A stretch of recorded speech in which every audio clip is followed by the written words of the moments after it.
castle around which celebrations are taking place. Fireworks, cheers of people, a lively crowd. A girl walks along the balconies of the castle, hearing conversations. She hears that people are inspired by the beauty. When they see the girl, they begin to discuss her golden hair. They realize that the girl, Rosine, Arjun. She reminds them not to speak to her in the palace. The couple starts to fight, saying that the young lady's behavior is wild. They are an imperial family, and the girl seems to have no etiquette. After all, they expected more from the daughter of that Arjun. If she can see them, she's a witch. The unfortunate child will be executed if caught.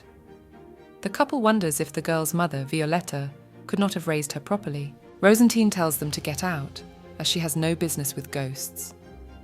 The man along with the woman was shocked by what they heard. The girl continues to walk on, realizing that she knows there is a ban on magic in this country. This story begins with the founding of the Kazen Empire, which united the continent of Akranu and single-handedly dominated for nearly 1,000 years. Even in this teeming land known as the Golden Empire, there were troubled times. Plague, abnormal climate, severe droughts, heavy rains, tsunamis. All of these disasters only happened in the lands of the empire. The empire was cursed. A lot of people were dying for no reason, which led to popular unrest. That's when the Sea Kingdom of Bishutian came into existence. Under the pretext of improving public opinion, they propagandized for revolution. The Bishutians' intentions were simple.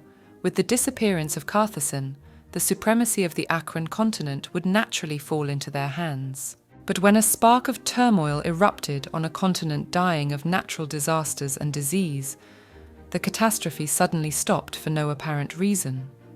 The emperor said that all these calamities were orchestrated by the descendants of the spellcasters who had resisted. They have been opposed since before the founding of the Kazen Empire. So from now on, all sorcery other than officially recognized magic is forbidden in the empire, and all those who honor paganism will be punished. That's when the persecution of sorcerers began in Carthagena. And now the Bishutians see an eye, but not a tooth. They set out to bring down the empire, justifying it on the grounds of saving the people. But the empire has since regained wealth and power, and it's still thriving today. Two pillars that have sustained the Golden Empire of Carthagena since its founding. Honored high-ranking officials of resourceful Arjun and powerful Hazenstu. Rosine was born in the Duchy of resourceful Arjun, possessed of everything, but doomed to the curse of seeing ghosts. Rosine Argent. In doing so, she has all the memories of her life in South Korea when she was Yoon Seol-woo. Her appearance and surroundings have changed, but somehow she has also passed that strength on to her. Since this is a new life, she wanted to live it peacefully. Usually the protagonists of novels she once read miss their past lives. However, she doesn't. She can be confident in herself. Any world and any life will be better than the hell she lived as Yoon Seol-woo. Her past life had been like an endless race, in which one could not fall behind, even for a moment. There was no reason for it. It was just that she could see ghosts from birth. Ordinarily, people don't accept those who are different from them. Her family was no exception. With the help of relatives who kept her, she was able to make it through high school. There, a woman told the girl to tell the teacher that she did not hate her parents. Rosine's mother had a hard time raising her alone. She used to hope that she could gain at least some insight. Of course, the results were not good. So, after a few failures, she heard her peers talk more often about how weird she was. They constantly discussed her, saying that she saw ghosts and talked to them. The guys thought the girl's stories were lies, saying that she wants to get attention. Yesterday, she said she was worried about him, and he should be careful on his way home. They said she was gloomy. Rosine saw the scornful looks of those around her directed at her. The wounds were becoming more and more numerous. In this endless race, she kept falling down. Her wounds festered and ached, but she never cried. She had no one to cry to and no way to do it. She had to get up and bear it alone. The girl heard her mother talking, saying she didn't want to take her to Jiwon. Oh, and she was in trouble at school. The woman asked to get rid of Rosine as soon as she graduated from high school. She was going to die on the streets to begin with, and the girl should thank her mother for raising her for nothing. No one wanted to be with her. Even so, She didn't feel unhappy. She wanted to go with them, figured someone would accept someone like her. Everything was okay, if only she could live. No matter what happened, it was okay. As long as she could survive, it was okay. She could make it through. She can defend herself with her own strength. Survival, the only revenge of her fate. She thought she could endure anything. But one December day in her 20s, she met an empty and meaningless end. At the moment of her death, she realized something. She hadn't realized it until now. Didn't realize how tired she was. Now she no longer needed to run endlessly. That's what she thought, and couldn't believe it when, suddenly opening her eyes, she saw an unfamiliar ceiling. Warm, midday rays. The garden bloomed abundantly with the color of young greenery, the flowing clear stream given to Rosine by God. Another chance. A couple of grown men looked at the little girl with a smile, asking her to look, because they wanted to see her so much. To see his little sister, caught. A warm wind blows, signaling spring. Soft and gentle, it crosses the eastern plain of the Akron continent. Even knowing that winter will someday come, she does not give up. That barely visible, vague light in the distance. Even if the long winter comes again at the end of this happiness, she will get up again as much as she likes. Rosine was determined to protect this light. The Feast of Trumpets of the Imperial Palace. At it, the living aristocrats are joined by the dead. At first glance, they are no different from the living, but you can intuitively understand them. You have to be especially careful here. Rosine's behavior can be conspicuous. If someone sees her talking to ghosts, scandalous rumors will spread. And the young lady's family could be in danger too. It's better if it only affects her. The worst could not be allowed to happen. No way. The door that was next to the dressed-up people reminded Rosine of something unpleasant. 9 years ago, the capital of the Kazen Empire, Lenstow Palace. The two sisters approached the palace. Court marveled at the huge palace and everything else around it. Approaching the girl, Rosine told the girl to behave herself. The young lady asked where Court wanted to start looking around. She had already seen the garden, so she wanted to go inside the palace. The ghosts, standing next to the little girl, said it was a fine choice. The inside of the palace is more majestic than the outside. Angry, Rosine told them not to frighten Court and to flee immediately. The young lady had seen ghosts since her birth in this world. From the experience of her past life, she realized what could happen if you showed ghosts what you knew about them. So she tried to live her life pretending not to see or hear them. Everything was fine for a while. But that lasted until she was 9. That's when Mother fainted, on the day she and her father came to the Imperial Palace. That day, Rosine saw so many ghosts for the first time in her life. They all chatted about her mother's illness. They talked about Duchess Arjen becoming gravely ill after giving birth to her second daughter. She has been fighting the illness for almost a whole year. One of the ghosts said it would be her turn soon. At best, she would last 6 months. Rosine realized she should have pretended not to hear. The ghosts realized that the child could see them. Then the ghosts started talking to her. If she had known there would be so many of them in the Imperial Palace, she wouldn't have set foot here. Rosine invited little Court to see the ballroom. She explained that she would soon be there in a beautiful ball gown. Rosine was running around the castle trying to find her sister. She was distracted for just a moment, and the girl immediately disappeared. She wasn't the kind of child who would run away without saying a word. The young lady had a bad feeling. If anything happened to Court, running through the palace, the girl stopped abruptly when she saw the door. She didn't think she had been there before. Behind the door, she saw little Court, who was asking for help. There was someone behind the little girl. Someone whose face was not visible. Rosine didn't know what to do. She asked her sister to wait for a while she thought of something. Running down the hallway, the young lady didn't realize who was behind her sister. If Court was considered a witch, she could say she was the cause. She would do anything to save Court.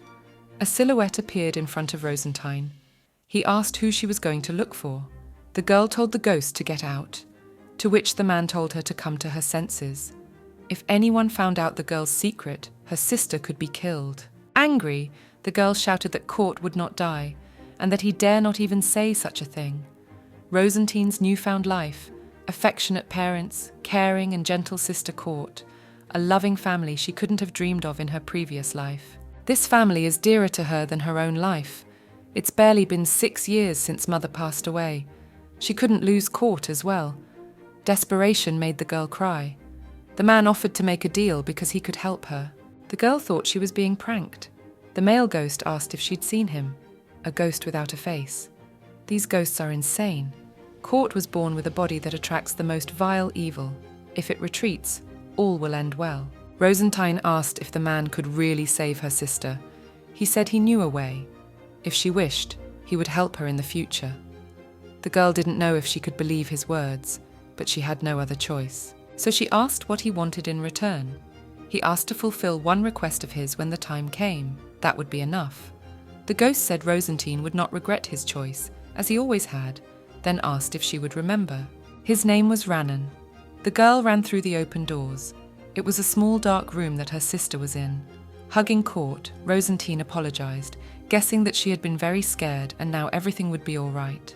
The girl asked Rosine what and how to do to save her sister. He told her that there were countless ghosts in the Imperial Palace, as well as outside its walls. He would tell her a way she could control them. For that, a name is needed. The name is the weak point of ghosts. A lifetime name binds a deceased creature to this world.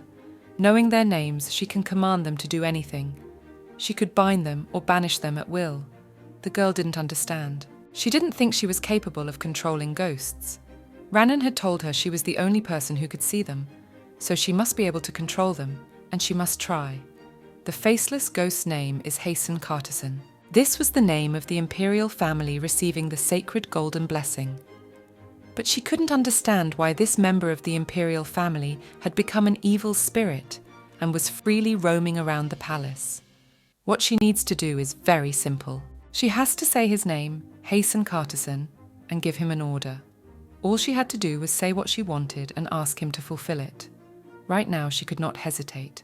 She must try everything she could. Taking baby Court by the baby cheeks, Rosine apologized for going through such a thing. It was her older sister's indiscretion that was to blame. She would definitely save the baby no matter what happened. Her dear little sister. Until the day she no longer needed her help, no matter what happened. With these hands, she would protect Court's peace of mind and happiness. Rosine promised this, after which she asked the girl to open her eyes. Turning to Kazen, the girl said she was ordering him to bring her sister back. At the same instant, Court looked at her sister with softly blue, bright eyes. The room lit up with a blue light, and a chill swept over them. As Rosine said, the evil spirit disappeared with a single command. 9 years have passed since then. It happened before the Court's debutante ball.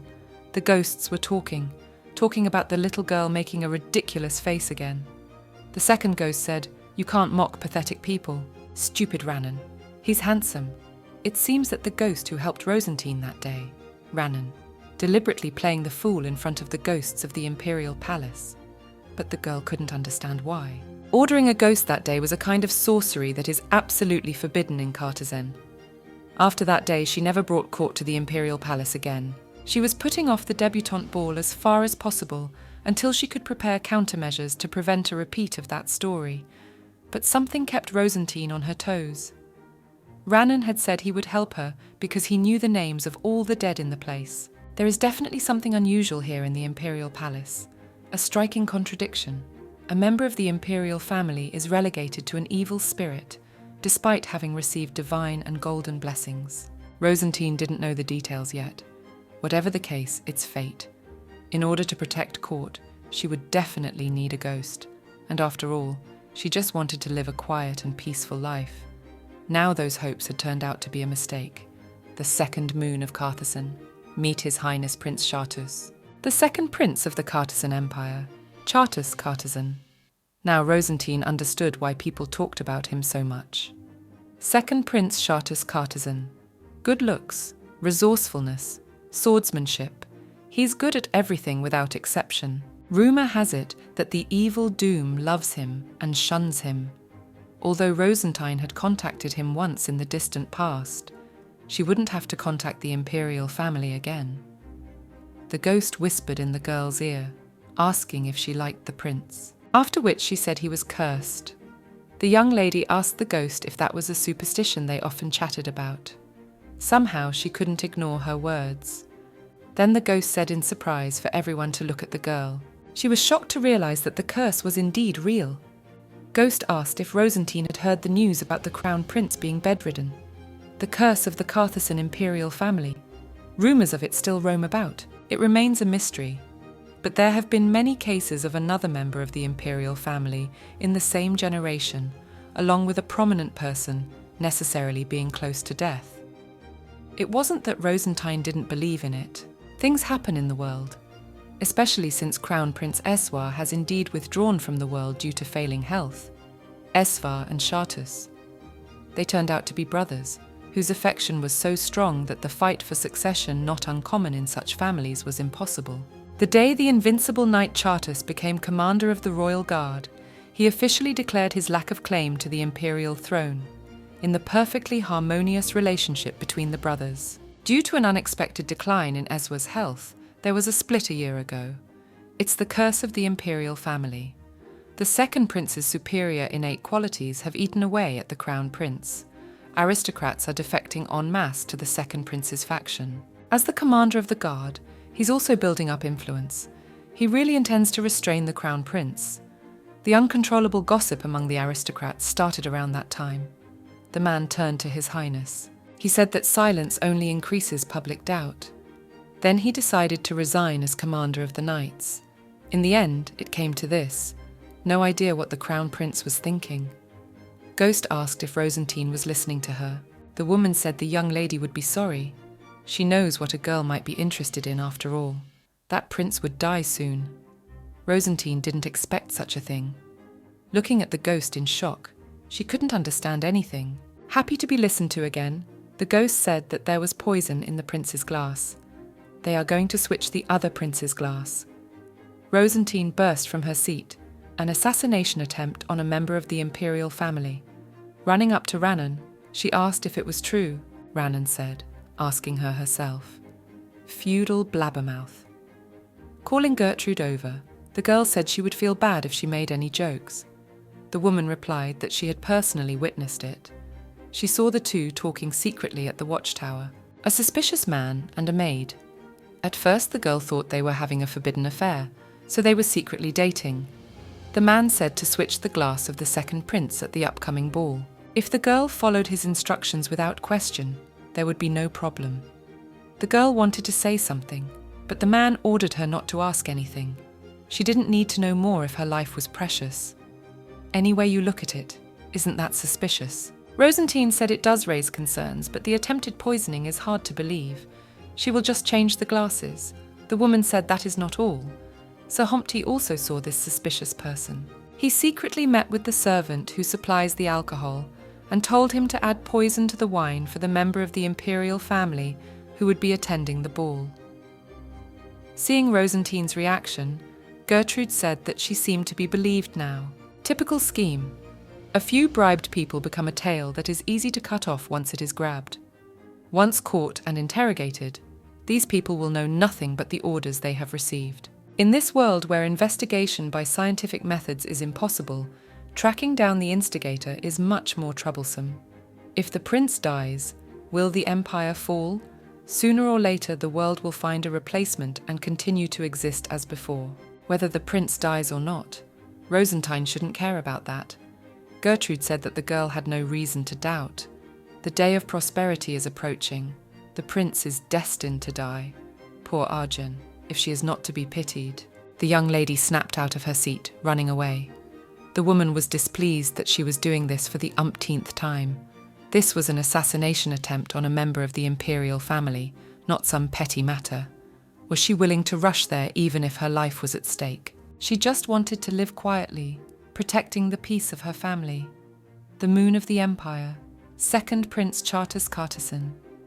Long ago, Rosine was lost in a palace still unfamiliar to her. Wandering through its environs, she ran into him, a beautiful boy with violet eyes and pastel purple hair, like a doll created by the hands of a lord with special love. The girl asked who he was. She had to get back to her father. She didn't know if it would be all right if she stayed a little longer. She walked over to the boy and held out her hand, saying her name. He asked what she was doing. This is when Rosine remembered that there are no handshakes in this world. She said it was a greeting. It means she wants to get along with him. The boy asked if this was in courtesan etiquette. The girl replied that where she grew up, everyone said hello like that. The boy held out his hand in return, and interlocking their fingers, they talked. He said he had a weak body. That's why he can't go outside very often. That's why he doesn't know much about what's going on in the outside world. He was rude, so he apologized. The girl said it was not his fault, so he should not apologize. He just didn't know after all, but now he did, and that was enough. The boy smiled in response to Rosine's words. He was even more handsome with the smile. The boy said that the girl was very attentive, after which he asked, can he thank her according to the etiquette he knows? It was a chance, fleeting encounter, but she still remembers the boy. Too simple-minded and direct to be called a member of the imperial family. Smiling at the girl's permission, he gently kissed her hand. His smile was clear. He said his name was Shat, after which he asked if she would come to see him again. An unknown voice whispered in the edge of her ear. Rosine Arjen can continue to hide from the world, closing his eyes and plugging his ears. He will continue to exist without her, but to do so is too cowardly. Dealing with the imperial family could cost a life. Chartus Carthason, just a member of the imperial family with enormous power. He could easily burn her and court at the stake if our secret ever got out. But on second thought, maybe this is a chance. The price to pay for living life. Though it's too risky to make such a bet in a game where your opponent is a member of the imperial family. But what if she succeeds in rescuing him? He'll be in her debt. And then she could demand a guarantee as payment. A guarantee that she and her family would be safe. It was raining. The girl walked, not knowing where she was. It was cold. Rosine saw an unfamiliar village. Suddenly, a lightning bolt hit one of the houses, after which it started to burn. The flames spread to all the houses in the village. The girl was visited by thoughts that this was her home, her family. Unconsciously, she was consumed by feelings that were not originally hers. She didn't know whose feelings they were. She heard a request. They wanted her to save someone other than them. The girl jumped out of bed, startled out of her own sleep. Even sleeping there was unsettling. Rosine had been running all over the imperial palace for days, trying to find a way to meet the prince, and today was the day of the decisive battle. The first rule is don't reveal her true identity. Walking around in a nightie in broad daylight is ridiculous, of course. If you believe the ghost stories, you can expect anything to happen when you meet the prince.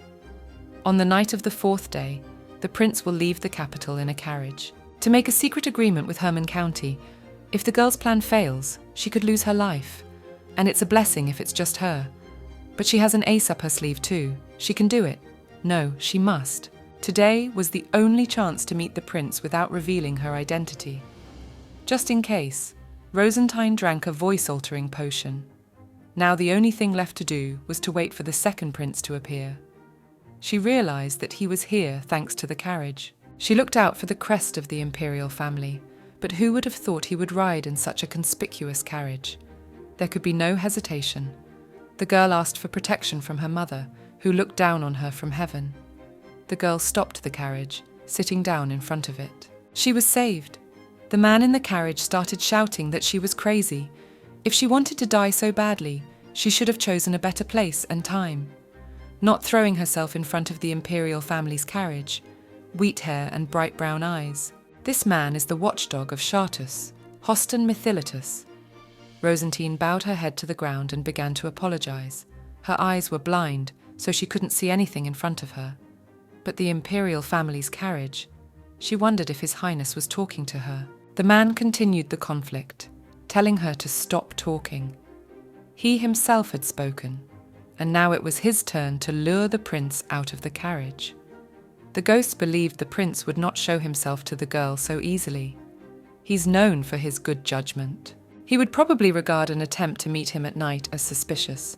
Haste will play against Rosine, but there is one way. Call him a golden descendant. Prince Chartus hates those words, no one knows why. Perhaps there is no particular reason for his irritation. She doesn't know how it will turn out, but it's worth a try.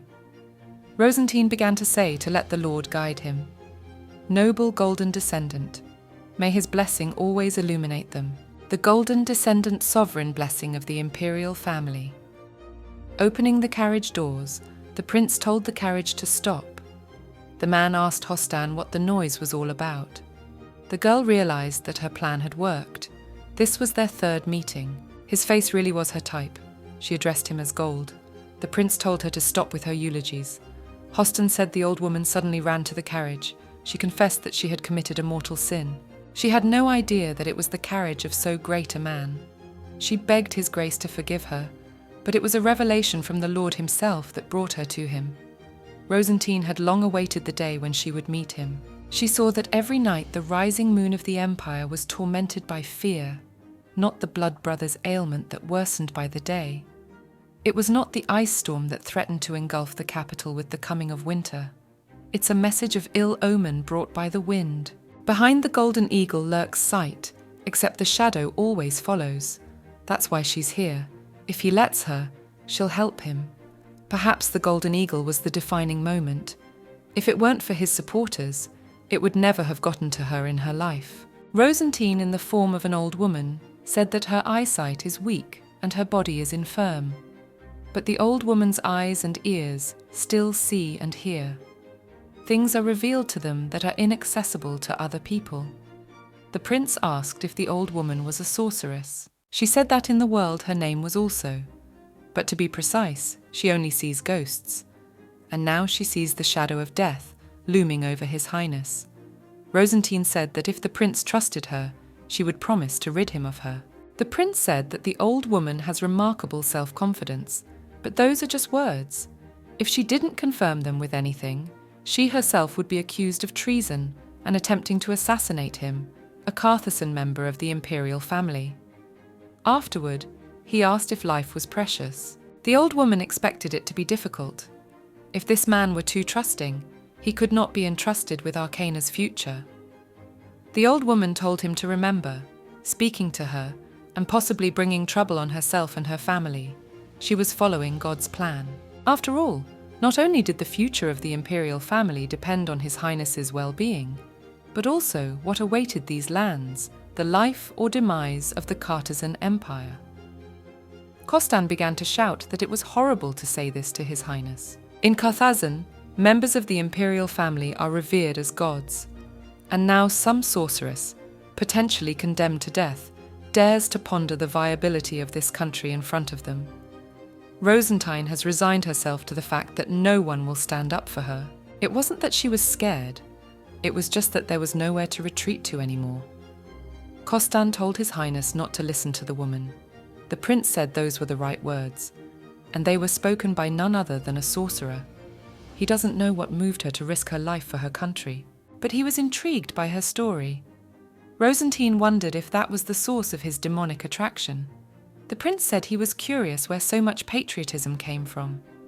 The girl realized that he had been a big angel as a child. She said she would explain. The shadow of death looming over His Highness was a warning that he would soon be caught unawares by some danger.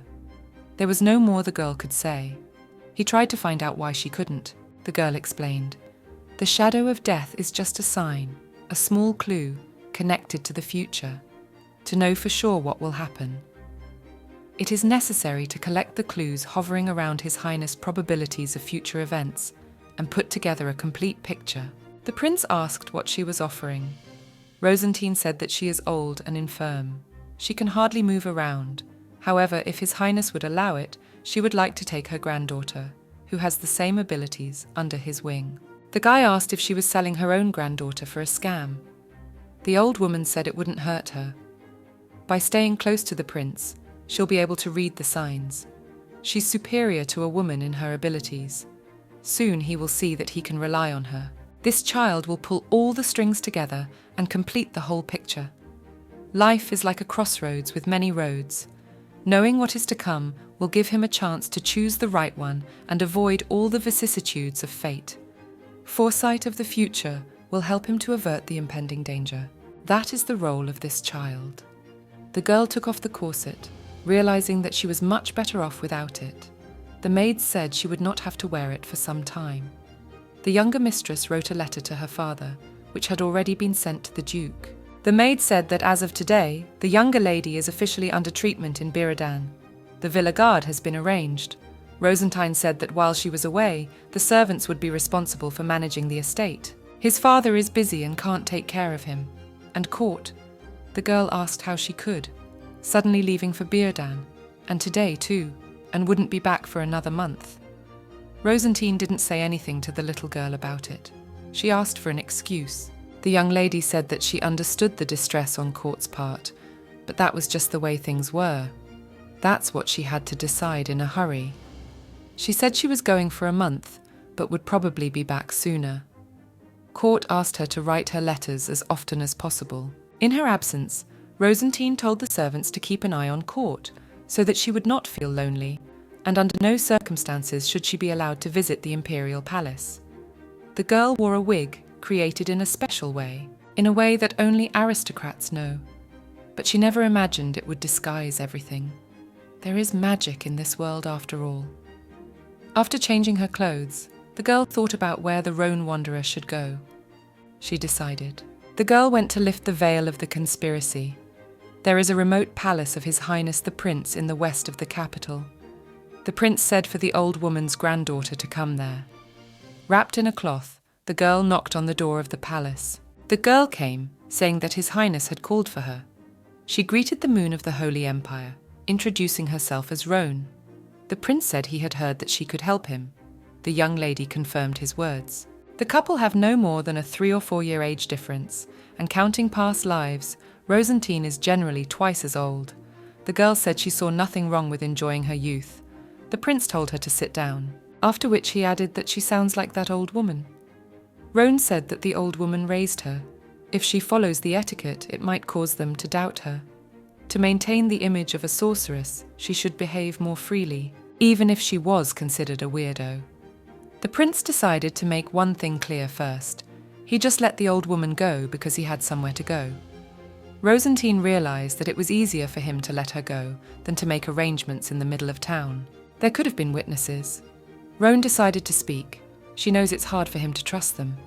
But even so, he called her here, which means he realizes that, as her grandmother predicted, there is a conspiracy brewing around His Highness. That night, Chartus reacted to the words about the message. She learned from the ghost about the letter sent by a certain Count Almuth. He is the head of the aristocrats of the Crown Prince's faction and the main political opponent of Second Prince Chartus. The ghost said it was strange to receive a letter from an enemy asking for her welfare, and also that the maid she had seen then had been brought to the palace by Count Almuth. It would have been easier for Rosine if she had known the contents of the letter, but it didn't work, since ghosts can't open letters. However, and if she rushed to discuss it, she would arouse suspicion. But she had yet to learn the contents of the letter. The prince asked what the girl was offering him. In his office behind the eagle statue in the third drawer of the bookcase to the right is a letter from the head of Almuth. Rhone asks to see this letter. She explains that it is the first step to tie up all the threads. Chartus is shocked by what he hears. He asks if she's confident. Rosine explains that her confidence had nothing to do with it. As soon as she stepped foot in here and started talking to him, in that moment she put the lives of her family members on the line. The prince realizes everything and offers to make a deal. He assumes she has what she desires. She realized that no matter what happened, she could not allow herself and the Duchy of Argan to suffer because of her power. Unfortunately, she can't demand such a thing while in disguise. The girl confidently replies to the prince that what she wants is a life for a life.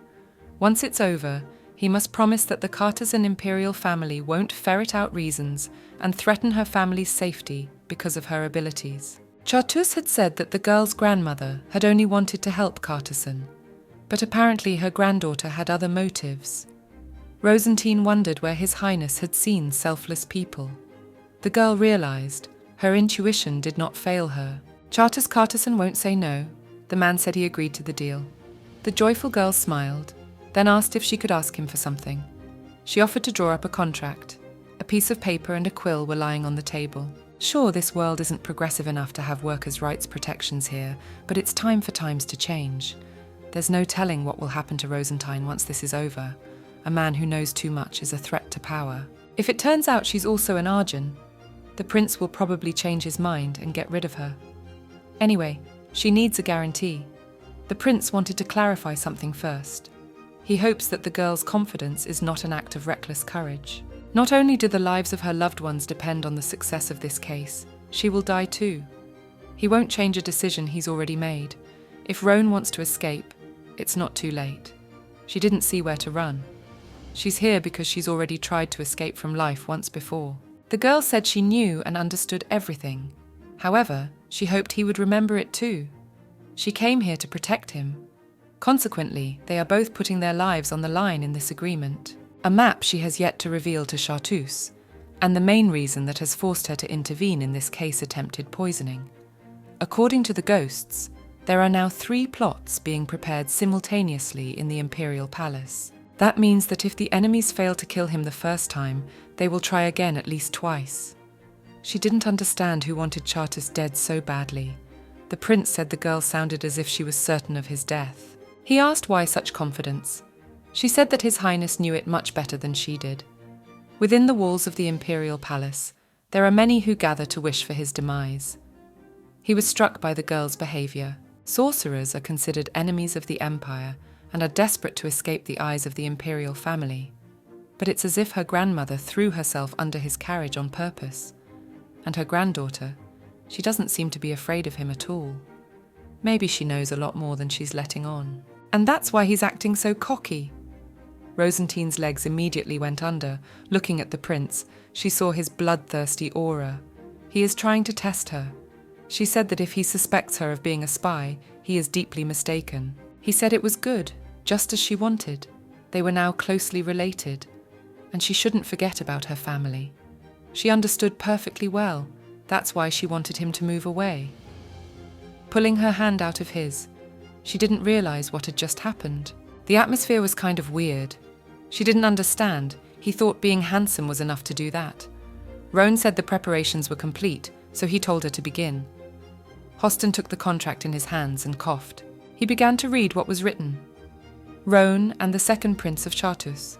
He was interrupted by Rosentine, telling him to correct her faces. His Highness first, and she second. This method is common among merchants in the north.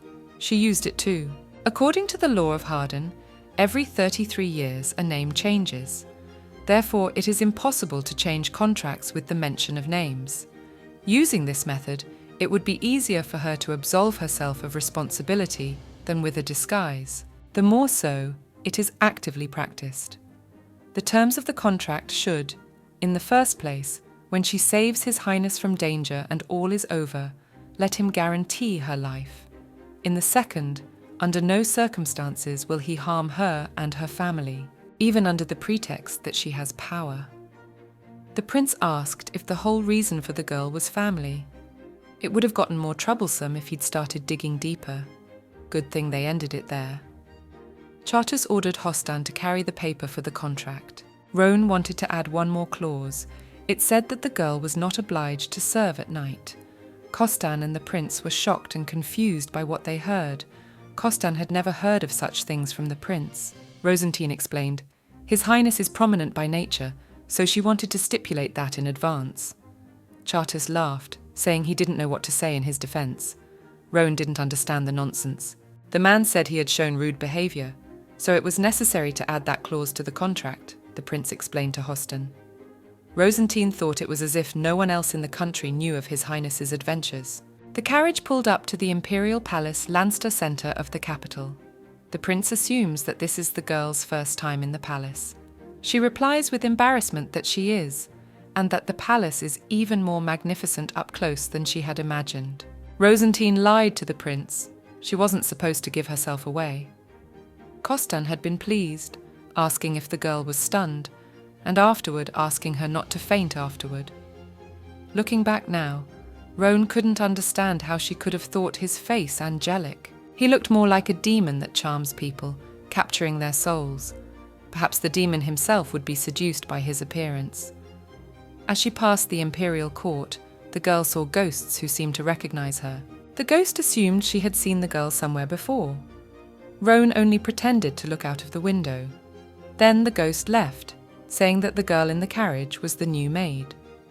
Rosine realized that the disguise had been successful, a place where every man is judged by his wealth and ostentatious luxury, the seat of power, the imperial palace, a world where appearance is everything. If someone recognizes her, Arjun's daughter, as a commoner, they might find it strange. As of today, she will officially be working as Chartus's maid. This will allow her to be more inconspicuous and sneak into any corner of the palace.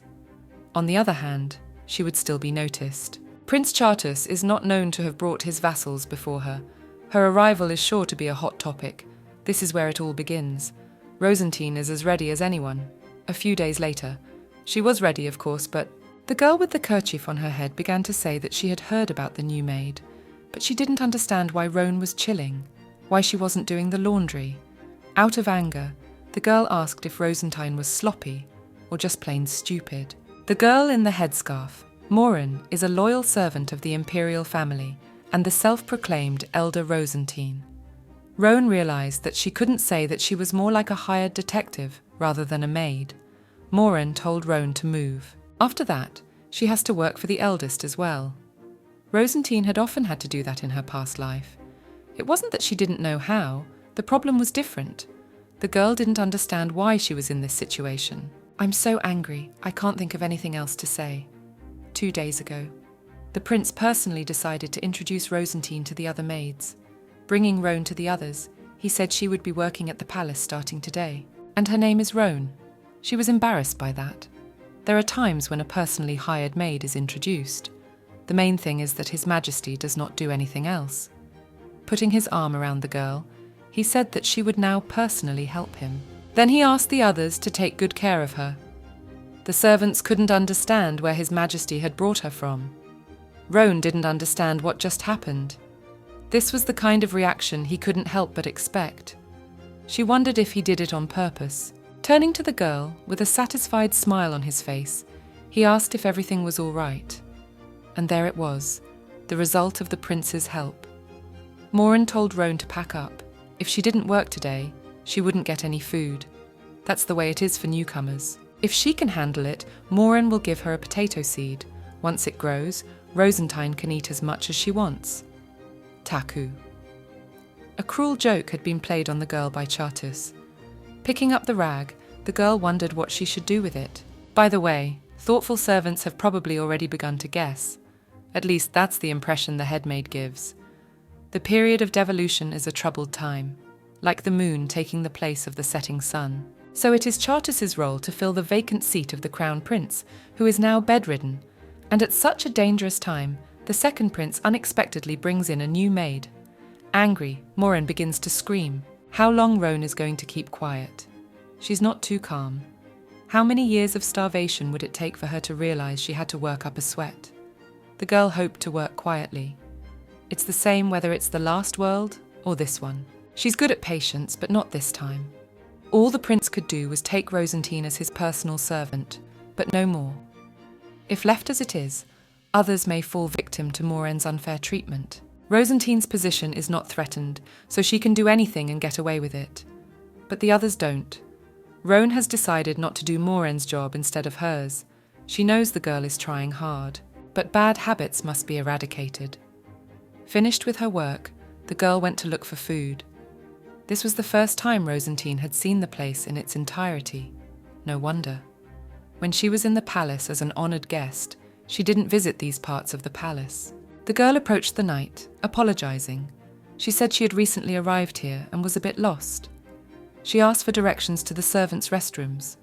The man told Roan to walk down the hallway and turn around. Going to the servants' room, the girl heard the ghosts talking. They were talking about the jewellery cabinet from the legends that Count Hermann had found. Word had spread throughout the palace about it. Only Rannan was out of the loop, as usual. Hermann is an aristocrat from the second prince's faction. A few days ago, Chartus had just travelled to make a secret agreement in Hermann County. Rosine realised that it would be good to listen. Ivory jewellery cabinet. It's worth an astronomical amount of money. Just another item bought for a fabulous amount of money. The ghost realized his friend didn't know. This cabinet is from the very ivory of Mura. The ghost's words shocked the girl. She thought there was no such thing. The ghost said that Herman wanted to present it to one of the princes. The ghost did not understand where the Count had found such a valuable thing, which he had never been able to find in his whole life. Mura's ivory is a legendary item mentioned in many legends and known to any resident of Akrana. In a nutshell, long ago, a fisherman named Mura, whose beloved was ill, wandering the southern sea, received a treasure of God. They say it is made of ivory and holds a secret medicine that can cure any disease. If it really exists, it is a true treasure. Rosine didn't understand how he found it. However, she had a strange feeling. The timing of his appearance was just right. Right now, the Crown Prince is sick with a barely incurable disease, and an assassination attempt is being prepared on the second prince. Roan thought that if Mura's ivory was meant for the Crown Prince, and what if she can't prevent Chartus's death? No, she shouldn't jump to conclusions. Herman belongs to Second Prince Chartus's faction. He has no reason to do a job that favors the Crown Prince. Later, the girl would find out all the details.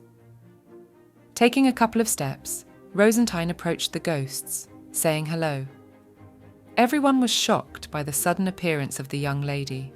The ghost said that he hadn't seen her for a long time. Finally, she was back. They were bored without her. Roan was already regretting it, thinking she should have kept pretending it wasn't her. Everyone was happy to see her. She thanked them for making her welcome, then asked for directions to the food. After eating a hearty meal, the girl thanked the woman who had cooked for her, then told her to call her if they needed help. As the saying goes, one looks at the Diamond Mountains with satiety. You can't neglect food if you want to perform well. As she left the refectory, the girl noticed a man, so she decided to ask him if he had any business with her. The green-haired young man asked what she was doing here, a maid hired personally by His Highness. Roan asked if the man was Chartus's assistant. He asked as she guessed he was. The girl realized she couldn't tell. For one thing, he had the same look on his face that Hoston had when teasing him. Secondly, you can see with the naked eye that these are high-quality clothes, to which a skillful tailor has put his hand. However, it is different from the luxurious clothes of aristocrats. Rather, it is closer to bureaucrats who have to adhere to formalities and be thrifty. And besides, it's an expensive material brought from the House of Ura for the clothing of the nobles of the imperial family. Moreover, she had only been Chartus's maid for 2 days. No matter how quickly the rumors spread, he wouldn't be able to recognize her at first sight, not being a close associate of the prince.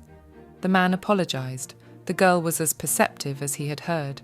He introduced himself as Rosine. She responded by saying her name was Roan.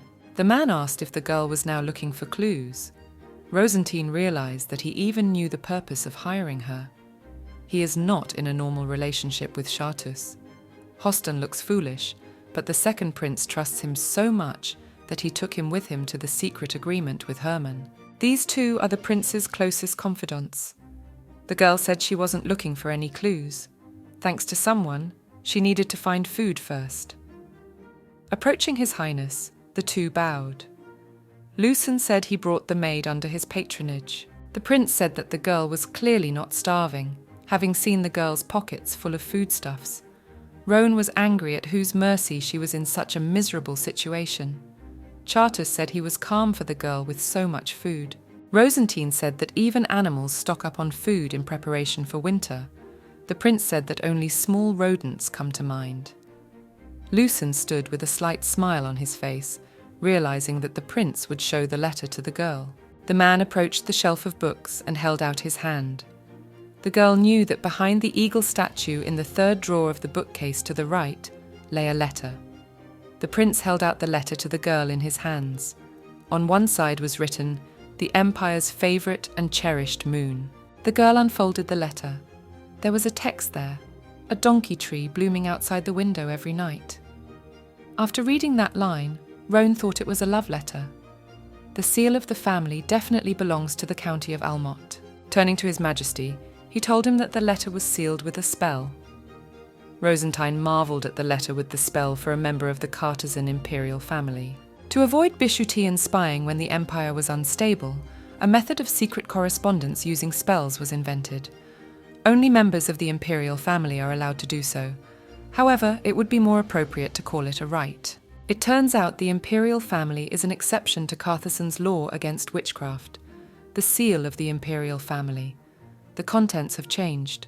With honor, he writes to His Highness the Prince, the Moon of the Empire, generously apologizes for sending him a secret letter, but he is obliged to warn him. At a ball in honor of Her Highness Princess Abentua's birthday, beware of the golden goblet. His maid was ordered by the conspirators to switch the glasses of 2 princes on a specified day. Birthday ball, glasses of 2 princes, ordered maid, similar to the details of the first assassination attempt. However, what is this uncertainty? Judging from the ghost's words, the conspirator in the darkness is not shy of dirty methods and uses all sorts of threats to control other people's mouths. But why is it that only Almota's maid was the exception? Such a meticulous man and such a screw-up. Roan said she'd make a prediction. Apparently, the glasses the Count is referring to are the 2 sacred glasses, from which the Crown Prince and the second Prince will drink. Of the 2 glasses, it is the Crown Prince who will have the poison. If the 2 glasses are switched on the day of the ball, the poison will end up in the Charter's glass. In the imperial family of Kazen, where the curse is passed down, a ceremony is held from generation to generation. It takes place every 10 years. On the birthday of a member of the imperial family, a sacred golden glass is filled with grape wine, symbolizing imperial power, and with the emperor's blessing, this glass is drunk by the descendant who has the right of succession. This is the ritual of praying for the health and prosperity of the Kazen imperial family. In Kazen, the imperial family are gods. To interfere with this ceremony of the golden goblet is comparable to blasphemy. Therefore, even knowing that the glass contains poison, the prince will be obliged to drink it. The conspirator had foreseen everything. The prince asked the girl to continue. Roan said that if His Highness drank the poisoned glass, Count Almot, whose maid was an accomplice, would be the prime suspect. Therefore, his letter does not lie. Consequently, he will be allowed to drink a glass of His Highness the Crown Prince. Due to illness, the Crown Prince will not be able to attend the ball. That will be easy, to make you think so. Another plan of the conspirator. This maid was chosen as the instigator. This letter is needed as decisive evidence to pin the blame of the ringleader on Count Almot. A glass that doesn't have poison in it wasn't there to begin with. The prince asked, logically, they were aiming at both. The Count, knowing that his maid was involved in the plot, wrote a letter to exonerate himself. Roan wondered what if Prince Chartas had to die anyway. Count Almoth's letter is the opposite of his intentions. It would be the main evidence in the conspiracy against a member of the imperial family. Rosine said, if the letter was discovered, given the involvement of his maid, Count Almoth would not be able to avoid false accusations. The Crown Prince's faction, the Crown Prince, why do they keep popping up in this case? And Roan is worried about something else. She asked His Highness for a question. The girl wanted to know who Mura's ivory was for. The prince was surprised at the girl's knowledge. His Highness has lost consciousness again. He won't be able to move normally for some time. Everyone began to believe that Prince Chartas was the choice. In this generation, he has been given a golden blessing. In return, his brother was cursed. His destiny is to die. But it's not the second prince's fault. After a while, the prince decided to answer the girl's question. Mura's ivory is for himself. Hermann found it. He was going to give it to his brother himself. Her assumptions are correct. If she can't prevent Chartus's death, the political situation in Kazen will change dramatically with the revival of Eswar. Interesting how it all fits together. The prince's gaze is the same as Roan's when she thinks of her family and court. Chartas Kazen. All that binds them together is a mutual desire to survive. It's no good as she gradually becomes imbued with it. Lucien asked if the maid was the problem. Wouldn't it be enough to catch her? Rosine replied that it wouldn't work that way. The conspirator would probably clean up the loose ends and escape. Their goal is not just to avoid the assassination attempt, but to find its roots. the ivory that will save the crown prince's life, the deadly poison meant for Chartreuse. Everything that's going on is favourable to the crown prince, and it can't be a mere coincidence. Roan approached His Highness, asking him to send a secret message to Count Almuth, and to trace the path of the maid who received the order. When she's at the princess's birthday ball, the prince trains Rosine to know how to fight, after the girl was on the ground defeated. Chartreuse decided to explain. The bayonet is hard for even experienced swordsmen to handle, so much so that knights have an easier time with a rapier. Now she must learn not to swing her sword and overwhelm her opponent. Threats and deception, anything. Chartreuse told Roan to focus on how to confuse the enemy in a short time and buy time. Fate is cruel. Rosine realized that she didn't look like a man capable of grappling with a consummate swordsman. The prince ordered her to get up from the ground. 3 days ago, a reply came from Count Almuth. Roan was right. That maid will be the last to touch the glass. The conspirator will have her followed. This man is bound to show up at the ball, to personally verify His Highness's death and report it to the top. When he learns that the poisoning attempt failed, he may decide to get rid of the maid at once. Chartreuse is a consummate warrior. The enemy probably realizes that it is useless to use ordinary poison to kill him. He probably has a special poison. There may be no trace of it. We must catch him and find out what's going on. One of Prince's defenders asked how. Rosine said she'd take over. He's close to their enemy, so she's more suitable than he is. She's a maid, and they don't know her face yet. The man said the enemy is an experienced assassin. There will be many witnesses at the ball, and he doubts the enemy will risk making a fuss in the presence of the emperor. Roan might not detain him, but at the very least he would force him to fulfill his demands. The man wanted to object. The girl said that apart from her, no one else would be suitable for the role. She is their only option now. She will use sorcery to find out where and how the poison will be added. She'll leave it to them to deal with them, and the spy will take over. The prince asked if the girl knew how to handle a sword. She said she knew how to defend herself. Then he decided to trust her. The man objected, saying it was too dangerous. Chartreuse said she could be taught everything she needed to know.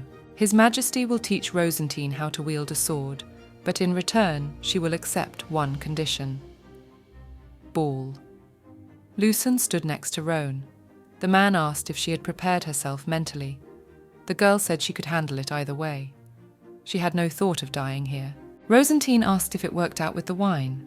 Lucien said he ordered the wine to be changed. He asked how the girl does it, but she said she wanted to keep it a secret. She did something about it last night. Turning to the ghosts, the girl asked for help. They knew about the upcoming ball in honor of the princess's birthday. She asked them to watch everyone going in and out of the wine warehouse. The ghosts asked what the matter was. Rosine explained that someone will add poison to the wine barrel, probably tonight at midnight. The key is to remember which barrel it is. Ranon played his part well. Looking across the ballroom, Roan saw the girl, realizing she had come. Count Almuth's maid has arrived. To say that Roan is not frightened would be a lie. Lucien realizes, even if the girl has a special power, she's putting her life at risk right now.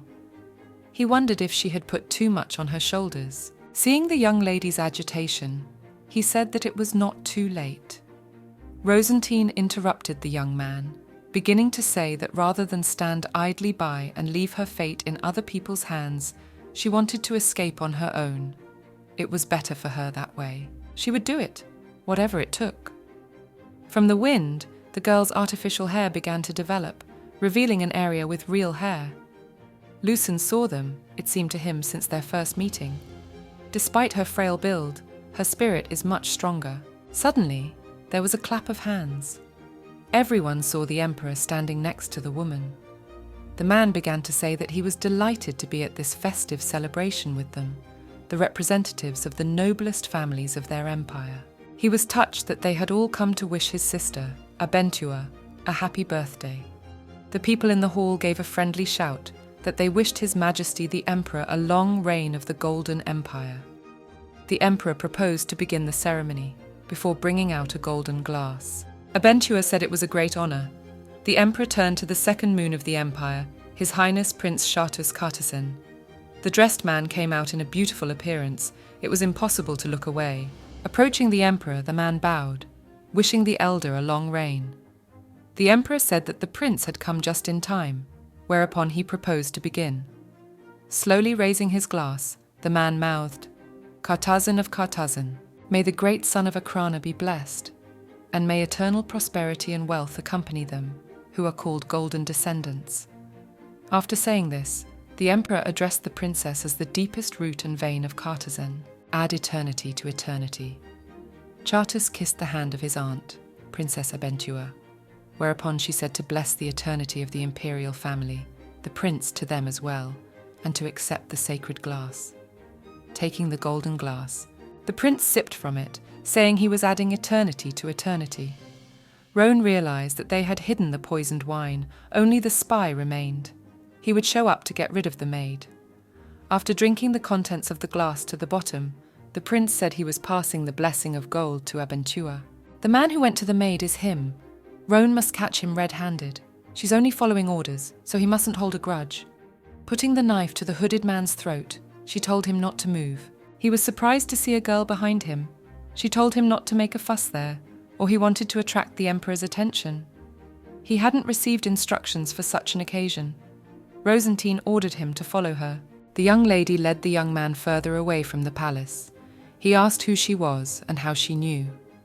Roan wondered if it was part of his plans that he shook himself in front of a common maid. She worried, trying to calm down and do as she had been taught. Guy repeated only the word maid, then knocked the knife out of her hands and took Rosine in his grasp, saying he didn't want to harm someone who was unattached. But she might interfere with his task. Therefore, he would have to kill her here. Realizing the sword was far away, she decided to take the risk. She didn't say she was sure. She said she would do it, whatever it took. In that same instant, the girl stabs the man and grabs her knife. Standing in front of him with the knife, he asks if she will kill him. Rosine stops, not realizing if she's really going to kill a man. Her opponent is an experienced assassin. If she hesitates, she will die. The girl is overwhelmed by her own thoughts of worry. She asks him to understand her. It's the only way to survive. They both know it. Swinging at the man, the prince grabbed her, telling her to stop. The prince called out to Kostan. That's when she realized she should have backed off. She had clearly lost her mind. Turning to His Majesty, she asked what about the ceremony. Charters said it was over. He had assigned the rest to Lucen. Roan thanked them for getting there in time to prevent her from doing something irreparable. Rosine said she would wait for Hostan, and His Majesty's absence might be noticed. Taking the girl's hand, he said Lucen was right. Roan said she was already fine. Charters said he had no intention of leaving her alone. He and she, they are merely contractually bound. The man can't help but realize what those words sound like. Rosine asked not to be considered impertinent, but he was now her. Before he could finish, Hostan came in, called by His Majesty. Roan asked if he could take care of the lying man. Kostan said he was taking charge. The prince ordered Kostan to make the man tell everything he knew and then strangle him. Kostan immediately vanished. Rosine's head ached more than ever. Charters took off his cloak and threw it over the girl's shoulders. She only asked what he had in mind. He replied that they had already prevented the assassination attempt, and that this night was too beautiful to miss. The man noticed that the girl wanted to ask something, but first, he took her hand gently. He kissed it, and then asked if she would dance with him. The girl was hit with déjà vu, just like that time. His name is Shat. Would she come to see him again? Roan laughed. She apologized, after which she said she was reminded of something from the distant past. It really was nice. She didn't know what that abrupt change was, but when he was being so blatant, his intentions were easy to understand. Taking the prince by both hands, Rosine asked if he was sure she was inept at dancing. Might accidentally step on his foot. Of course, that was a lie. This body belonged to the real Arjun, originating from one of the two duchies of the empire. One must possess qualities commensurate with his greatness. Though the girl tried to make it as little conspicuous as possible, the prince had said it would be all right if she let him lead.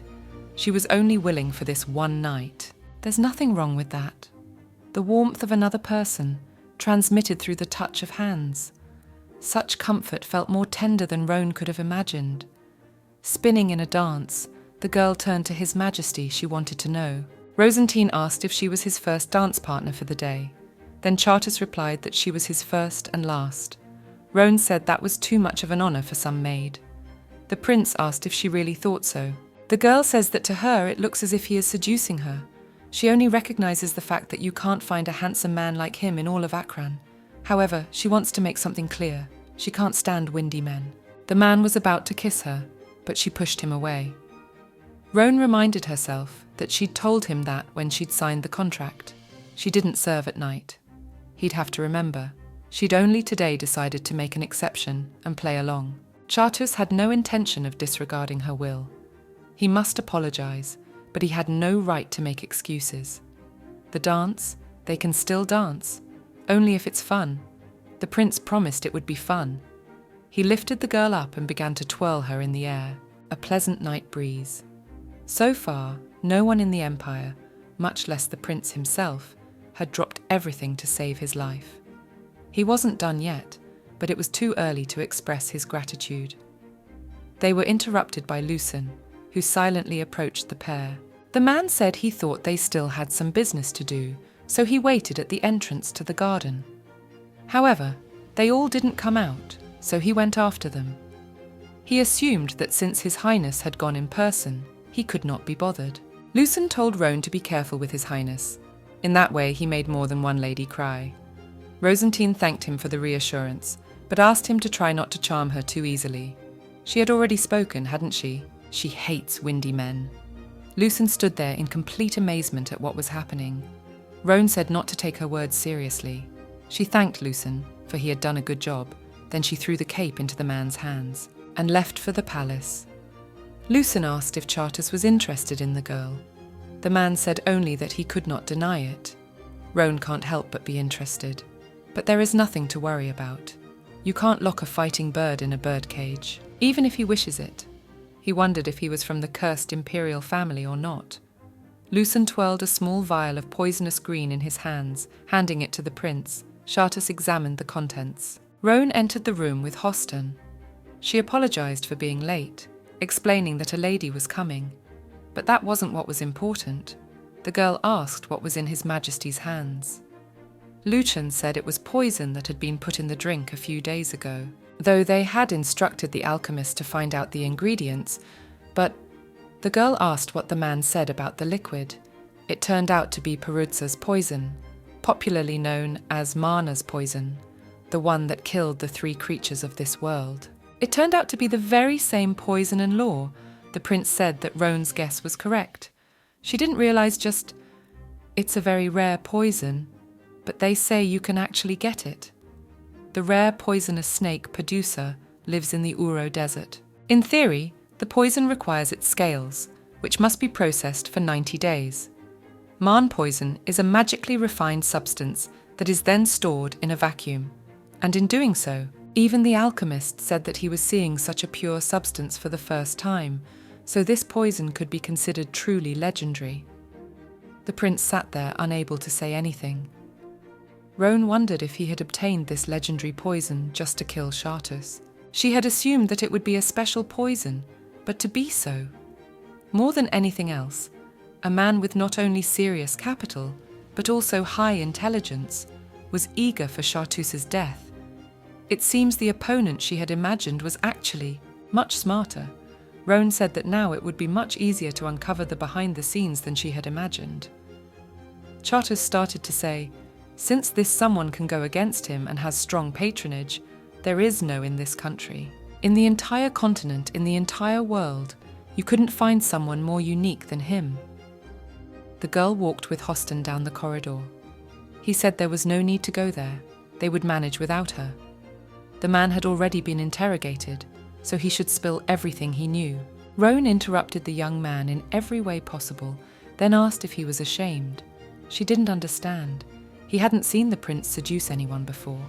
Somehow, this was still strange. Based on Sir Lucian's words, she definitely needed to find out more about this man. According to the alchemist, It's not the kind of poison you die from immediately after taking it. You can live for an indefinite period of time without realizing it until it suddenly goes off. It has an incubation period of at least a week. Once the poison takes effect, first the person goes into a coma, then their limbs rot quickly, literally in 3 days, and the person dies. In that case, the cause of her death would have been called the Emperor's Curse, heaven-sent retribution. There's something else important, according to Lucian. The poison must be activated. Hence, if the poison spreads through the body, there is no way to do without the catalyst. Roan asked what the man had already told. Hoston decided to tell the girl. The man in custody said his name was Nord. Sounds like he's from Uro, and it seems it took him 3 whole years to bribe the maid. He was really hired to eliminate the maid and make sure the prince was dead. This means that in order to report on the mission, he had to meet with someone in secret. Nord was trapped himself since he was hired to witness the prince's death, even though Perudz's poison doesn't kill him instantly. His mission was doomed to failure from the start. It was an excuse to get rid of him. Roan guessed that the man still didn't know the truth. However, that fact would not encourage him to naively cooperate with them. The girl said to trust her, because sussing out was her specialty.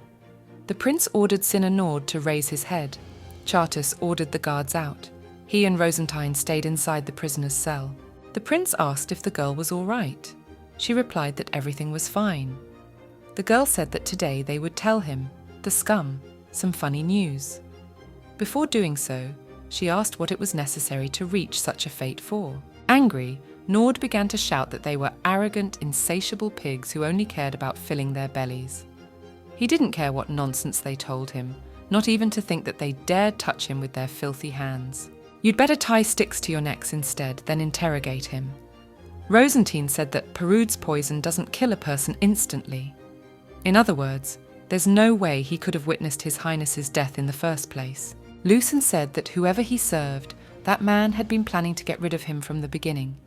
He only had to wait until the moment he returned to report the failure, and even though he was used, he remains loyal to him. The Nord began to shout that he didn't believe their damning words. The prince said that since he persisted, they should think about what to do. Roan noticed that the ghost clawing at him looked to be about 6, clearly an evil spirit, but what happened to him? The girl wondered how he had died. If her memory served her correctly, he had definitely then. The girl didn't know what to do. Turning to His Highness, she asked him to vacate the room for a while.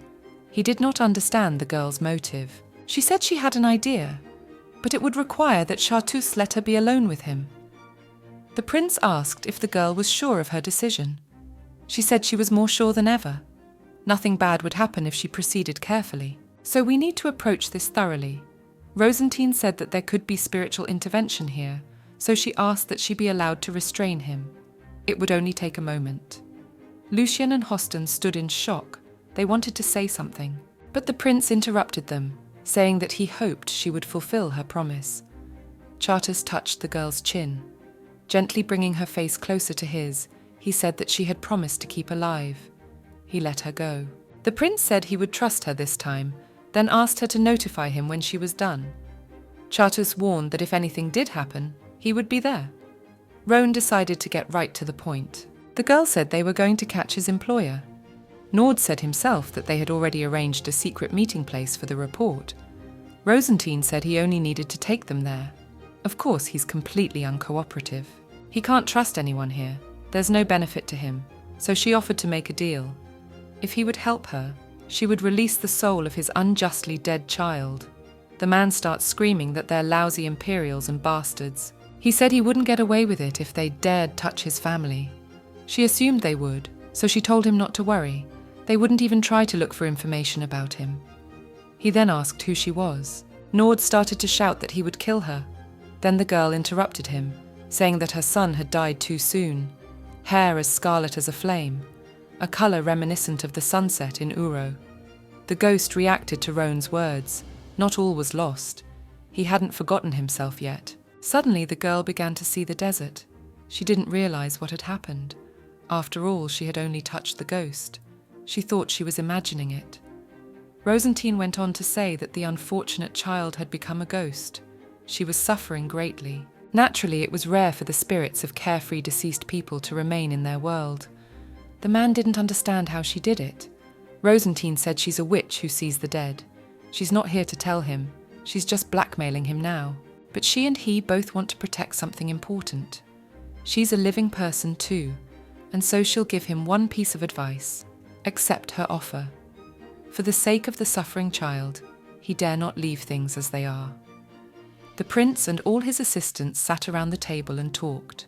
As they suspected, the catalyst is needed after all, and they have suggestions as to what it is. Hostan asked how Roan talked that guy into it. Even in the interrogation, he never said a word about it. Rosine said they had to play a little dirty. Lucen said that Hostan was very impressed, and Lucen himself can't help but admire the girl. The secret meeting should take place in 3 days, so we need to decide on an escort right away. Roan thought for a moment, then suggested, someone free at this time and strong enough. It would be better if it was someone with good skills, and also someone who can be trusted. Then the prince had an idea, someone he had in mind. And that person was the prince himself. Rosine was against it. This secret meeting with a spy itself suggests a trap. And the meeting place is far away from the Imperial Road. It's very risky. One wrong, hasty move and safety would be jeopardized. There is no place in this empire safer and more protected than next to Roan herself. There's nothing to object to. If she goes with him, they will find the trap. And his words are fair, but Chartus had told Lucien to tell the palace that he was going hunting. The girl didn't see how he was going to hide it, but the prince's face. A boy came up to them and told them that Lady Aeroln Mold was on her way through the garden. The woman said she realized she was with a sudden request for an audience, but she, Aeroln, so devoted to him, Lady Roan wishes to take away. Lucen asked how take away. She seemed to mean borrow. The shocked trio stood there not realizing what was happening. The woman spoke up, saying that the weather had been sunny lately, and she would like to explore the palace a bit. But the daughter of an influential county who didn't know the way was not allowed to just wander around. And then a rumour reached her, that His Highness has a confidant. She would like to ask her to accompany Aeroln. A maid, of course, she could simply request by separate address, but since the matter involved his servants, she decided to seek permission. The prince said, "Of course, my lady." Roan said His Majesty was a generous man, so, as she had told her earlier, she didn't have to ask permission. The girl said it worked out well, truly a talent worthy of His Majesty. She thanked herself for being spared the hassle. Aeroln Mold's second count's daughter, that thanks to her acting skills and political savvy, was able to become a socialite immediately after her debut. And the peak of her fame came at that time, when rumours of their affair with Prince Chartus began to circulate. The attention of the upper classes, the scandal surrounding the prince's claim to the throne. People began to question why such a capable girl could not achieve the title of countess. And the reason for that is Archie Mold, Earl Mold's eldest son, who is a very strong claimant to the family. Rosine even sent a letter of condolence on behalf of the family in his father's place. Now, when the struggle for the inheritance will become especially intense, everyone is well aware of the Count's deteriorating condition. He is already on the verge of death. It was Chartus's personal maid that she needed, and this rapprochement means that she now needs what only Chartus can give her. In other words, patronage. The girl asked if that was all for today. Aeroln thanked Roan, saying that she had had more fun in her company. Rosine replied that it was an honour to accompany the Countess. Aeroln had heard that Roan was travelling somewhere far away on behalf of His Highness, so she asked if that was true. The girl said it was true, and she would be back in 2 days. When the servant left, a young man approached the Countess. Turning to my lady, he said that this servant seemed to be on closer terms with the prince than they had realised, as if a little more, and the girl interrupted him, saying that she had already told him. The second prince is just a tool to fulfill his father's ambitions. If this maid is special to him, so much the better, because then he'll be weak to her words. It can do a lot of good if you pull the strings right. She asked Panya to bend over. She whispered to him that it was easy to possess his body and heart, but really she desires this empire. That's what she certainly wouldn't give to a lady with ease. In front of Roan sat Chartus, in a masked black outfit that covered a cloak, with a sword in his hands. Seeing His Majesty's so-called disguise, the girl wondered if it would be all right. The prince turned to Rosine, asking what her connection was with Lady Muld. She said it was no great mystery. From the circumstances, their opponent seems to be a very agile man, and Lady Muld has considerable weight in social circles. Roan wants to be able to use her power occasionally. All witchcraft can do is foreshadow. What they need, however, is not speculation, but knowledge of what is really going on and accurate predictions. They need the lady to listen to the voices of the living before they act. The prince guessed that the pledge was his favour. Rosine asked what was wrong. Didn't my lady already have her? How can you repawn what she already has? The prince and she had never been in love. Their relationship had always been a transaction. Oh, and her type is more of a... The man suddenly looked at Roan, who looked adorable. After a while, the girl ran towards the prince. The man caught her by the waist. He said that the next time they met, she could take the initiative. Hanging over His Highness, she said she had no idea what he was talking about, and thanks for the advice, but could he please hide it? Chartreuse said she was a coward. The man interrupted their sweet conversation by saying they had arrived, gone far from the imperial road. It doesn't seem like much trouble at first glance, but the whole street is filled with poverty and misery. Rosine had never thought about it since she was born in this world. She was only in a hurry to enjoy the present and what it afforded her, because her personal comfort had always come first. She did not even think of throwing away what was placed in her hands, and to want to be responsible for their lives seemed arrogant to her, an unnecessary disappointing reminder of herself. It was she who was the one who had been thoughtless and indifferent. Roan called out to the prince, putting his arm around her waist. Even if not now, Rosine realized there was something she could do. They came to an underground beer hall. This place is a real hiding place from the eyes of the Empire. So she understood exactly why the meeting was scheduled here. It's time. Nord looked worried. If they missed that man, everything they had done so far would be for nothing. The pair spotted him. The man threw a couple coins, saying that he didn't want them to be disturbed, so they needed to deal with this. One of the men in the pub said it would be done. The man sat down at the table where Nord was sitting. Roan realized that this was the intruder who had made Nord do the dirty work. The intruder offered to listen to Nord's report. The couple couldn't hear anything. It was probably because of the distance. The man said that if Nord couldn't do the task, he was useless trash. And how would he know who would take care of his kin? The intruder asked if the man had lost his fear since everyone was already dead. Then he said that he would give the promised reward, so it was necessary to follow him. When Roan saw what was happening, she said she would go to the main entrance. While the Nord stalls, the prince and Costan will block his escape route, if all goes according to plan. Rosine realized they could catch him here and now. Opening the door, a wounded Nord sat behind her. They'd missed the intruder. They couldn't do that. But he has an accelerant. Roan said they would at least find a local healer now. The man said they should look into something. It might help them. The girl was called out by the man. Nord asked for the release of his child, Jemu. There was nothing to sympathize with here. Just as she had in her past life, he had tried his best in his. For someone who came from streets like this, life couldn't be better. For someone who has passed on, she can only help with what she knows how to do. Gemma's darkness had grown considerably thicker. There was no time left. If nothing was done, this child would be too, just like then with Court and the evil spirit. Nord understood that she needed time to come to her senses, but it was too dangerous here. Roan realized that Prince Charters could see that. So far, nothing much had happened. She needn't worry about him turning out to be possessed like Court. Still, the girl had no desire to talk to the ghost in front of him. That holiday night, if he was sincere, he had sympathy for her. But whether he trusts her completely is another question. And, they're going to say goodbye soon anyway. In fact, even a passing crush can be a hindrance. Roan told the prince she'd arranged something with the Nord, so she asked for some time. Rosine explained that only sorcerers could do that, and then said that Chartreuse had better step back a little. If he heard the sorcerer's language, he would be damned. The man obediently stepped back to where the girl had told him to go. The girl asked if Gemma could hear her. She doesn't know a specific method for calming a ghost, but based on the experience of her past and current lives, the ghosts she's met so far fall mainly into two types: lost their way and lost themselves. Evil spirits who have lost themselves are left to wander the fringes of the netherworld, but Rosine does not wish her such a fate.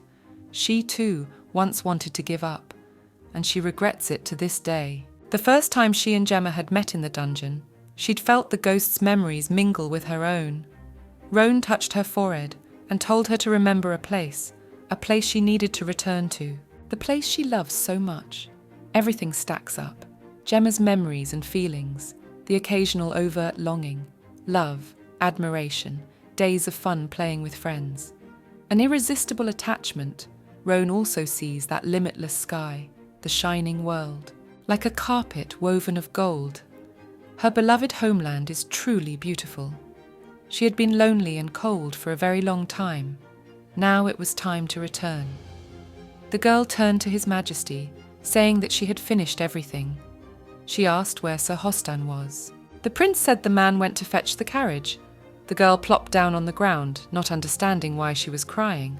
The prince asked what happened. To this, Rosine replied that she was just feeling sorry for herself. It's just a side effect of the sorcery. She could continue on her way, so they could depart. Charter said if she was okay with it, but would be fine. Even if just a little, he asked for permission to comfort her. Roan said she was really fine.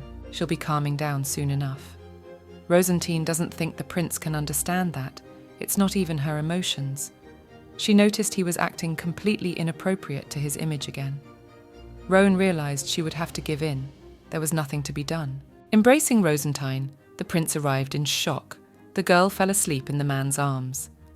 Waking up, they were pulling a carriage up the street of the city fortress. Roan wondered. The surroundings shone with luxury. These streets, clearly speaking of affluence, were much more familiar to her. Although it all seems so unreal now. Maybe those people are well aware of what is outside the city. Maybe Rosine Argene was the only one who was completely indifferent. How great was her irresponsibility. Now, the continent of Akron was still in a period of endless wars and gold coins as currency. Of course, she assumed all this with the apparent presence of emperors and nobles of various titles. And yet the gulf between the rich and the poor is so vast. She had not thought about the fact that all of this was also in her country. What is it? Such a strong feeling of shame and discomfort. The second prince, he too, feels the same as Roan. The golden empire of Kazen. What it has sacrificed for its own prosperity. What are their sources of exorbitant wealth and power? Lucien greeted the couple as they left the carriage, saying it was good that they had returned safely. Rosine said about the trap. Lucien already knew about it from Sir Hostan. The prince touched the girl's shoulder, saying that there was nothing they could have done in the situation with the Nord. If they had gotten the most important clue, then Rosine, as its holder, should be rewarded accordingly. If she had any desires, it would just have to be said. The girl said her wish, given the Argene situation. Roan knew even if a wish was found, it would be contrived. The girl asked how His Highness felt after visiting those slums. It was very hard for her to go back to those streets. All the things she had already forgotten about came rushing back at her, but most of all, the fact that she had just forgotten about it all. She was so ashamed of herself, it made her unbearably sick to her stomach. Rosine knows it's presumptuous, but she'll take her chances and wish. She asked to change this country as much as she could. Let the light of this place reach the darkest corners of the empire. That was her only wish. A little later, the girl talked about how happy she was about the end of everything. She had expended so much emotion. Roan didn't think it would go this far. Rosine apologized to Lucien for delaying him. He turned to the girl, thanking her. She asked about the reason for the thanks. He could tell there were countless of them now. She realized that he had his own secrets too. At first she had found him very suspicious. She had been brought up as the successor to the duchy, and yet he was a political figure. She didn't even know her name, even though he had been at the prince's side for over a decade. A talented assistant whose fame never left the imperial palace. Rosine didn't know how to ask him though. She already had a hunch, but it would be better to be sure. She apologized for her curiosity. but the reason was his eyes. He thought she knew, but the girl said she only realized it now, after his words. Green pupils were not uncommon in Akran, but you don't see a color as bright as Lucian's very often. It's clearly a genetic defect. The Empire despises and fears such a pronounced sorcerous color at the same time. The officials are probably strongly against it, but he still remains in the position of assistant, firm and unyielding. She was damn pleased to owe such an admirable assistant to the prince, but be grateful he didn't owe her. She hadn't done anything at all. Lucien said what she'd done in the slums. Rosine interrupted him, saying still no, once she finished helping His Highness and returned to her seat. Then she would look for something she could actually do on her own. A few days later, Roan picked up the catalyst for the problem. It seemed to her that thinking together wouldn't help her find the answer, so she recklessly assured her that she'd figure it out on her own and left. She scrutinizes the green stone in her hand. Its unusual surface polish she has definitely seen somewhere. Suddenly, someone approaches her from behind and inquires about the gem. The girl was startled and immediately turned around. It was Gertrude. She asks why Roan is so frightened, and in her head she thinks she is totally unfit to survive in this world. She'd just heard that Arjun had found something interesting, so she'd come to look. She really wanted to see what she was looking for so hard. Rosine asks if Gertrude knows what it is. She starts to giggle. Gertrude says with a smile on her face that she is Gertrude Mary Kazen, the chief trendsetter of the socialite society of the royal palace of her era. The girl thinks about her name and realizes that she too was a member of the imperial family. Also wonders why all the ghosts of the imperial palace are all members of the imperial family. Gertrude shrieks. Anyway, 180 years ago, this gemstone was very popular. Back then, it was called the Blessing of Eternity. She remembers that Arjun also had one in that era, so she asks her to recall some portrait of it. Rosine remembers this unusual gemstone. 17 years ago, in the Duchy of Argent, Rosine has fallen asleep at her desk. A woman in a dark green robe enters the room and strokes her head, causing her to wake up. She tells her not to sleep in places like this, for she might get sick. Rosine thinks it's a ghost and wipes her eyes.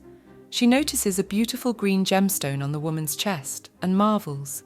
It is the first time she has seen such a beautiful gemstone. The girl thinks it is a brooch. The lady explains that brooches did not exist in this era and asks if she likes this stone. The lady asks where she can find it. The woman says she doesn't know, because even in her lifetime it was hard to get it. She was at this point in her life giving herself to politics. Therefore, if her former lover had not given her the stone, she would not have thought of the meaning of this thing. This gem is said to have a sacred power. To the one who wears it, he guarantees eternal blessing. She says that Rosine cannot imagine how often she has been advised to take him seriously. The girl is amazed that such a thing is possible in this world. She asks if it really has that kind of power. The lady replies that she doesn't want to ruin her childhood hopes, but to some extent it's just superstition, though she can't say it's completely wrong. However, the feelings of the lover who gave her this stone, his sincere good intentions, love and desire for her well-being, remained in this gemstone as a true eternity and blessing. Rona remembers precisely that this piece of jewelry is very rare in this world.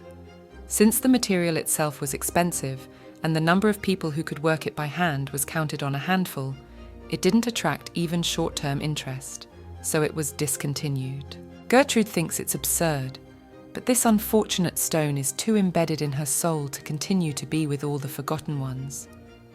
Roan wonders how it's connected. She says she decided to make a minor character of tragic love a true muse of the era. She immediately gathered people, a playwright from a suitable university, a wandering poet, singers, and told them a few things. Namely, a dramatized tragedy of dramatic and ardent love staged for her. Gertrude turns to Rosine and says that they have a fatal gem and a related ardent romantic poem and wonders what people's reactions will be. Roan is greatly surprised that Gertrude didn't lift a finger, but shook up the high society with a single story and made an unnamed gemstone the fashion statement of an entire era. Gertrude smiles heavily and says something about the ease of manipulating people. Before she can finish, Roan interrupts her and tells her that this is it. Gertrude's eyes go wide with surprise. Roan thinks she has caught the beginning of the thread and thanks her. Gertrude says that she has the art of managing public opinion at the highest level and advises Roan to start learning it a little at a time. She's even willing to do her a favor and give her some advice. Before she can finish listening, Roan runs out of the room and warns her that she must go to the prince now and says they will see each other later. Gertrude tries to detain her and thinks she should have praised her before going and asks her to do it later. Now Roan understood. North had said to study the catalyst, and the catalyst was actually a blessing that had caused a stir 180 years ago, but then faded into oblivion. And if such a stone has resurfaced, it means that there is still someone out there who can handcraft such stones. This person, in turn, must have had some kind of contact with the organizer of the attempted shipment. In this case, if they find this jeweler, they will be able to find the organizer as well. And it can be found by engaging those particularly interested in the movements of the wealth and valuables of the empire, secular society. Roan walks into the room to see Chartreuse, turns to him, and tells him she's found a way. This gem, on behalf of His Highness, will be remade by Lady Mold. At this time, Chartreuse is playing chess with himself. Roan asks if there will be a gift for her from His Highness. In reply, she receives that there will be. However, they cannot allow its value to be undervalued in the handing over, and so it will be presented to her formally at a soon-to-be-held social gathering in Madame Marx's salon. Sometime later, in the evening, everyone arrived at the building for that very meeting. Roan had heard that Theresa Margas's salon was famous for being the most luxurious and most frequented in the capital, which is to be expected from the salon of a reputable ancient family with a deep history. Roan is looking somewhere. At this time, Countess Therese Margas is alerted to Lady Mold's arrival. Next to Theresa are the Countess's daughter Aris Margas and Viscount Theodore Margas. Earlier, Roan spoke of a token of His Highness's favour. She thought it was without exaggeration the perfect place to cover the moment of its presentation to Lady Mold, the assembly. Already in place presenting a gift from His Highness Prince Charteris.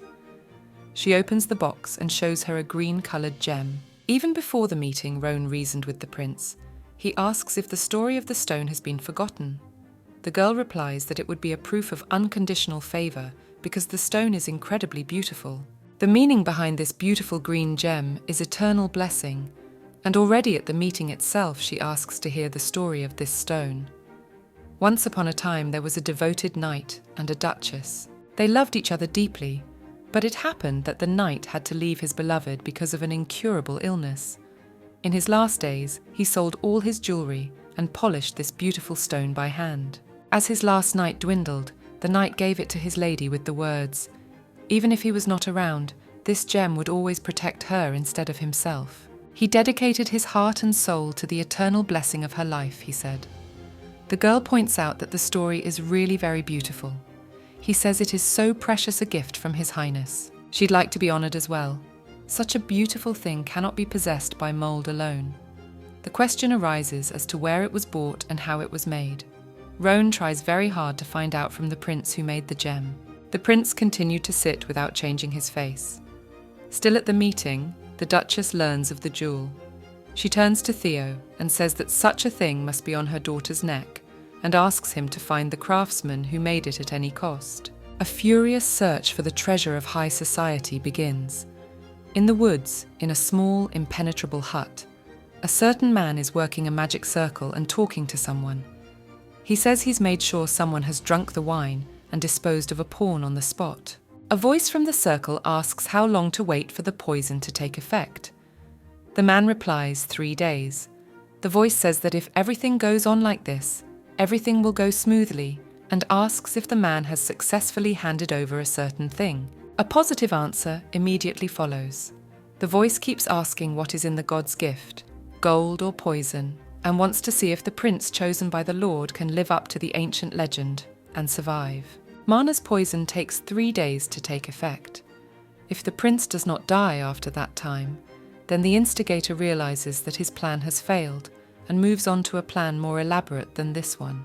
Roan thinks, plus Beaumont was presented with an eternal blessing to act as a catalyst. She realizes that the bait has already been thrown out anyway, and the jeweler will be found by the aristocrats. Her first priority now is to find a clue to the second conspiracy by any means necessary. At that moment, she hears Gertrude's voice behind her. She was surprised that the rumours of Rosine, the second prince's maid, and her exploits had spread quickly through the capital. With just one story she heard, she was able to excite the upper classes. She says that everyone's eyes lit up and they are now looking for the eternal blessing, or rather, looking for the master who worked the gem. Gertrude brags to the others that she was the one who taught Roan the power of stories. They reply that they were also very helpful during the poisoned wine incident and watched all night. Rosine hears all of this and says that without all of them, she couldn't have done it on her own, and thanks them. They all get tears in their eyes and run from all sides to hug her. They call her brave, gentle, a little angel. They say that if she needs their help again, let her say whatever it is, and it will help the best it can. Roan, of course, was happy about this, but at this point she was cleaning, and they were in her way, so she chased them all away. Already sitting on the stairs, Rosine was pondering where to find the beginning of the thread to the second conspiracy. Her musings are interrupted by Rannon's sudden appearance. The girl asks him if he has learned anything. Rannon smiles slightly and says only one word: Martel. Suddenly behind Rohan's back, while she turns questioningly in his direction, Martel appears and he continues, says Mura's ivory, Arjen. The girl says he startled her with his scream. In fact, it was Martel who was most interested in Mura's ivory at the time. She asks about the jewellery box that Count Hermann found. She notes that it's rather surprising that it was found, but it's just a legend. Rannon says that no, Mura's ivory is real, except that its owner died for no known reason. No one in the whole world knows about it. He tells of a conversation he had with Martel. He was distraught, for no one is able to find one unfortunate chest. It was said that the chest had been in a village on the state border for at least a century and a half. This was true, but according to the locals, the chest suddenly disappeared one day, and its owner was found dead. They realized that someone had beaten them to it. There were no signs of violent death or any wounds on the dead man. The man thinks it may be related to the sea from the legends that Mura crossed. Roan immediately asks if it was the Sea of the Southern Kingdom. Among Beshutan's aphorisms about the Sea of the Southern Kingdom, there is one most notable: for one life, one death. After that day, they secretly gathered the scholars and ordered them to inquire about other places where the ivory of Mura appeared. Surprisingly, in fact, all ivory owners met the same end. Everyone died, as if the ivory was cursed. Even more astonishingly, everyone who tried to be saved with it miraculously survived. It sounds absurd, but it's true. Martel swears on his own honor and says he is the only one who has been obsessed with ivory for thousands of years.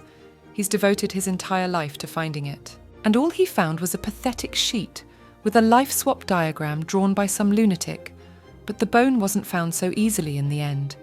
Hearing about the diagram, Roan starts actively asking about it.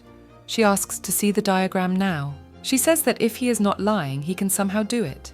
Martel begins to refuse, for he has worked very hard to get this treasure. Roan looks angrily in his direction and says he won't eat him. It was said that Mura's ivory had gone to the second prince, so Martel asked him in return to take him to the place where it was kept. He must see the gift with his own eyes, even if he dies. Roan agrees. Late in the evening, they enter the room quietly. Martel is intensely excited about what is coming.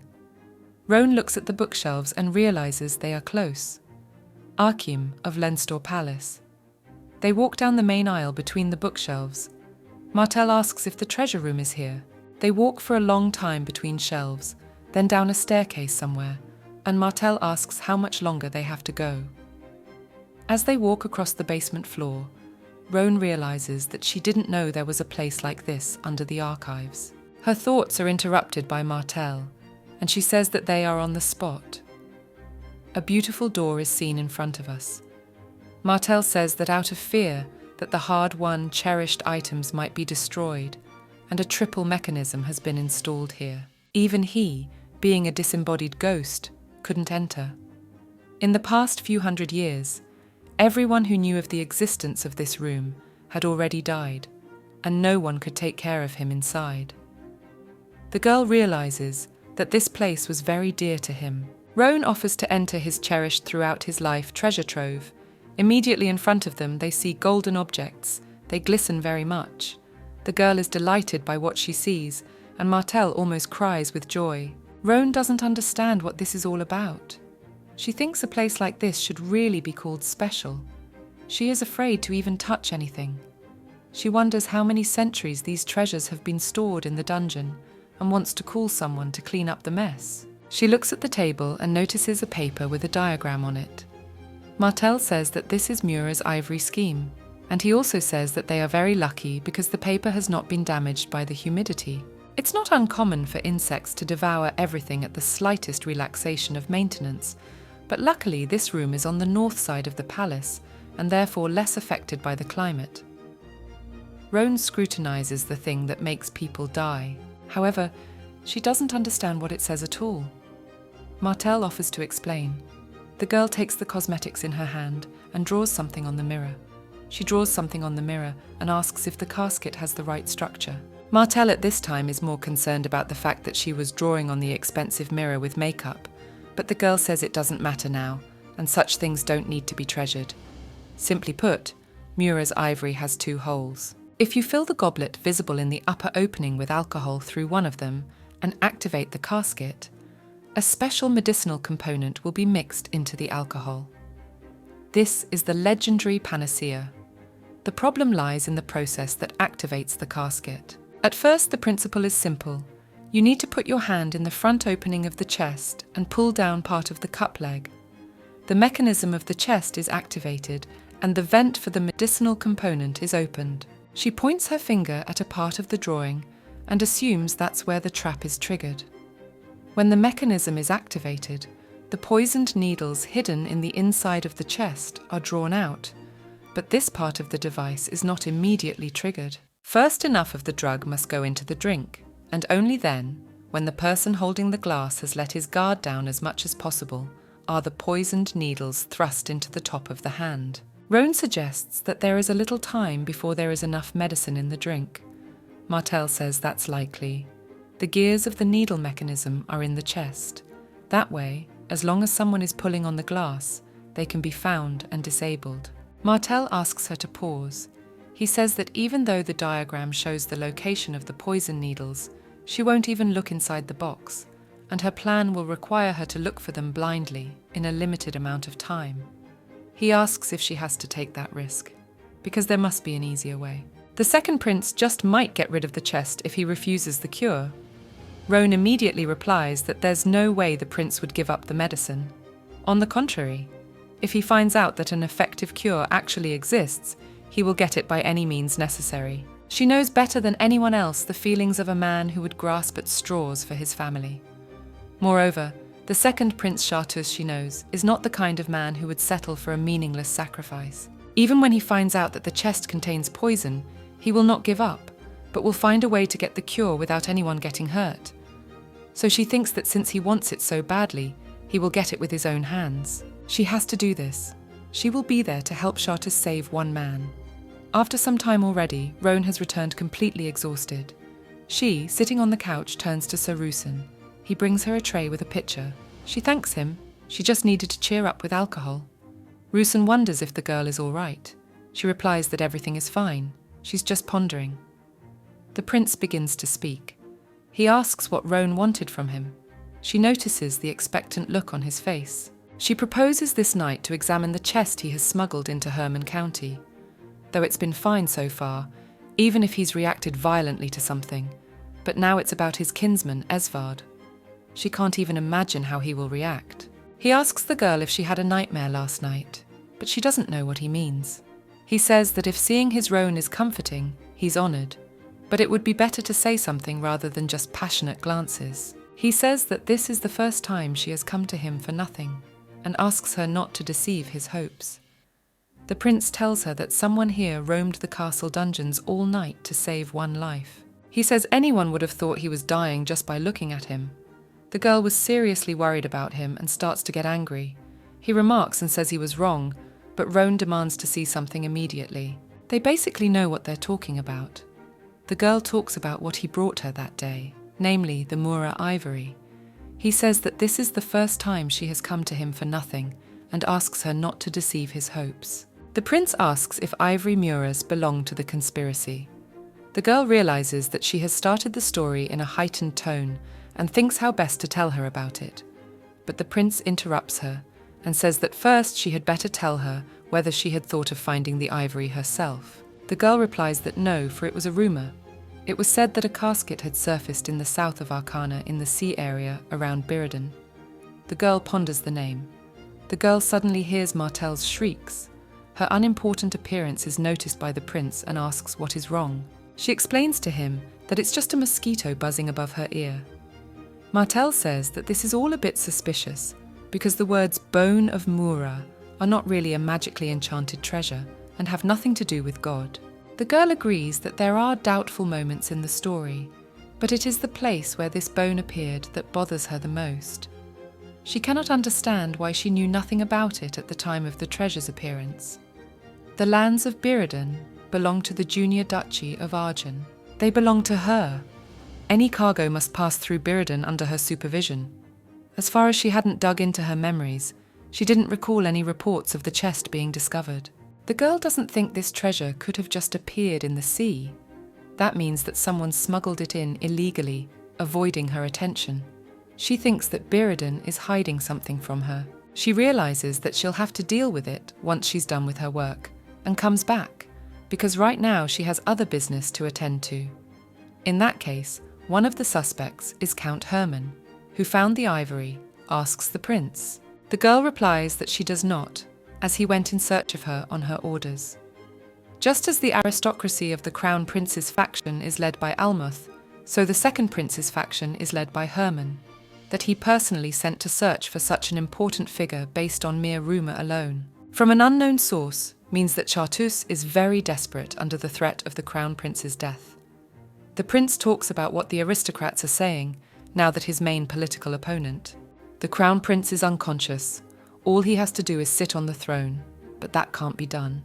Even if he actually ends up becoming emperor in the end, a dispersal of power is necessary to confirm his exclusivity. And that requires the power of the Crown Prince, and the members of the Carthason family can't oppose the imperial law. It's as if the whole country has been enchanted. The prince is approached by his brother. He says that anyway, it looks like this era has decided to raise his hand. The prince says there's no need for self-deprecation. It's all a curse, and he's only stating a fact. However, from the second he raises his banner, he must manage perfectly at all costs, for he is unwilling to cede the empire to an inept younger brother. He wonders if he has forgotten his words. The stranger recalls him saying he would put an end to this imperial lineage and the era of the monarchy. Roan says that the conspirator is lodged somewhere deep within the imperial palace, someone so close to the heart of all that was going on that she foresaw Charteus's desperate struggle for her brother's life. She addresses His Highness. In that case, she is obliged to see the thing. The girl says she has one way and asks for the whereabouts of the ivory. They can't just let go of a legendary panacea that was obtained with such hard work. It's unacceptable. They go down to the semi-basement. They end up walking together, and so far everything is smooth. However, the girl slips. Hastan catches her and asks if she's okay. She says she just slipped. She wonders how this castle is organised and why there are so many secret rooms. Finally, they struggle to reach the secret vault of Charteus. They see the ivory Mura casket. The girl says she'll marvel at it later. For now, she needs to catch her breath a little, having wandered around the castle until dawn yesterday.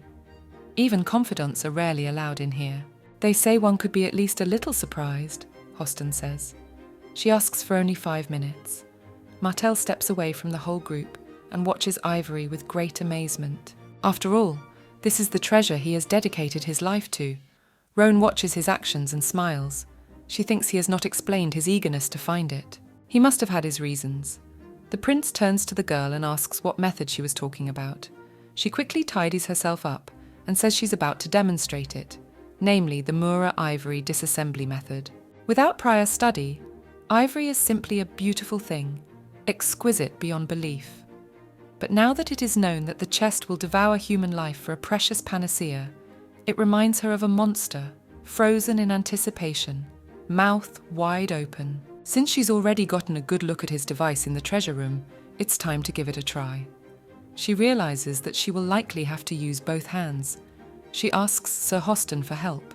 She will take care of the mechanism. Suddenly, her arm is yanked back by the prince, and he says that if she risks being poisoned, they need a suitable antidote or some kind of spell that will disarm the trap or make her close her eyes. The girl remembers that she promised to keep him alive.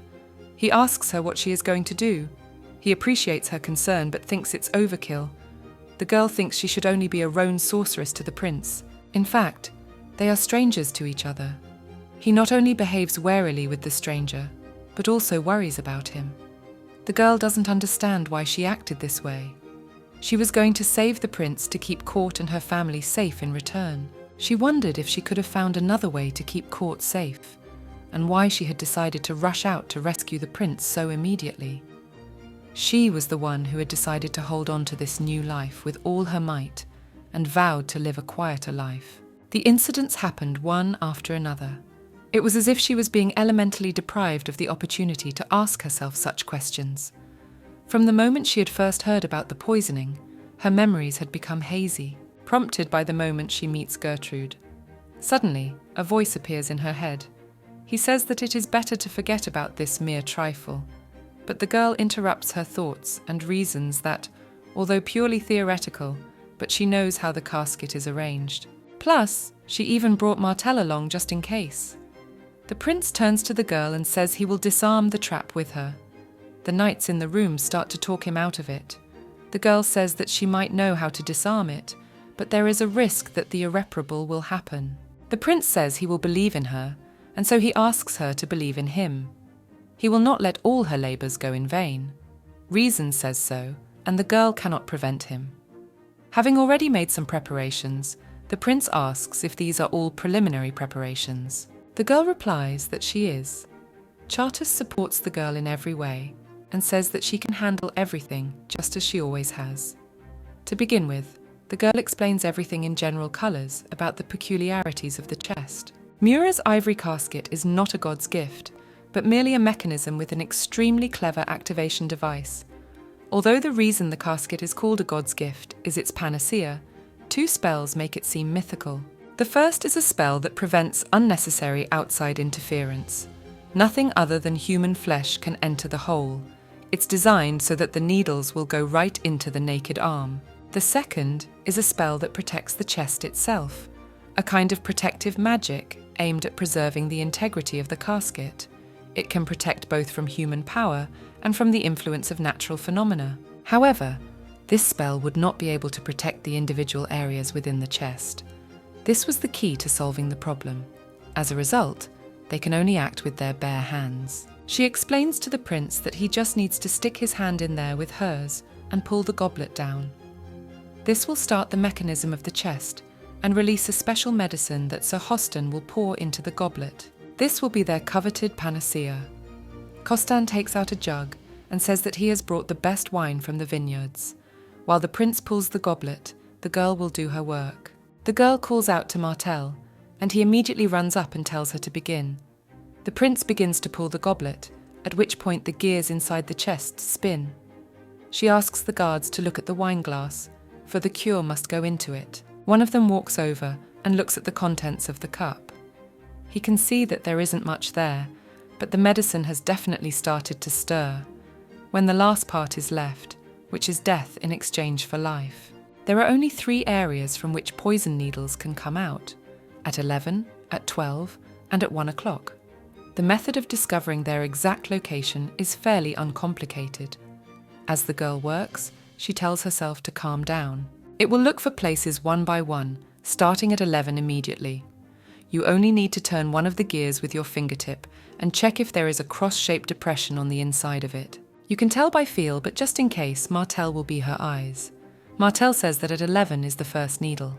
The girl starts looking in that spot. After finding the right spot, the only thing left to do is to break the thin plate underneath. The first plate is broken. The girl is a little relieved. One of the knights asks Hoston about the wine. The medicine is still flowing in. The goblet is almost full for the remaining half. The knight turns to His Highness and says that the medicine is being spiked faster than expected. There are only 2 needles left. The next one is at 12 o'clock. She needs to be more careful. Suddenly a crunch is heard, and she realizes it is a plate. The last needle remains for 1 hour.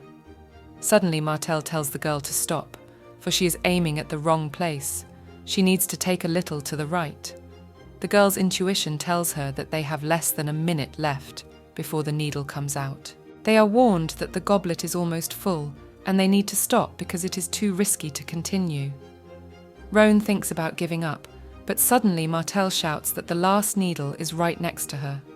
The girl tries to break it, but realizes she doesn't have enough strength. Everyone sees the concerned face of the prince, who asks the girl to hurry up. Martel, watching all this, points the girl's hand where it needs to go and tells her to aim for an hour. He tells her to break the thing she just aimed at, and suddenly the needle breaks. They did well.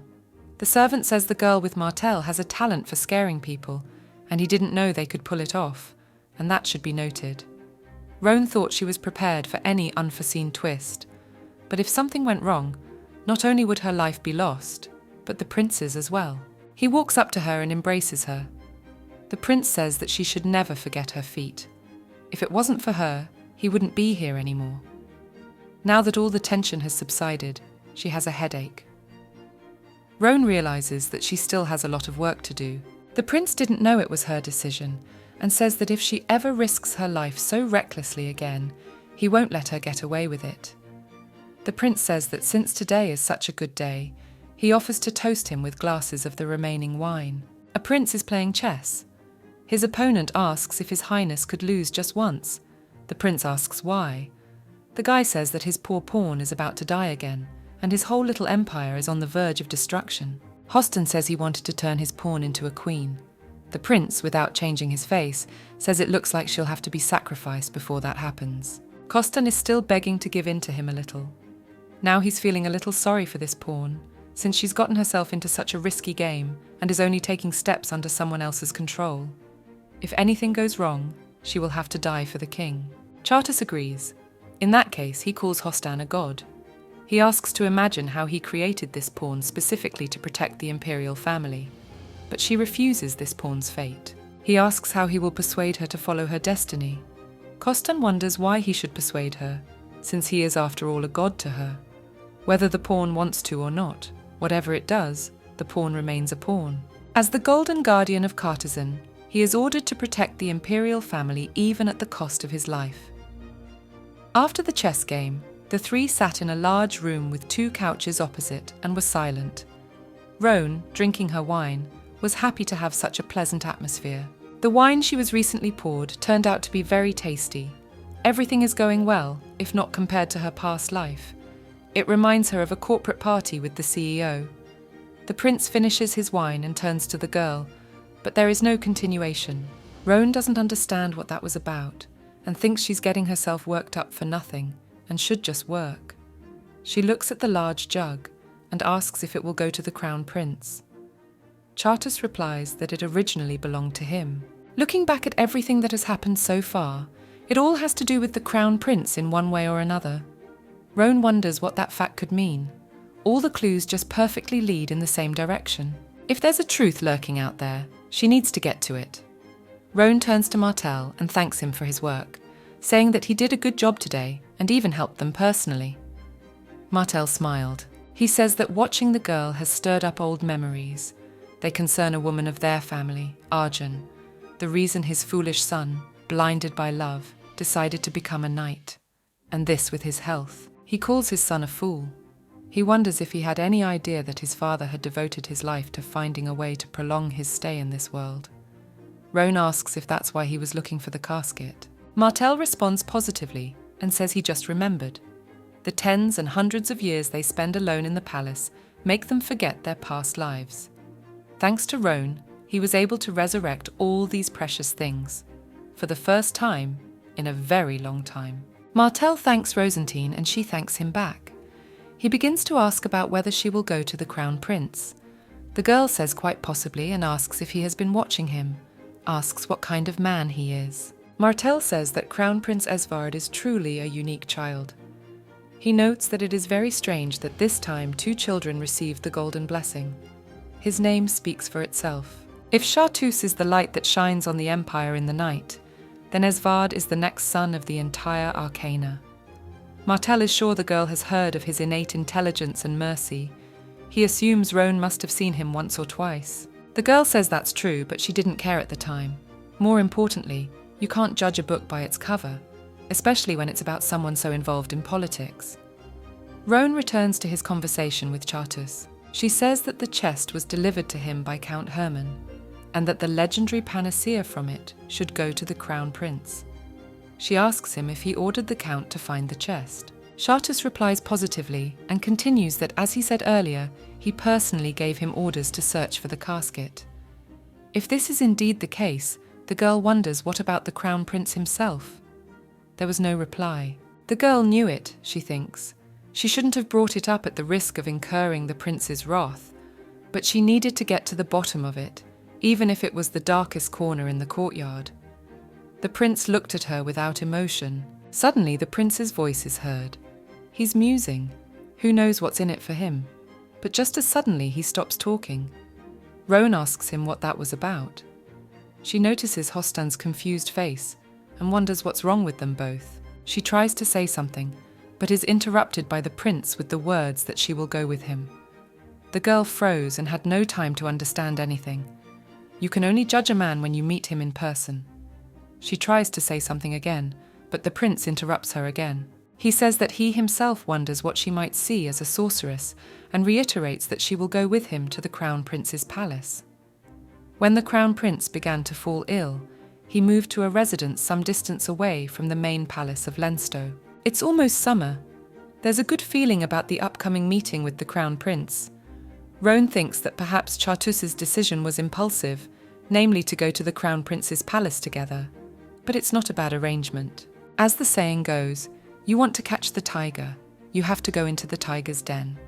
Roan is ready for this confrontation, since the Crown Prince has been the most suspicious man so far. Chartreuse asks what's up with the rumours, and if they're working. He also asks if anyone has found the jeweller. Roan replies that there are no results yet. The prince thinks they will have to wait. Lucien turns to the girl and asks if she is nervous about meeting the Crown Prince. He notices, though, that this behaviour is quite in her spirit. Roan is surprised to see Lucienne nervous, for it is a rare sight to see her nervous. She says she's just a maid. She just has to stand still, that's all. Lucien agrees, but warns that His Highness is extremely inquisitive, so I guess if she accompanies him, it will be fine if they interrupt him at the entrance.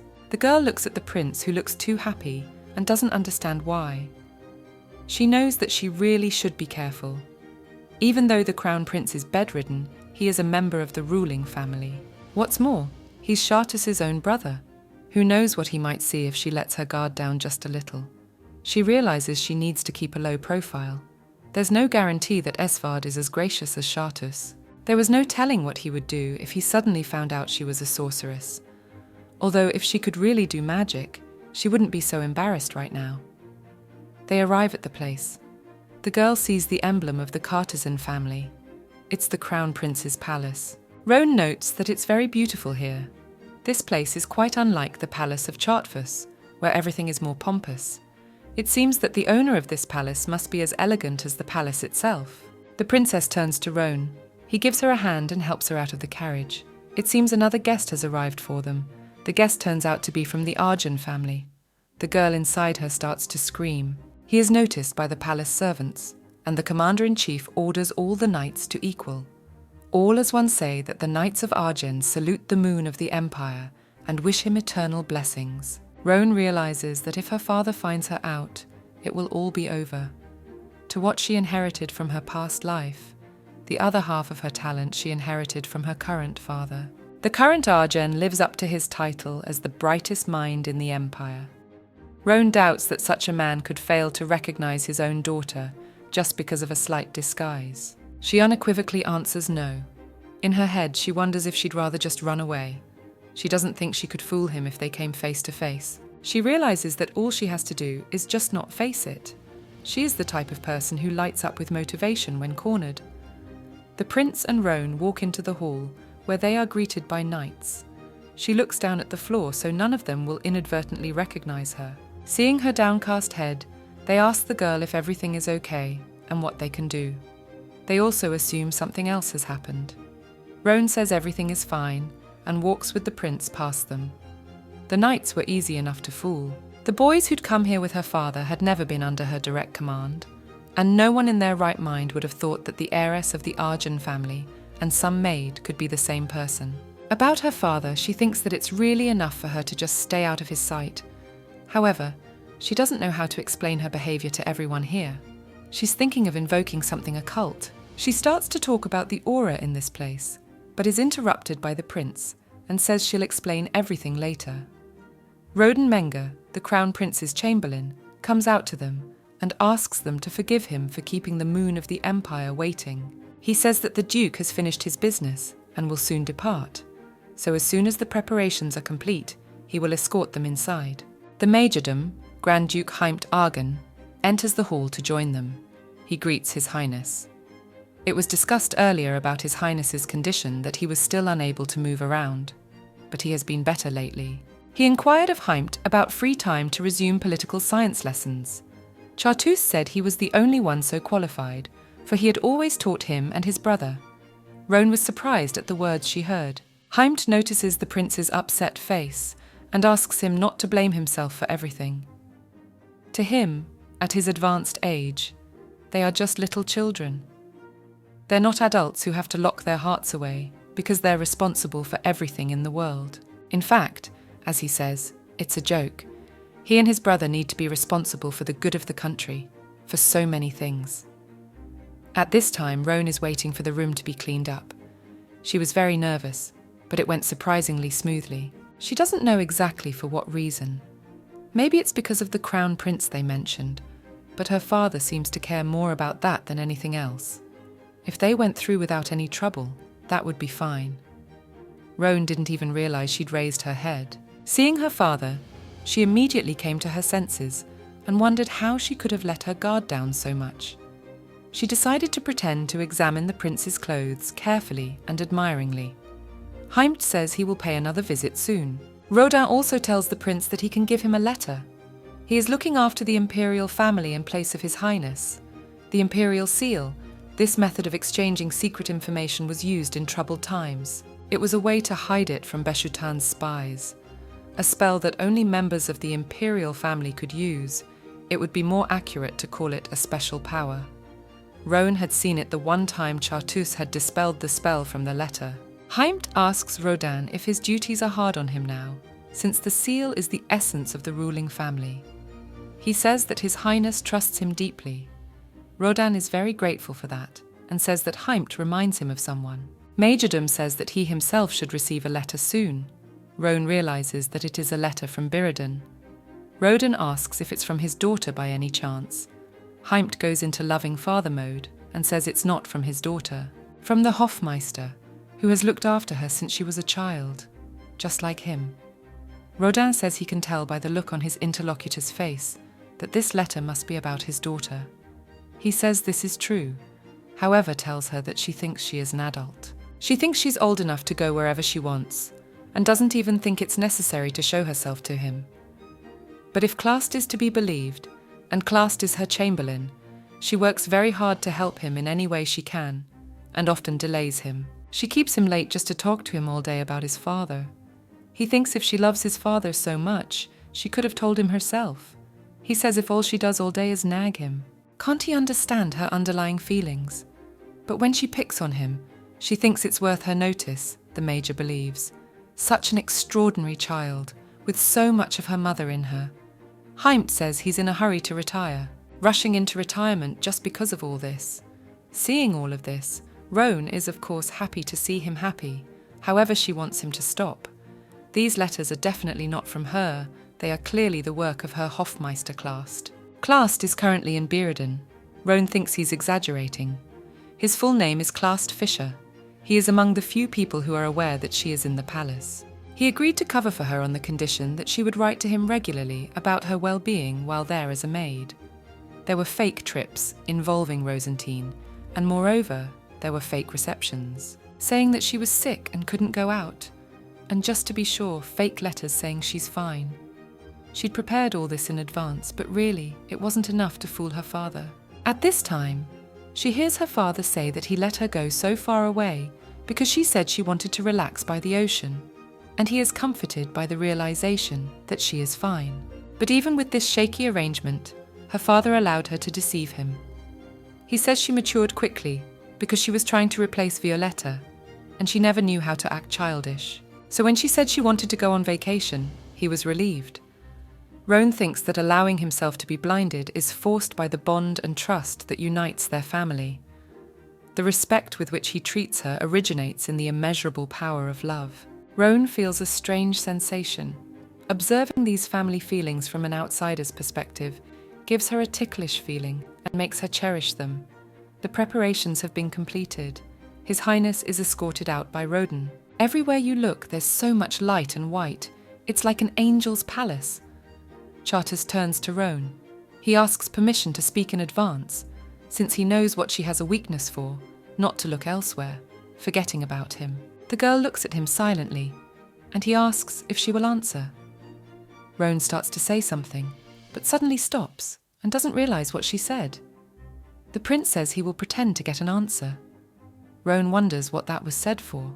They make their way to the door to the room, and the knights announce to His Highness that Chartus has arrived. As soon as they enter the room, Chartus apologizes for keeping his brother waiting so long. Prince Chartus greets the second son of the Empire. His brother greets him and tells him that Chartus has not visited him at all lately. Chartus replies that his brother was in no condition to see anyone at the time, so he decided to postpone the visit. The room was bright, even too bright. Roan notes that his beauty is undeniable. The Empire's second son, Kazen, was able to quell the conflict over the succession, even with Chartus as his rival. This disposable man is the future ruler of Arcana. Eswa reminds Roan of someone. He looks at her and asks his brother about his gift. He wonders why his busy brother deigned to come here with his vassals, even without his call. Chartus turns to Lucen and Hoston. He asks if his brother is bothering them too much. All of them answer as one that it's nothing like that. It is only the work and duties of the prince's vassals, and they have nothing to complain about. Roan suddenly sees Lucen so tense. Eswa tells them that he is not going to punish them and asks them to relax. He notices that his brother is still so cold to him. Chartus replies that it is because they are competitors.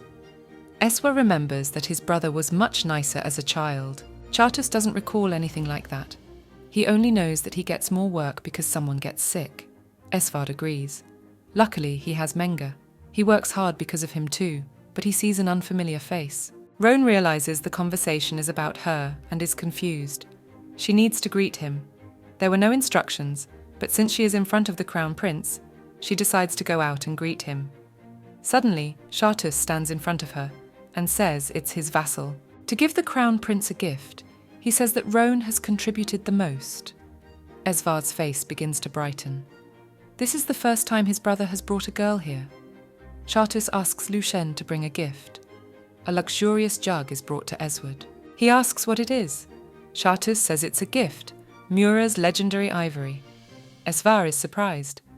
Chartus asks Menga to serve the goblet and thanks him for his work. Esvar decides to taste the drink and see if it will break the curse. Everyone holds their breath. Esvard wonders in whose hands the world will remain. He takes a sip and is asked how he feels. Chartus thinks he has robbed his brother of a chance to rid himself of his remorse. He asks if it worked. Not really. Any normal illness would have been cured, but he's feeling better. Esvar is sure he'll be able to walk soon and he's happy. He is sure he will soon be able to take care of the Empire. Roan and Chartus are walking near the edge of the forest. The girl carries a flower in her hand, so idle. Roan thinks the most striking thing is that this man volunteered to drive her home, and he did it as if it were perfectly natural.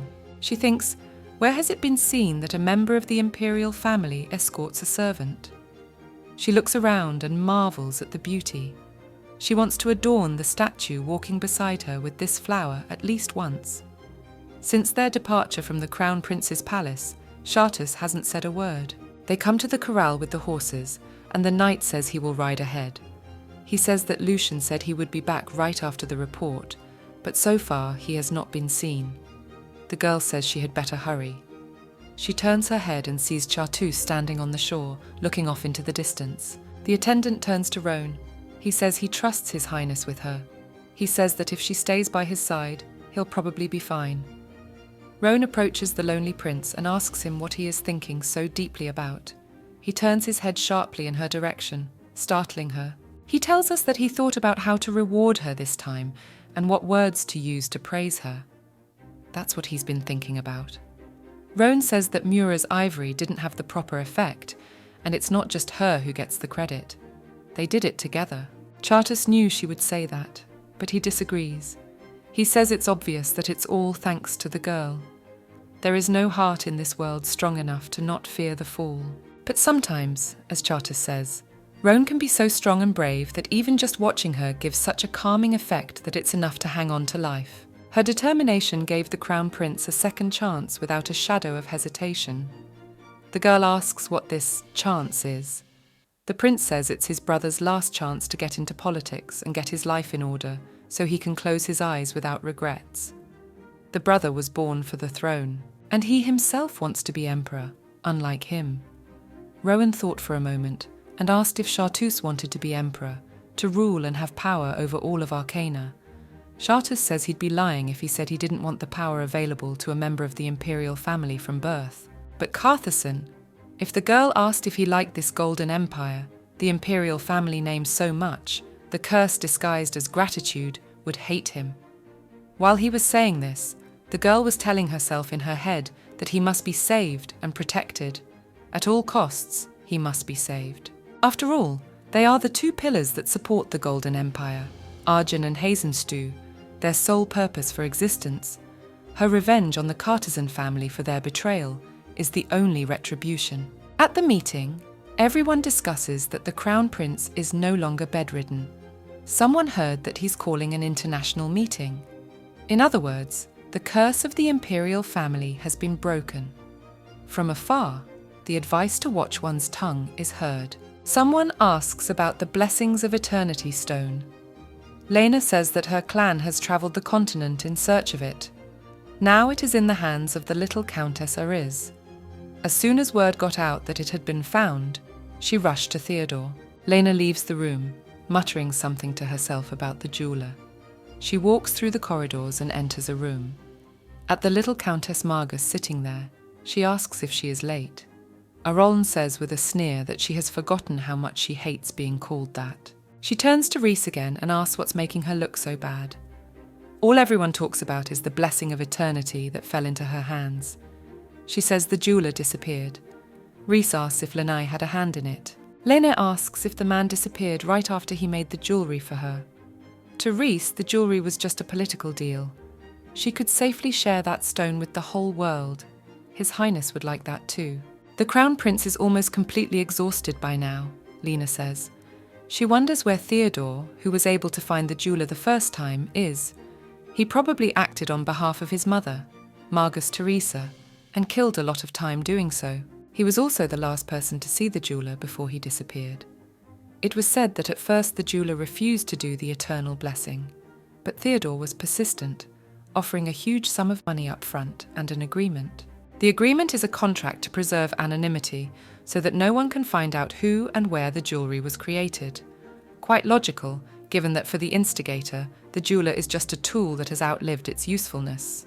They'll destroy any possible evidence to make sure no one gets on their tail. We need to find the jeweller's body as soon as possible. By now, the ringleader may have realised 3 truths. 1. The plan to poison him through the golden goblet failed. He had to make sure the wine was drunk, and the pawn was destroyed on the spot. The only question was how long it would take for the poison to take effect. It's been 3 years since Mana's poison should have taken effect, but the prince is still alive. This is direct proof of their failure. Second, the catalyst, the stone of eternal blessing, was in the hands of Prince Chartreuse. Now everyone knows that His Highness gave the stone to Lady Mould. And finally, the third.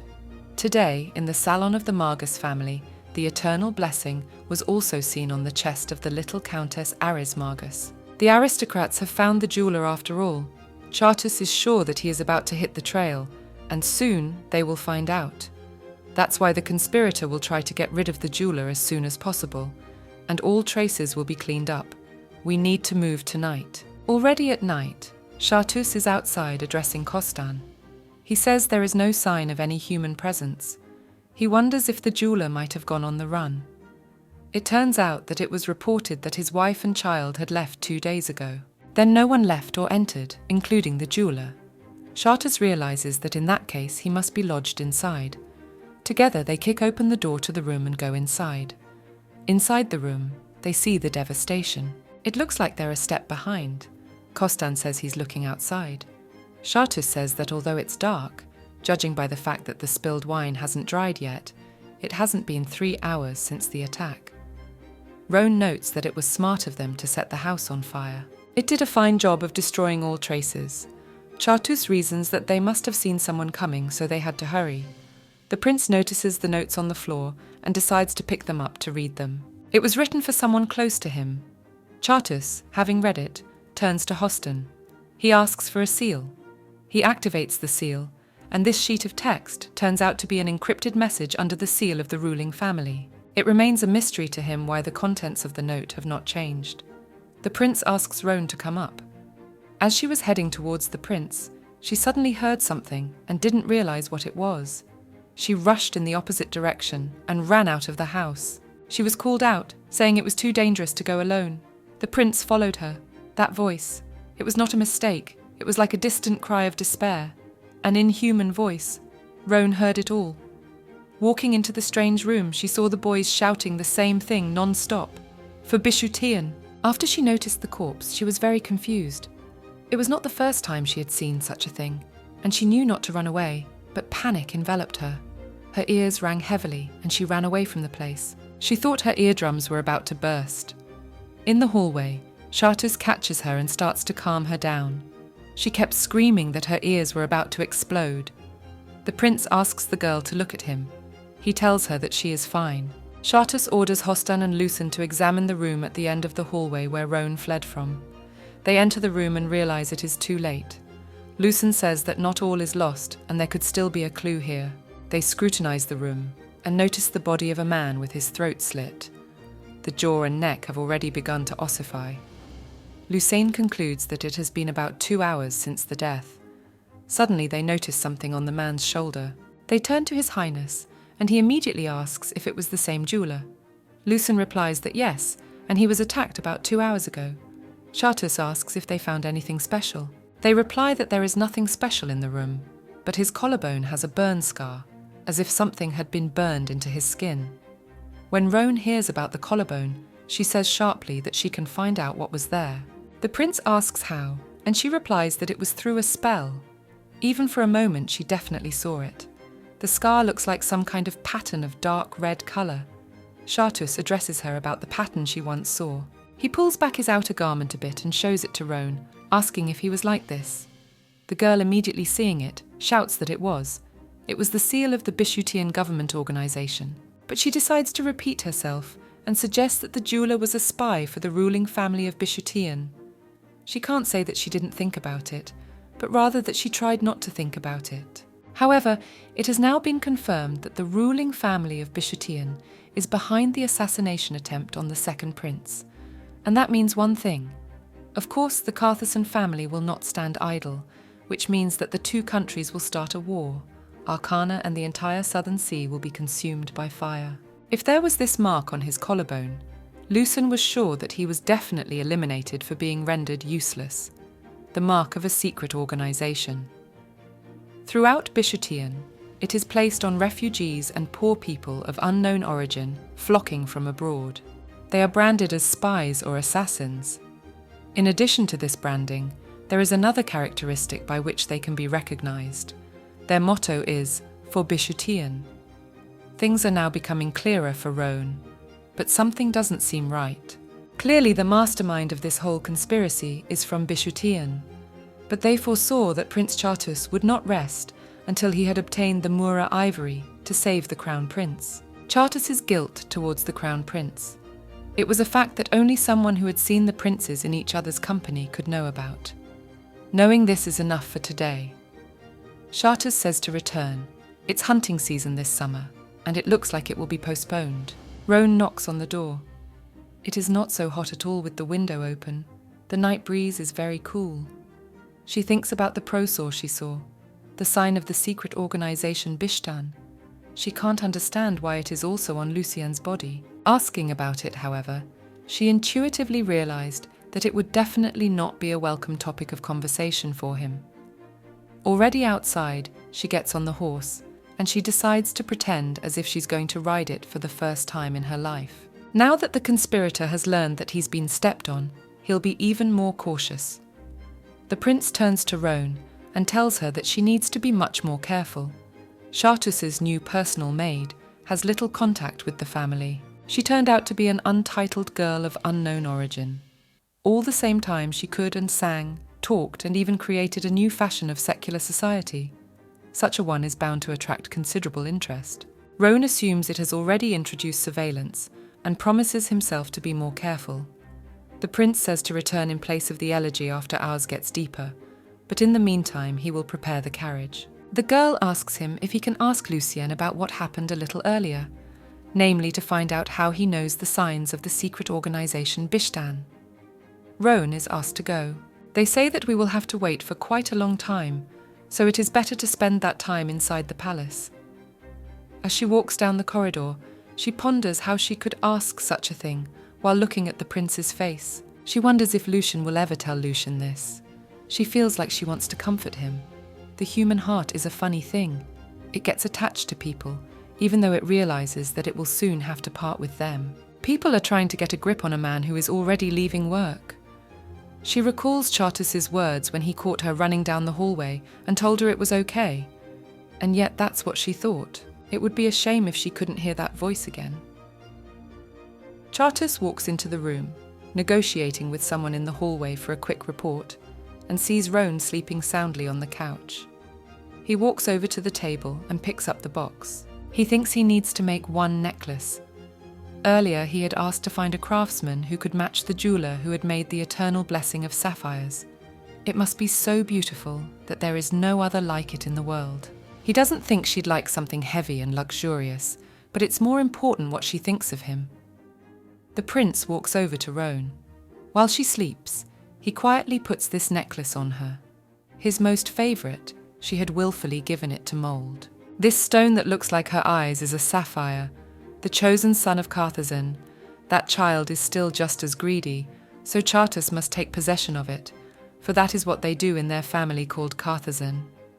He asks to remember Roan. Her ancestor stomped on his heart and burned his town. He was the one who took her brother's life, and everyone she loves will also be cursed by him. Even if he's not around at any time, he'll put his soul into this. He will pray that this clear light will protect the girl. He kisses the stone and lets it go. At this time in the castle, Crown Prince Esvar finally stood up and walked out into the courtyard. As soon as the servants noticed him, they immediately realized that the rumors were true. They cannot believe their eyes. A servant asks Esward if he has heard about the officially announced topic of today's parliamentary meeting. They say it is holding a celebration of the founding day of the state. Originally, following tradition, the State Foundation Festival is held at the beginning of the year, on the foundation day itself. Esvar thinks this is a good time to show how healthy he is. He asks that delegates be sent to their old allies on behalf of the second son. Simon is in the courtyard addressing the Oberkammerger, who asks how His Highness is doing. Simon says that the prince will be back after a walk in the garden with Mr. Almott. Simon wonders if the man has raised birds before. The man says he did. He tells that previously his bird was stupid, so he got a new one. He starts bragging about his bird's wings. Simon says that they are very similar, and mentions rumours that blackbirds are raised by stealth hunters. In the man's hands is a note saying that the jeweller's residence has been discovered and that the prince has guessed everything. He says he will be a good chaperone and lets the bird fly. Rumours have spread through the city that Esvard is back on his feet and feeling better. They say that there will be a festival for the founding day of the state, and many foreign aristocrats will come. There are flyers all over the city. The state's first Foundation Day festival in 4 years. No wonder the whole country is abuzz, Roan thought. After all, it wasn't held for a long time while the Crown Prince was sick. The girl complains that this has made her twice as much work. She is the prince's companion, but she is not allowed to reveal her identity, so she works as a servant. Her employer teases her endlessly.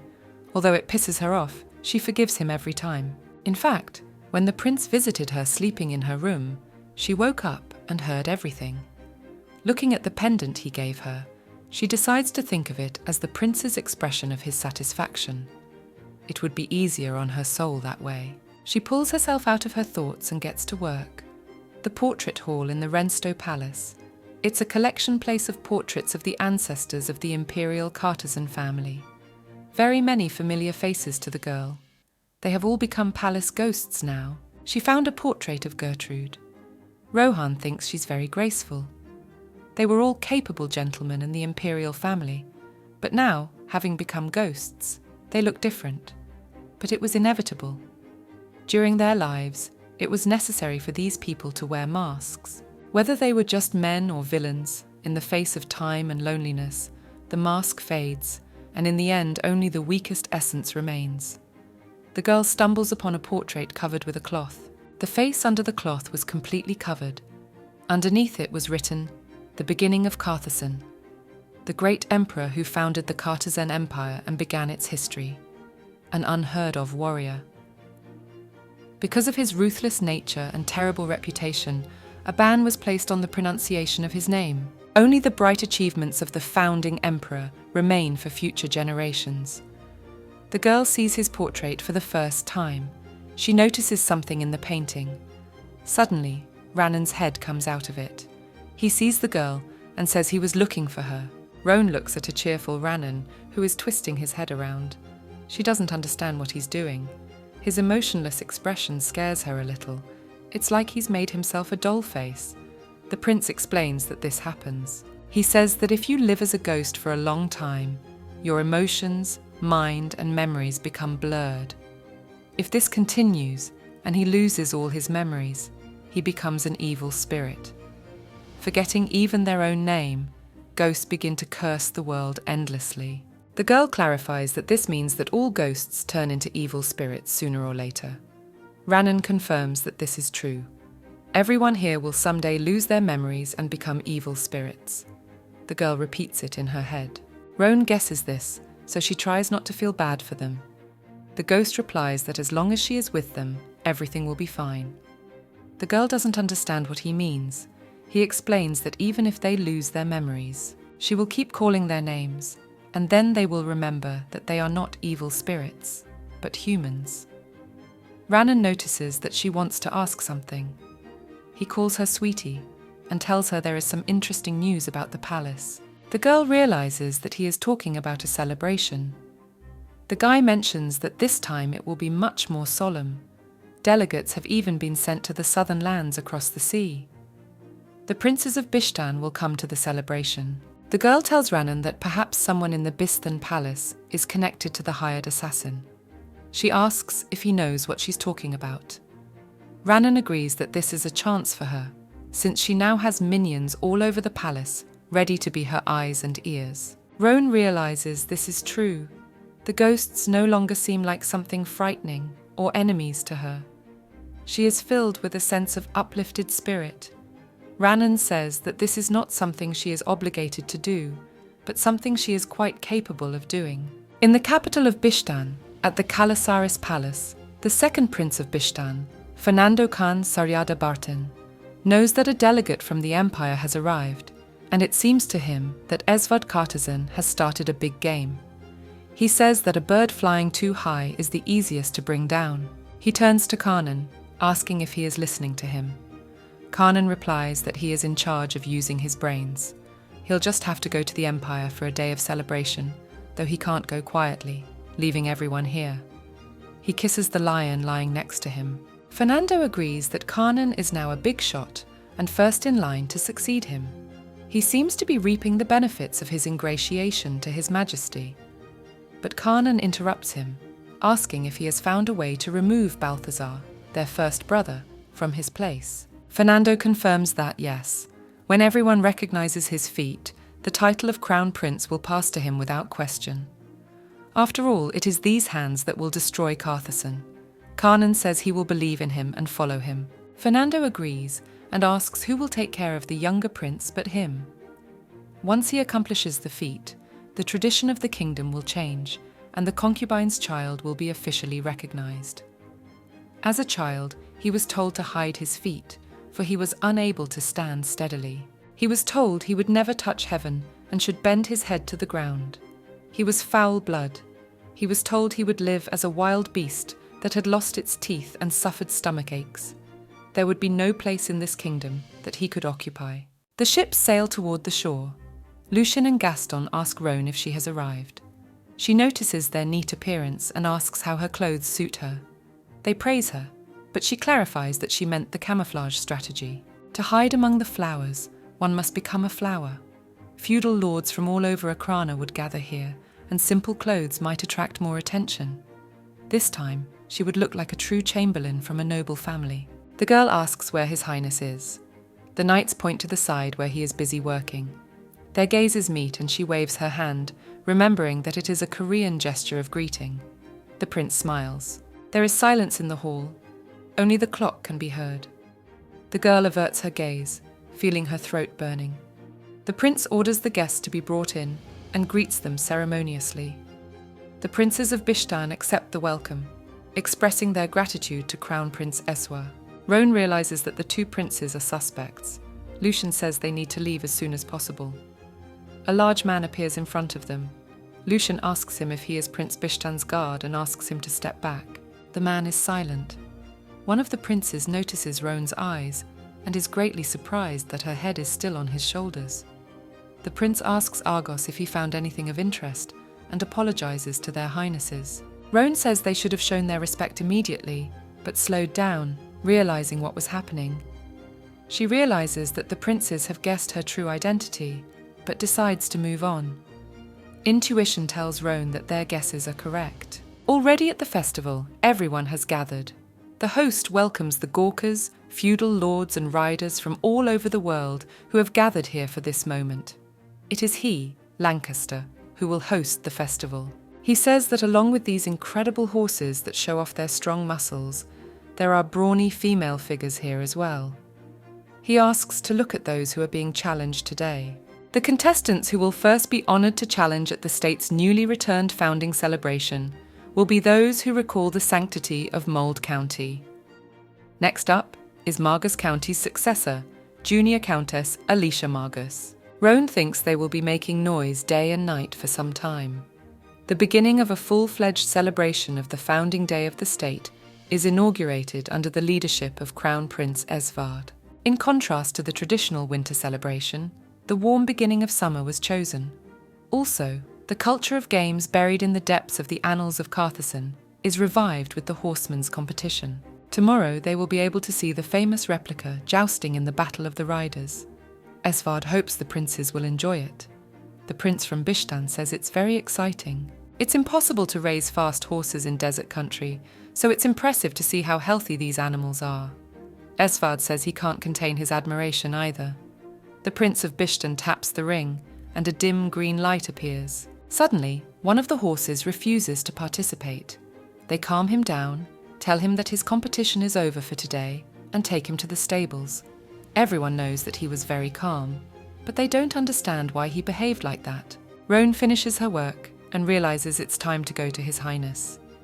Suddenly she is approached by the guy accompanying Lady Mold.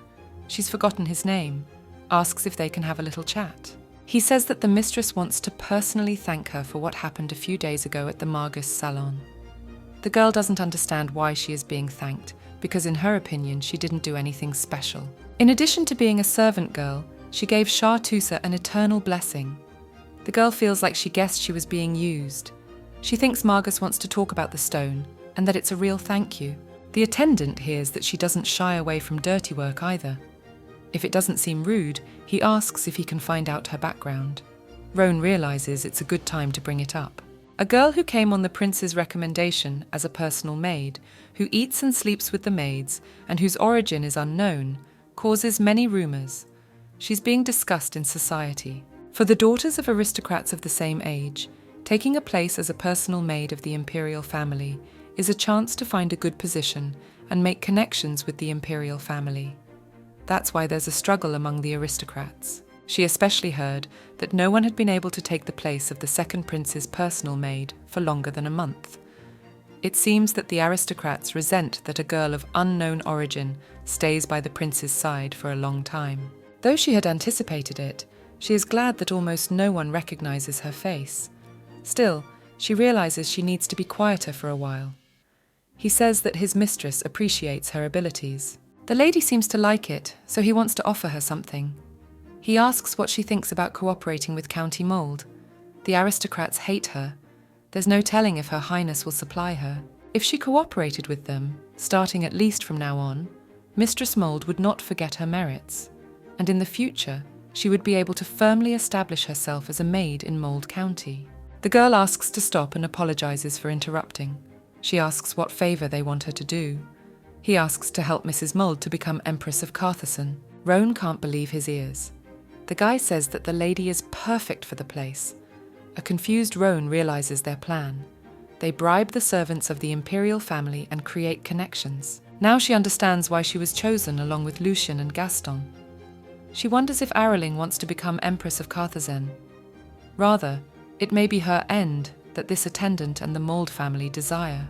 For starters, she'll turn down their offer, afraid to be rude, but she says they are wrong in their judgment. Roan doesn't think the Countess needs her help. Lady Mould, she knows, personally achieves whatever she wants. Roan says that a knight should not try to talk her down like that, but rather understand her desires and begin to respect them. She says he's young, too young even. Roan wonders if he's even reached court's age, but it's no sin to be young, and there are none who have learned without making mistakes. She decides to pretend she doesn't know anything. The girl decided to pretend she hadn't heard anything today.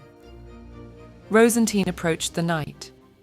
At this moment, the guy was standing in the stable and did not understand why the horse has been doing nothing for some time now. He decides to hit the horse with a whip. After the blow, the horse bucked and began to run away. Running out of the stable, he was heading towards Roan and the young man. The guy talking to the young lady noticed the horse and then warned the girl that something was happening behind her. Turning around, she saw a horse running towards them. Looking at the beast's eyes, she realized something was wrong with him. She thought he was running to attack her. At this time, Chartus was walking near the stables and noticed the two. Chartus, along with Hoston, saw the horse approaching. They started yelling for the pair to run away from it. Rosine took the Ard weapon from the guard. She realized she needed to dodge, but her body wouldn't move. She was about to take the blow, but at the last moment a black silhouette appeared in front of her, riding on a horse and pointing the horse in the other direction. A little more would have been a disaster. The black silhouette was Caren. He said he realized now, everything that falls into his hands becomes a weapon. The girl wondered where she'd seen him. She was sure this man was the one, the blessing of gold or whatever, the third prince of Bishtan. He also said that if he had been a little slower, they would have seen a hole made out of the pair. Roan turned to the man. He interrupted her, saying that they had met again, calling her a lady. She realized he was talking about how she almost died, but she felt at ease for some reason. The prince told her not to get up, after which he picked her up in his arms. Rosine realized that there were too many people looking at them now. Chartus asked if she had hurt herself. The angry man said that he had ordered her to always look around, because if the Bishtan came, it could get very dangerous. And hadn't he said that as soon as she had finished her duties, she should come to him at once? Roan could see perfectly well all that the man felt. The prince asked why he knew better than she did that she was hurt. Rosine replies that it's because she's used to it, after which she asks to be let go, since she's not really in pain. Chartus squeezes her knee sharply. Not expecting this, the girl screams. The man says she has bad habits. Very bad. So bad that he can't even understand why she has them.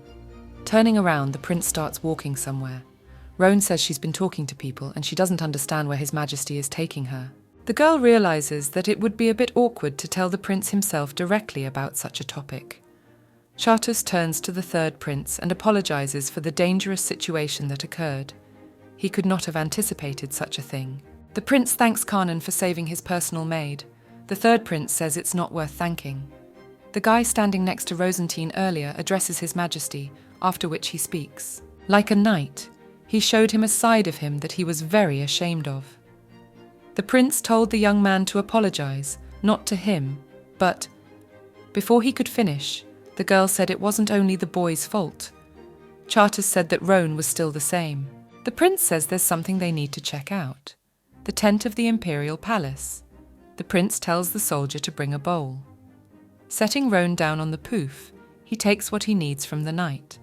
Turning around, the girl asks what's even going on. From the scene and all the way to the second prince's private temporary tent. Charters apologizes, after which he takes the girl's sore knee. It was much more painful than she thought it would be. She thought it was only a scratch. The prince says he's going to examine her knee a bit.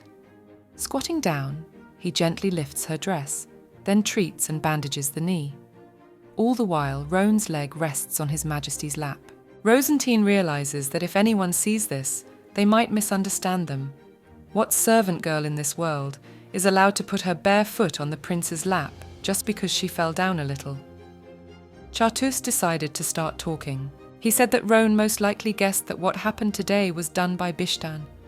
This is a country that does not suppress sorcerers, and he believes they have changed the plan. The young lady confirmed His Majesty's words, complete with the fact that they decided to get rid of her first, and the poisoned alcohol, and the failed murder with Moore's elephant tusk.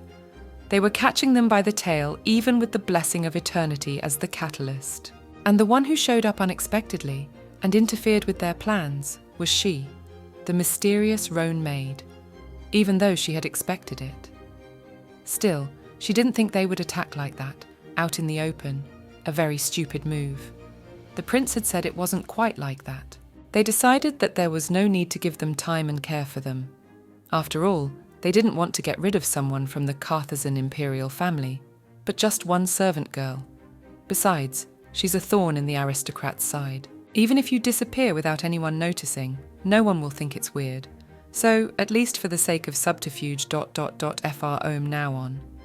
The prince is no longer going to leave her here as a mere servant. Charters said he would make sure that there was not a person left who did not know that she had entered this tent while in his arms, and would not shut all their mouths. The girl began to bicker and resent him. She wondered if he was purposely walking like he wanted everyone to look at them. She, of course, realizes it's for future safety, but somehow she feels like things have gotten a lot more serious. Or is that just her fantasy? The prince says that right now is the best way out. Be she right by his side for a while. At this time, Gertrude, along with the second ghost, are being praised for secretly following him. They can't get any closer, not realizing how it happened. They wonder if there are barriers in the modern world to block ghosts. Gertrude tells the man to be quiet, because you can't see anything from up there. She thought the man was the cause of what happened, the room the sons of Bishtan prepared for the guests of the empire. The second prince said it would be boring if things were resolved quickly. Kanen asked if there was any need to expend so much effort because of one servant girl. The timing is perfect, of course, but they're not even sure she's the one who planned the whole thing. Fernando says the Oberkammerger is very worried about it. They don't need to dance to his tune, but she worries about them too. The second prince asks if they don't have someone perfectly suited to get rid of the bad omen. He speaks of Arias. Things will only get more complicated if things get hectic during their stay in the Empire. So Fernando tells Kanen to tell him to get rid of Roan as quietly as possible, if only to correct his mistake that caused them to be handed the catalyst and regain his trust. He will definitely have to do so without any negative consequences. They should have been here by now. Roan looks down from the balcony and sees them waving their arms. The Rosine Imperial Palace's team of detectives have returned. Roan waves back at them and smiles, though he doesn't understand why they are so happy. Already inside, she says they did a good job. The ghosts say that second Prince Fernando wanted to kill her and sent an assassin called Arias, just as the prince suspected. So we can just get rid of it, that's all. One of the ghosts had heard something about Arias. If his memory serves him correctly, in the Bishtan language, Arias means the man who is everywhere. Among the mercenaries secretly bred by the royal family of Bishtan, Those called Aryas are considered the most loyal and strongest. They are said to be able to use sorcery and change their appearance. Even so, there is one designation by which they can be recognized, and that is round accessories in the shape of a snake biting its own tail. Roan seems to know. It's the man who escaped after North's murder. She saw them chasing him, but they missed him. Maybe this seems like a chance to catch him, since they'll get useful information after the interrogation. With an assassin already assigned to the girl, the situation won't be solved by her trying to escape alone. She thinks about enticing Arias herself. Gertrude resents Roan's statement because then she would have to become bait for an elite mercenary. She will have to put her life on the line. Of course, it will not be so easy because the enemy is not some weakling. One of the ghosts asks us to stop and get a grip. He asks what everyone is so worried about. He thinks it's obvious that Chartreuse will help. Roan asks the ghost to keep it a secret from the prince. Gertrude says that when he learns that Roan is in danger, he will run straight away, not caring about anything in his path. And if he acts as foolishly again as he did then, we must stop him and protect him from death. Roan is confident she can catch Arias on her own. Even if he's the best of the best mercenaries, there's only one opponent. Roan says that if only she makes a plan properly, she will be in an advantageous position. After she picks a time and place and lures him there, she will ask a few knights for an ambush and her rescue. After all, in this palace, the prince wasn't the only one capable of protecting her. Roan headed for the barracks. She is blocked by guards and told that she cannot enter the barracks of the state bodyguards without authorization, and is asked first to state the purpose of her visit. They say it won't take long. Roan wants to find someone with the ability to pick a capable knight first. One of the knights asks if she means a guard knight. The girl answers yes. She assumes that her interlocutor is the head of the personal guard, directly subordinate to the second prince. The knight replies that he is. She tells him that she needs a guard knight with excellent abilities who can be trusted. It must be a man capable of being by her side for 24 hours. Knight wonders if she really needs an escort knight. Secondly, during an important event for the country, the foundation day of the state, she not only showed her face very often at official functions while she was helping Eswar. Chartreuse then said she could sleep in his palace and promised he would not touch her, but the girl refused. Not counting the time spent sleeping, the man was clinging to her all day long. She realizes she should have pushed him away and doesn't understand why she is succumbing to his actions again. Roan decides that she needs to get Chartreuse off her back. She just thinks about the moment and enjoys it. Sure, it's really safe, but will Arias then have a moment to attack her? Now she wants her privacy back. The man who was nearby at this moment and was watching everything was confused by the sight of her. That was why she had come alone to the knight, for only he could select a capable knight whom His Highness could also consider sufficient for his comfort. A troop of knights under the direct command of the second prince. The commander-in-chief among the crowd of knights asks if everyone knows that they, with Gaston at their head, are the best in the empire. In other words, if a man from this squad was assigned as her bodyguard, it would become possible to detach the prince, and with that, prepare for Arias's attack. He understood. He says that the right man is available, and he will send him to her, and asks what approximate time would be best to do so.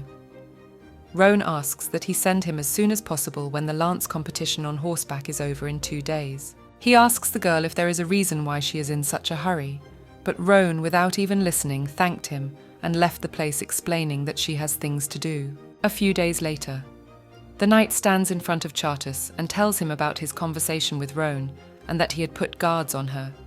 Chartreuse is just wondering why she hasn't been seen for the past few days. Knight says Killac seemed like a good fit and he sent him off. Chartreuse knows about him and says he's not bad. However, he doesn't understand why he has such a bad feeling about him. He was just meeting him and asked him how things were going with security. Killac says he was just about to go.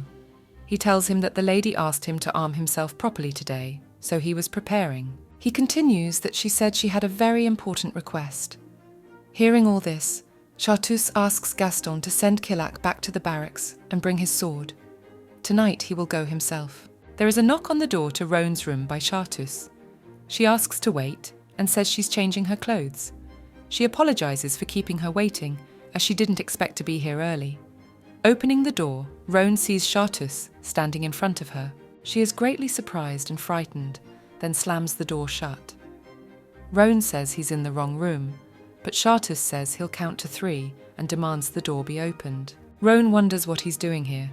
He warns her once more that if she doesn't open it herself, he will do it by force. There is a bang on the door.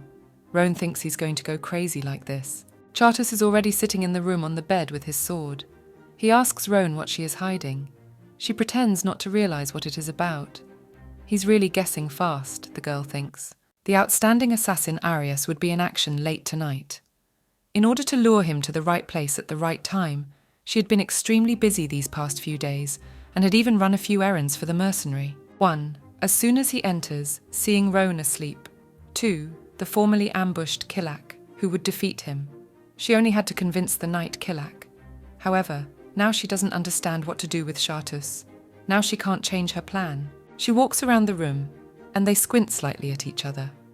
She wonders if it wouldn't be right to at least tell the prince of her plans now and start preparing. She has no choice, but the ghost says to remember that if the prince is suddenly in danger, to drop this body.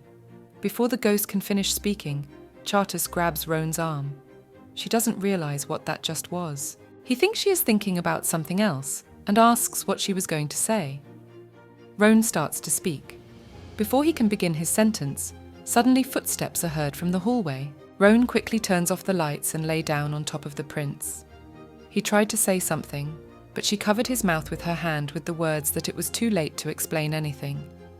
One can only hope that the prince's premonition is the same as always. The prince tries to apologize to the girl, but she interrupts him and says that an assassin is coming to them and that he won't be able to get his sword in time. She says it's a temporary measure, but she's prepared something. She was going to tell him something this time and apologizes, asking him not to get too angry later.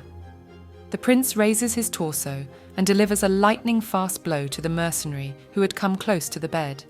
He had a dagger in his hands. The prince was greatly surprised, for even after his strong blow, the mercenary's stance did not collapse. The prince strikes with his foot, pushing him farther away. He tells him that he had to see a lot of jerks running away with their tail between their legs. He says it's rare to find someone who snaps back and proves to be an equal opponent, especially if it's an all-out war. Chartus says this as he gets out of bed and walks to his sword. He doesn't think this will turn out to be a graceful duel, so he assumes there is no need for introductions to each other. Still, he decides then to listen to what the matter is with the second prince. The mercenary realizes that he has no chance of success in a face-to-face battle. He does not dismiss the possibility that the second prince came here to protect a woman. He thinks he's found his weak spot. There is a battle going on between the mercenary and Chartus. Suddenly, the mercenary dodges the blow rather than taking it. A smile can be seen on his face. He pounces on Roan. Chartus suggests aloud that he knows that running away is a wise decision. The mercenary says he doesn't know. He just doesn't think there is any chance of success at all. Roan lies on the floor and watches the battle with fear on her face. She tells herself that now is not the time to be stunned and that at least something needs to be done. At least something. It wasn't like she was going to get into all of this without any ideas for confrontation either.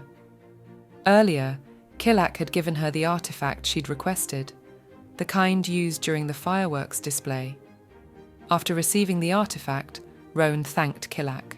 He asked the person responsible for it, and he said that changing it wasn't difficult either, so he made it silent.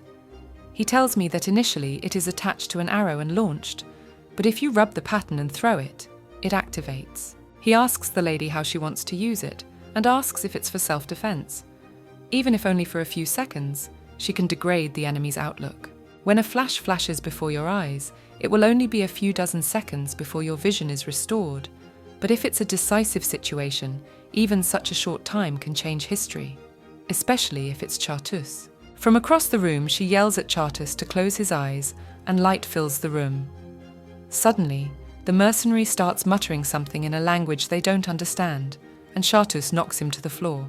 Guards run into the room, and Chartus immediately asks Gaston to bring a rag to stuff in his mouth. As he does so, he tells Morgan and Bailey to arrest the man. Oberkamager is ordered to watch the servants' mouths. Chartus stands motionless amidst all the commotion. Roan's eyes glow green. She's consciously trying not to forget it, because she absolutely remembers it. She needed to keep it a secret from the prince. It was as if he had brainwashed and manipulated her with this voice of unknown origin. Roan thinks about trying to tell the prince about everything. Wouldn't he listen to her? She starts to speak, but Chartus interrupts her immediately. He says that if Kilak had come here instead of him, she would be dead.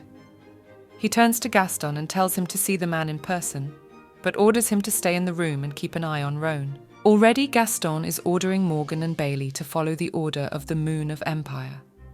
Chartus leaves the room and doesn't even turn around. Gaston tries to address Roan, but she interrupts him and tells him that everything is fine. It's raining outside the window. It doesn't cry, doesn't hurt. She has a bad habit. So bad that she doesn't even know why she has it. It's a very bad habit. Seol Woo sits in the teacher's office. A woman sits down across from the girl and looks at her knee. She asks what happened to the young lady's knee. It seems that she's in so much pain that it's even hard for her to walk. Seol Woo seemed like it would go away after a while. But she's fine. She just needs to put a band-aid on it. The woman said she had to wipe and sanitize it first, and that hurt. Touching the absorbent cotton to the student's knee, she asked if she was okay. The girl said with a smile on her face that she was fine. The woman was shocked at her words. The teacher assumed that it would be difficult for her to walk to the house herself, as it was quite far away. She decided to call the guardian, as the student was living at a relative's house. Seol Woo interrupted her and told her not to do that. The girl said she was fine and wasn't in pain. In class, a classmate was harassing the girl, asking if Yoon Seol was ignoring her. She replied that she was a little hesitant, after which she apologized. The girl who approached the student asked if she was actually seeing ghosts. The young lady asked who told her about it, to which the girl replied that Yoon Seol is very popular. They say she transferred from the school she went to before because of that. A classmate said that the girl might have been kicked out of the house for the same reason. Yoon Seol stretched her smile to her ears, which didn't please the girl sitting next to her. The girl told her not to worry about her. She doesn't see them anymore. The girl lied. She can actually see. Until now. Very well. She didn't realize when it started, only assumed since about 5 years old. She ran up to the man, calling him father, and told him that those grandparents were after her. They were getting closer to her ears, and they keep saying scary things. The girl remembered what had been said about it. The teacher was told to pretend like he didn't know anything. The image of the school was suffering from her words. Even she herself, had her child turned out to be like this, would not have been able to take responsibility. She would need to think a little more about the parents who had birthed her. No matter how small she was, she should know how to hide it and watch the reactions of those around her. She doesn't think at all about wounded parental hearts. What kind of parents would make a clueless child happy? It's all her own fault. A russet-haired girl came up to Yoon Seol, asking how she passed the final. The girl herself was very slow. When asked by Lee Ji-young, she said that she didn't do well. The girl asked if Seol Woo had anything to do today, because she wanted to watch a movie with her. She was told that the young lady was going to work part-time. Lee Ji-young didn't understand what kind of part-time job a high school student could have. The dark-haired girl asked if the russet-haired girl was afraid of her. The girl didn't understand why she should be afraid of the girl. Seol Woo confessed that she sees ghosts. The friend was shocked. She couldn't believe that ghosts really existed. She said that when people say they can't get up in the morning, it's really because real ghosts are tormenting them. The familiar speculation seemed strange to the girl. She started to leave the classroom, but Lee Ji-young stopped her. Yoon Seol said that if the girl walked with her, she would start to be bypassed as well. The acquaintance didn't care about that. She jumped on the girl, hugging her, after which she said that she originally had no friends. The current friend asked if the girl read Manhwa, explaining that even villains always have at least one comrade. Lee Ji-young said she was going to cry, hoping that Seol Woo would still go see the movie with her. The girl was standing in an alley. She took out her phone and texted Lee, asking if everything was okay, since there was no way she could contact her. A friend texted her that she's been weird lately. She's always scared and something bad is happening. She was really scared. She wanted to cry. Yoon Seol was attacked by disturbing thoughts that it was her fault. All the ghosts clinging to her went over to her Ji-yeon. The girl could hear voices in her head saying that it was her fault, that no one could handle something like this, that she had ruined everything, that no one needed to know about the ghosts following her. It is said that there is a small room in every person's heart. When it hurts as if the whole body is being destroyed, when the soul is tormented, and it is necessary to protect oneself from the world, everyone hides in this room, including Seol Woo. Being in that room, she asked to be given the courage to become a strong person who would not make anyone unhappy, so that she would lose no pain and no sadness if she found another life. To protect the happiness and tranquility of those close to her, and to save those who would be as lonely and frightened as she was from their misfortunes. She asked to be made a person, shining brightly like that Venus in the night sky. The squad captain was approached, saying that they had brought it. He would continue to guard there, and the young man needed to take care of His Highness. The knight gave Roan a cloth, asking if she had calmed down.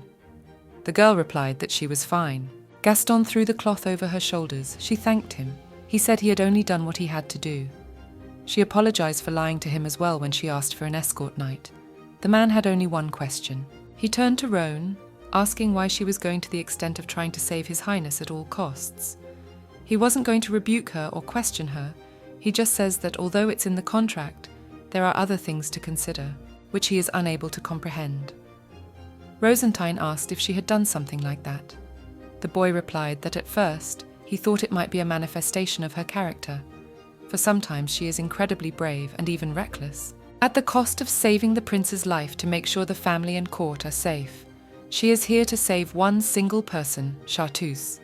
The boy continued, saying that there was something that couldn't be explained with just that. She wanted to interrupt Gaston, but he said that if she wanted to say she was fine again, let her not even try, because she didn't look like she was at all. He reminded her that she didn't have to handle everything alone. If she kept lying to herself about her condition, nothing would get better. The boy watched a man like Roan for a long time. It was light outside, and the maid turned to the master, saying she had brought his first daughter. The man said it was about time. They need to talk a little about Rosa.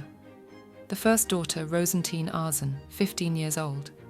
He asked if she has been having a hard time lately. At her age, it's not easy learning to become the head of the family. The girl immediately asked if the head butler had said anything. The man said that Rose was too serious. She was only the Duke's 15-year-old daughter. Whatever you ask her, she says she's fine. The man asked if he could grumble a little. Sounds like she's going to fit right in with him. It's not like the father didn't know that his daughter, Rosine, to put it simply, she has a second life. After all, she was born with all the memories from her past life, the soul of 20-year-old Yoon Seol Woo, who remembers a whole past life, the difficulty of pretending and playing a newborn who can't even walk. She knows why her father asks her these questions. He's probably worried. After all, her current boldness, too far removed from the emotions of a little girl who had lost her beloved mother a few years ago. She didn't know what was more natural, sad, lonely, heavy, scared. She always said she was fine, turning to her father. The next head of the Arzen family can't be emotional after all, even though she feels like sometimes they act that way on purpose. The man understood that this was a problem. He talks about her growing up too soon, and when a child grows up quickly, he loses the support he could have counted on sooner than others. Consequently, the adults who were supposed to be the pillar failed to fully fulfill their responsibility. Rose tried to justify herself, but her father said that since she was his daughter, she would handle everything just fine.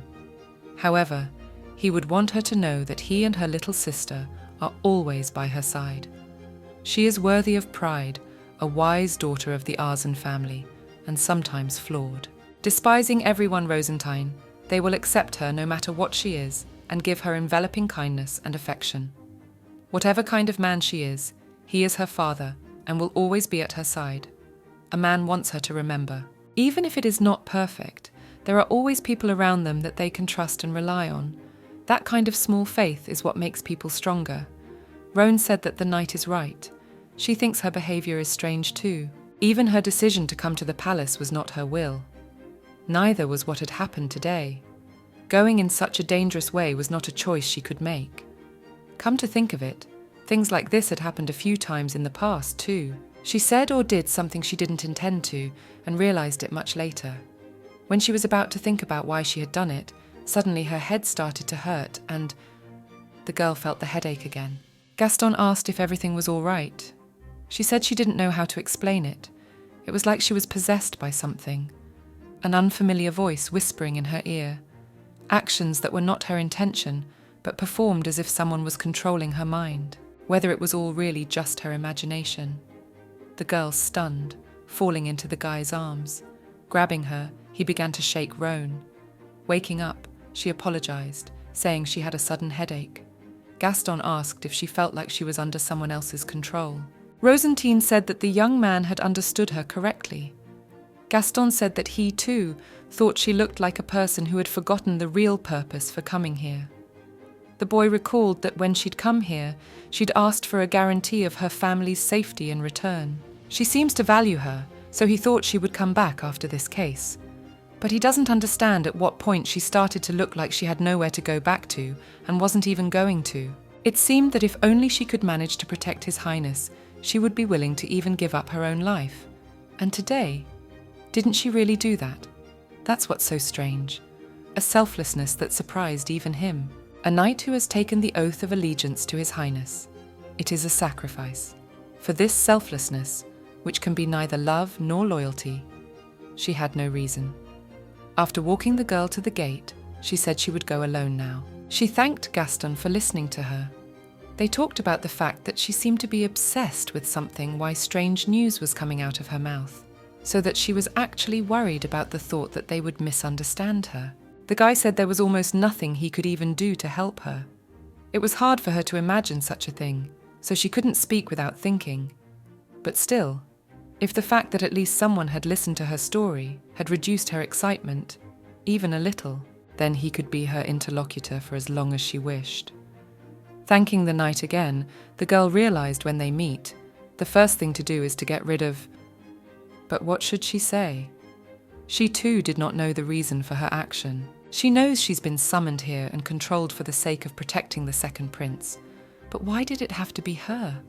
And even if she is a resourceful Arzen, there must be many others capable of protecting the prince. Was there another reason why this person was bound to be her? So she guessed. The unfamiliar voice whispering in her ear, the thing that had pushed her that day. Rosine Arzen. If she lived with her eyes closed, her ears plugged and her breath held, the world would somehow continue to exist. But that's too cowardly, isn't it? A person would leave the imperial family and die, that which is called her. Shall I tell? The reason why all this is happening to her. The reason why she, the goddess of this empire, Huang Yim, had brought her here. Turning around, the girl saw a ghost. She was hallucinating, after which the ghost decided to tell her. To tell a very old story of the Carthaginian Empire. Something that is not her emotion creeps into her, constant thoughts of being saved. A long time ago, very long before the present, there was a young man who lived. His wisdom seemed to be endless, and there was nothing that his blade could not cut through. Many treated him as the sun and followed him. Time passed. The young man was chosen by his allies and became king. This precious sword is incredibly strong and beautiful. It would be a shame to just let him fall asleep on the sheath. Still, his words are true. The raven told the young man that this castle and this country were too small for him to fill. So the raven asked how the lad looked at not being king of one country and to become emperor of an entire continent. But it will take more wars and conquests to do so. He has no legal obligation to start a war, so what can he do? Then another bird flew in and started talking to him. In a place very far away from here in the east, there lives a generation of sorcerers called the descendants of the gods. The bird asked if the boy wanted to find them, if he truly wishes to fulfill his wish. The young man called the sun. The sorcerer knows him. If he intends to burn the forest with his flames, why did he come to them? He only felt thirsty on his journey. When he saw a beautiful girl, he gave her his hand and asked her name. Her name is Huang Kim. She is the woman chosen by the goddess of this race. She asked him why he had come here. He said he just felt a terrible thirst. Thanks to the kindness of those people, the young man stayed with them for a few more days. After that, she and Hwang fell in love with each other. She called him her favorite prince. She said that he wished to confirm her love, so she would swear on the river of the world of the dead that she would fulfill 3 of his wishes. The young man's first wish was to marry Hwang Yim. The boy, behind whose back stood the goddess, started a holy war, and like the sun, burned absolutely everything, and on the place of the continent burned to the ground, he erected the empire of Kazen. His second wish was to bless Hwang Yim. He asked for a blessing on this empire. May his imperial lineage prosper, and the children that would become emperors have similar power to her, the girl warned. This is something that is not allowed to humans. They will have to pay a heavy fee. Is this really what the prince desires? As much as the imperial family and the empire will blossom luxuriously, so much will the lands and lives of the commoners rot. And if permission is granted to transfer to the child that will become emperor, divine power and his brothers, sisters, and many people he loves must be sacrificed, though the honor of the empire be maintained through magic. The commoners will become poor and miserable, and their children will have to stand up to a ruthless fate. It's not too late. Hwang Yim asked to name another wish. If it's for the sake of his and her perfect fetus, there's nothing they can do about having to make sacrifices. Even then, Hwang Yim should have realized that the man who had blessed his children with his own hands and just as independently ordered their deaths had absolutely no love from the very beginning. However, Hwang Yim had already made a promise. The man said he would not make a final wish. After all, until she fulfills all 3 of his wishes, she will not be able to leave him and this empire. Even after death, she would remain in the empire forever. She didn't want that either. Bringing such an innocent child here, used her as a sacrifice and put her in danger. She's been trapped in this place for 1,000 years, protecting this hated imperial family. She will definitely take revenge on the man who betrayed her and burned her family. The man says to try to name the boy a descendant of Hwang Yim. Prince Shartus hates those words immensely. He says they irritate him for no reason. The man stood in the room, looking at the bed and remembering things from long ago. The woman called the 2 little ones to her, addressing them as her children. Sitting down next to the woman, they told him that they had studied Hwang Yim's favor today. The Duke of Arzen told them about it. The eldest son said that even after listening to his explanation, he did not understand well why only one should be elected. The mother replied that the emperor is the only one. This is to prevent them from fighting over the throne. So one child is chosen, and in order for him to be able to sufficiently govern all aspects of the country, he is made the ideal person. The second son assumed that he would become well versed in politics, philosophy, and math, and astronomy. The woman said that in politics, looks also become an important weapon. Although they are all nice and pretty, they should not think that once they are favored, they will have something more, like the power to lead people. The eldest said that Madame Hwang Yim really treasured their imperial lineage. Mother said with a confused look on her face that perhaps that was the case. The boy said that he would be fine even if he didn't get the favor. He wanted to finish, but was interrupted by a woman who held the children to her breast and told them it was time for them to go to bed. That day, the mother put them both to sleep in her arms and cried all night. In Shartus's dream, he saw a woman who said they were inside his dream. He asked who the girl was, to which she said that she was the person who sent him Hwang Yim's favor, the goddess of their empire. One person in one generation because of the need to send favor to someone. Before he was born, there had been no choice. Perhaps because of the fate that made him so much like his husband, she had no choice but to give it to his older brother. Many lives would be lost, and all of Akrana would become overflowing with thick rivers of blood, and the smell of rotting corpses. So she thinks that at least now she should be happy that Shartus was born. Mother should never have given birth to this child. They say if one child of the imperial family is favored, then all his brothers and sisters will be expected to be sacrificed. The favor had already been passed on to Eswa. She was sure that her poor child Shartus would be sacrificed and die. If only she hadn't given birth to him, nothing would have happened. The boy did not ask the reason why she had come to him. She was going to take the favor given to his brother and give it to him. The shocked child looked at the woman, not understanding anything. She decided to say that Eswa, that child, will become emperor and prevent history from repeating itself. It's the only revenge she can exact now. The favor now belongs to Chartus. She wishes for him to become the moon of the empire, to end the age of the sun that loses to no man. The moon shines even if not set on fire, so he will follow Venus with the strength and beauty he was endowed with at birth, as well as with cold justice and noble wisdom, which rises from the eastern part of the sky and will become the emperor, ushering in the next era. The boy asked if what she called favor is given for a reason. She confirmed his words by saying that a sacrifice was necessary. Chartus's brother and the many things he loves, following the laws of nature. All of these, by whatever means, will be sacrificed. So he must remember, if he sincerely cares for this child, he must forget her, and if he does not, she'd have to take her as a sacrifice and kill her right in front of him. Clutching his head with his hands, Chartus begged not to kill the girl. He promised he would not love her, therefore asking not to take her from his world. The girl realized that it was too cowardly after all. It was the death of a person, not just the chone of the imperial family. One must try to change one's way of thinking. Perhaps this is the chance to pay for life with life. The girl ran to His Majesty's chambers. Knocking, she said it was her own. No one answered her. She thought there was no one in the room. She was in a bad state of mind, so she just had to leave. Suddenly, the door to the room opened. Chartus appeared in front of the girl. She addressed him, after which she realized her voice was trembling. She apologized for coming to him early in the morning, after which she was about to leave, saying she would return later. Turning around, Roan was about to leave when suddenly Chartus grabbed her arm and pulled her towards him. The girl was standing in His Highness's room and the door was closed. He asked what was the reason she was driving herself to this point. The reason she runs and gives up everything, even her life, to save him. She didn't want to do this. She had some memories gone, and a strange voice seemed to be controlling her. Roan was scared.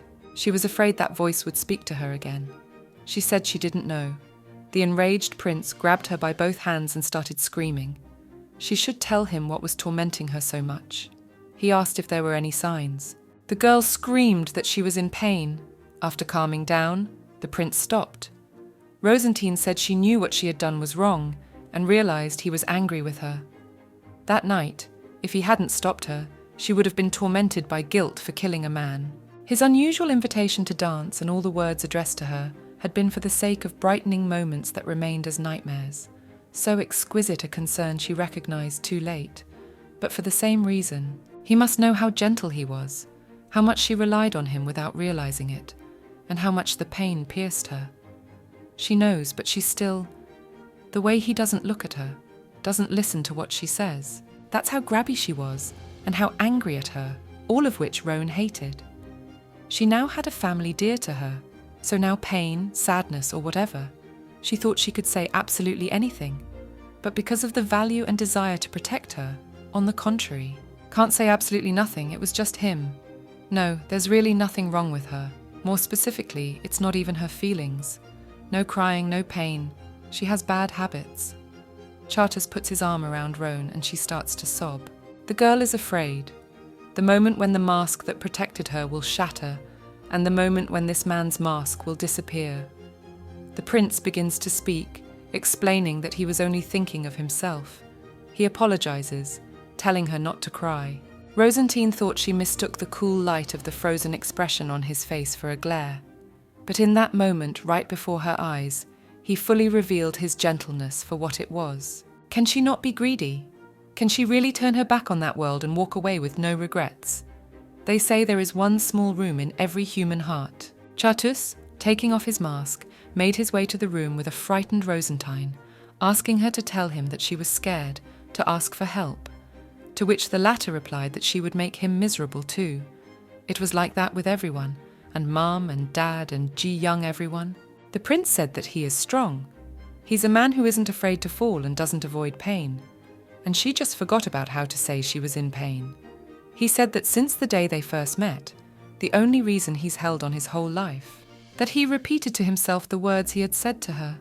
Now he would repay her that debt. Whatever was tormenting her, it wasn't her fault. So it was time to leave the room, giving him a hand. Chartus shouted that he was here, waiting for her to spring into action. The wind blows soft and gentle in the east of the plain. Even knowing that someday winter will come, The girl wakes up on her bed, seeing an unfamiliar pattern on the ceiling.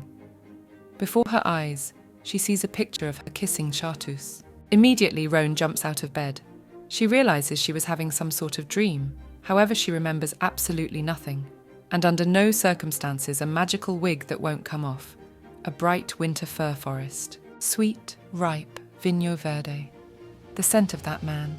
And she smiles as she sinks into the pillow, realizing that this is the second prince's bed. The only thing she worries about is where the owner of the room has been since dawn. A man came into the room with a plate of food in his hand and wearing a beautiful black robe, asking if she was awake. Chartus closed the door and approached Rosine, asking if she was hungry. The girl snickered, saying she wasn't particularly hungry. The prince said he only brought a small snack consisting of cheese, special potage, and only baked bread. The head cook had purposely gone to work early to have time to prepare everything. There was also a small vial on the plate. It contained a honey drink. The girl thanked His Majesty. Rosine remembered that her mother had often given it to her when she was a child. She missed that time.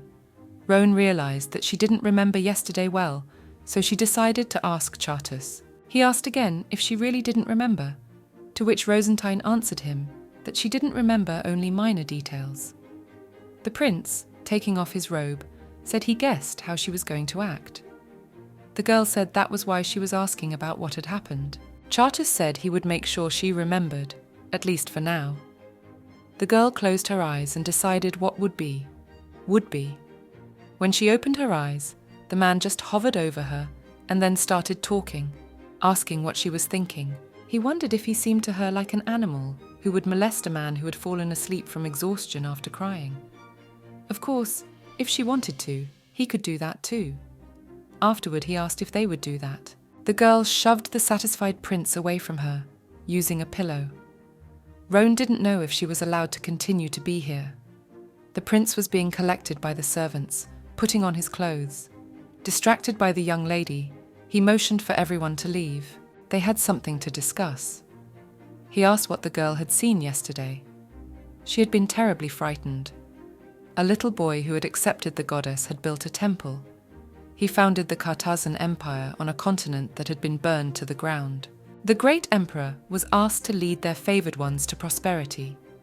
Chartus said that if it was hard for her to remember, he was interrupted by Rosine, saying that although she couldn't remember the face, she had seen the ghost. His gaze and hair color were like deep and thick water after a flood or a dark swamp, the color of magic. Come to think of it, Lucien seems to have a similar hair color.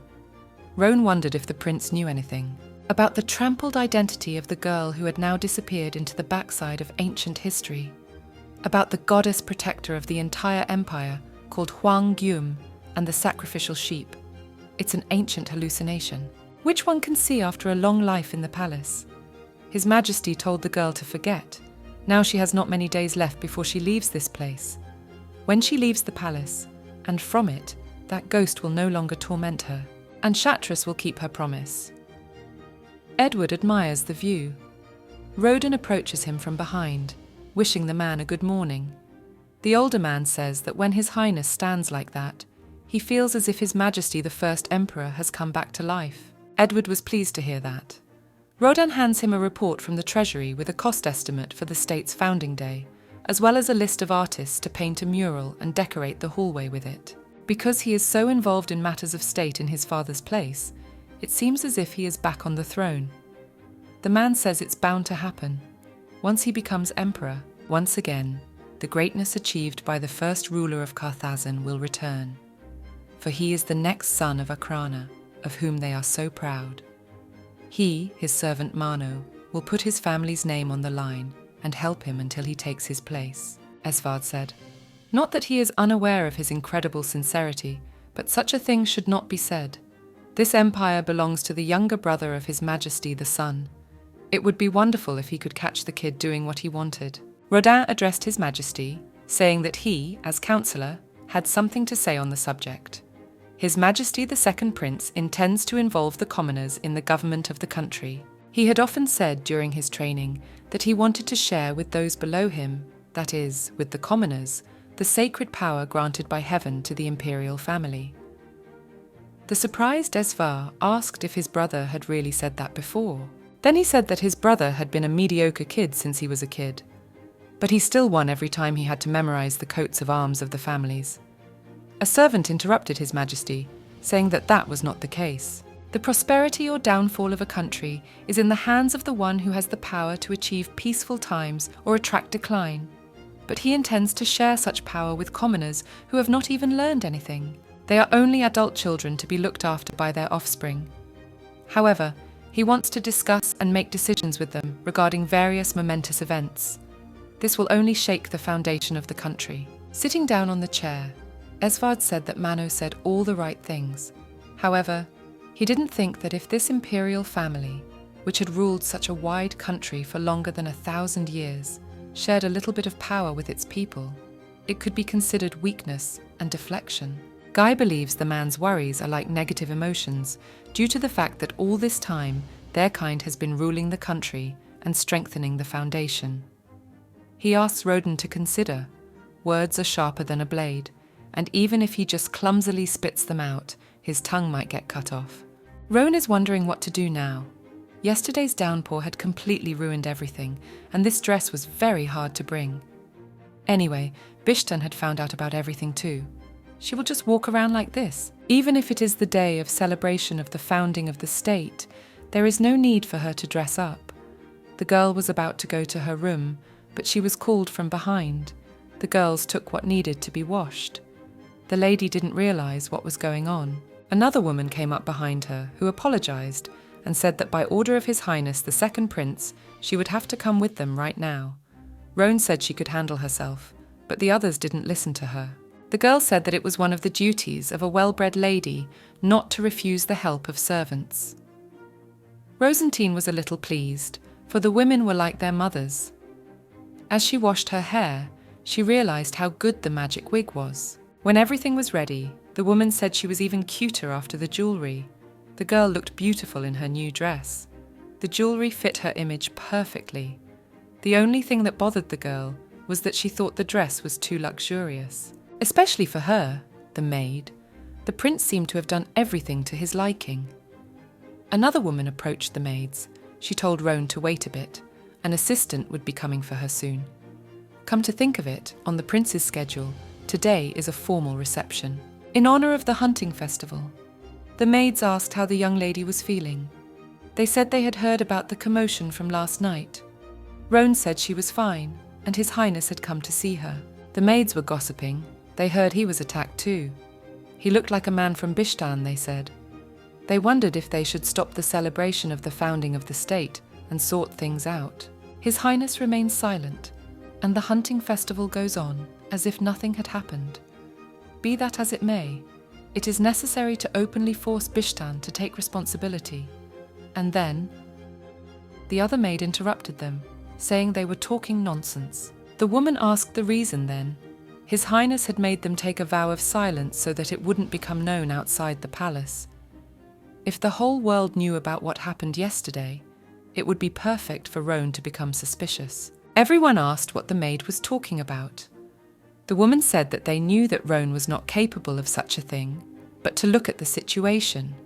A beautiful maid whose background and family is unknown to anyone suddenly appears one day and falls in love with a prince. Also, as luck would have it, on the day she was attacked by the mercenary, Chartus was in that girl's room. Even among them, the servants of the Second Prince, there are people talking about how Roan is actually on the same side as the assassin. Everyone's asking if she seduced the prince to trap him.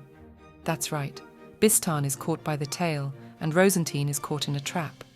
It's as if the whole situation is going in a direction favourable to Ober Kamaja, as if everything is happening as he wishes. Already at the celebrations, the girl's shawl accidentally falls off and is caught by Caren, who has been told to attend the official reception of a hunting festival to which the brothers have been invited by the Crown Prince, so cannot linger. He was going to admire the streets and return. everyone was talking about the foreigners walking the festive streets, and so it had been on the day of his arrival from Bishtan. It was the first time the man had seen such a long column. They're only called foreigners. In fact, it's almost an empire. They're also almost called an important part for Akrana's trade. All ships passing through the south visit Bishtan as well. Obviously, there are piles of money and gold there. Speaking of which, it may have been like this before, but now, if Bishtan declares war on them, one can't be sure of victory. Therefore, they must strike the first blow and show them. Suddenly, the man who was talking about this was hit on the head. Turning around, he saw a tall and pumped-up man who asked if the townsfolk thought he wouldn't be affected. He thought if they broke in, he would be holed up in a castle.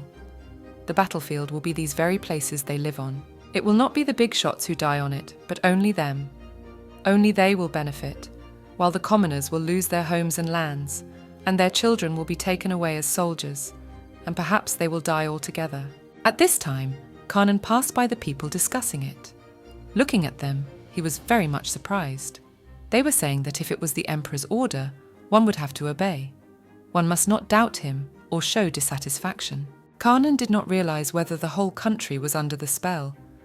It was strange, after all, that in an empire with so great a difference between the poor and the rich, there had never been a riot for more than 1,000 years. After the ceremony for the start of the hunting festival was over, the place where the crown prince's meal was held, the faces of the feudal lords once again filled with life. Fernando was glad that today was such a good day. They are, after all, rarely welcomed at such gatherings, where you can officially make the greatness of your kind shine through. Esvar replied that that was correct. He was sure all those with archery skills were just waiting for today. In fact, the kingdom is famous for its high-end forests, and among them, the Unsuri forest is the best. In addition to its outstanding scenery, it also has quality food, which is why it is considered so great. Esvar asked if it couldn't be said that this place had no disadvantages for making the blood boil in the hunter's veins during hunting season.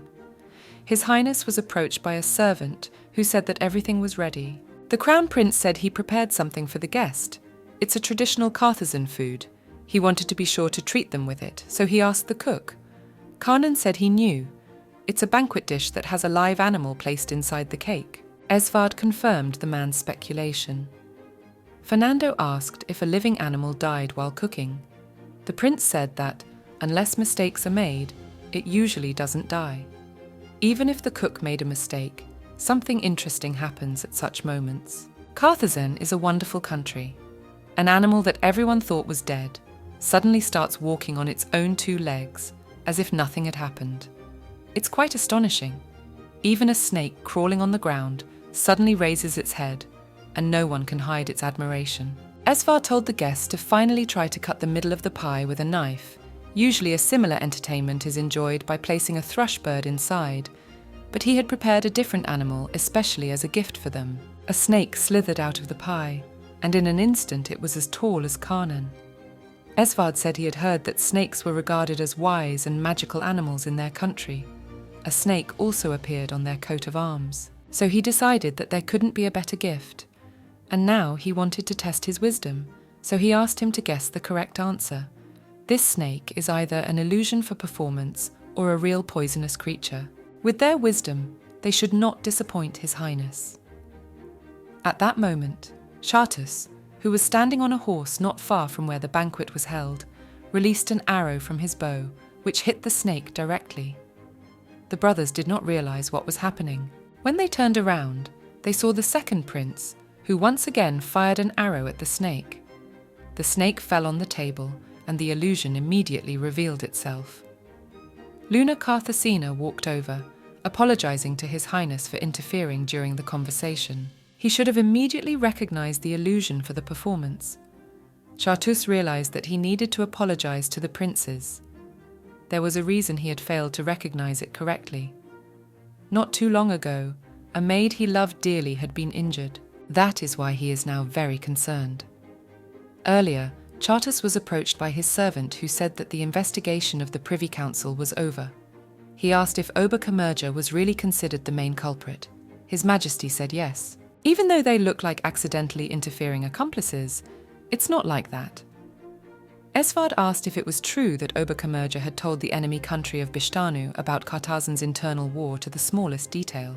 Lucen said that he didn't really look like someone who would betray the imperial family, and at the very least, his directed respect for Crown Prince Eswa must be genuine. That's right, Mano is not going to be a spy. In that case, what is this abnormal expense of the Crown Prince's palace? Lucen assumed that they had made a deal. They bought the weapon needed for the assassination and gave the mercenary the task. Anything was possible if there was money.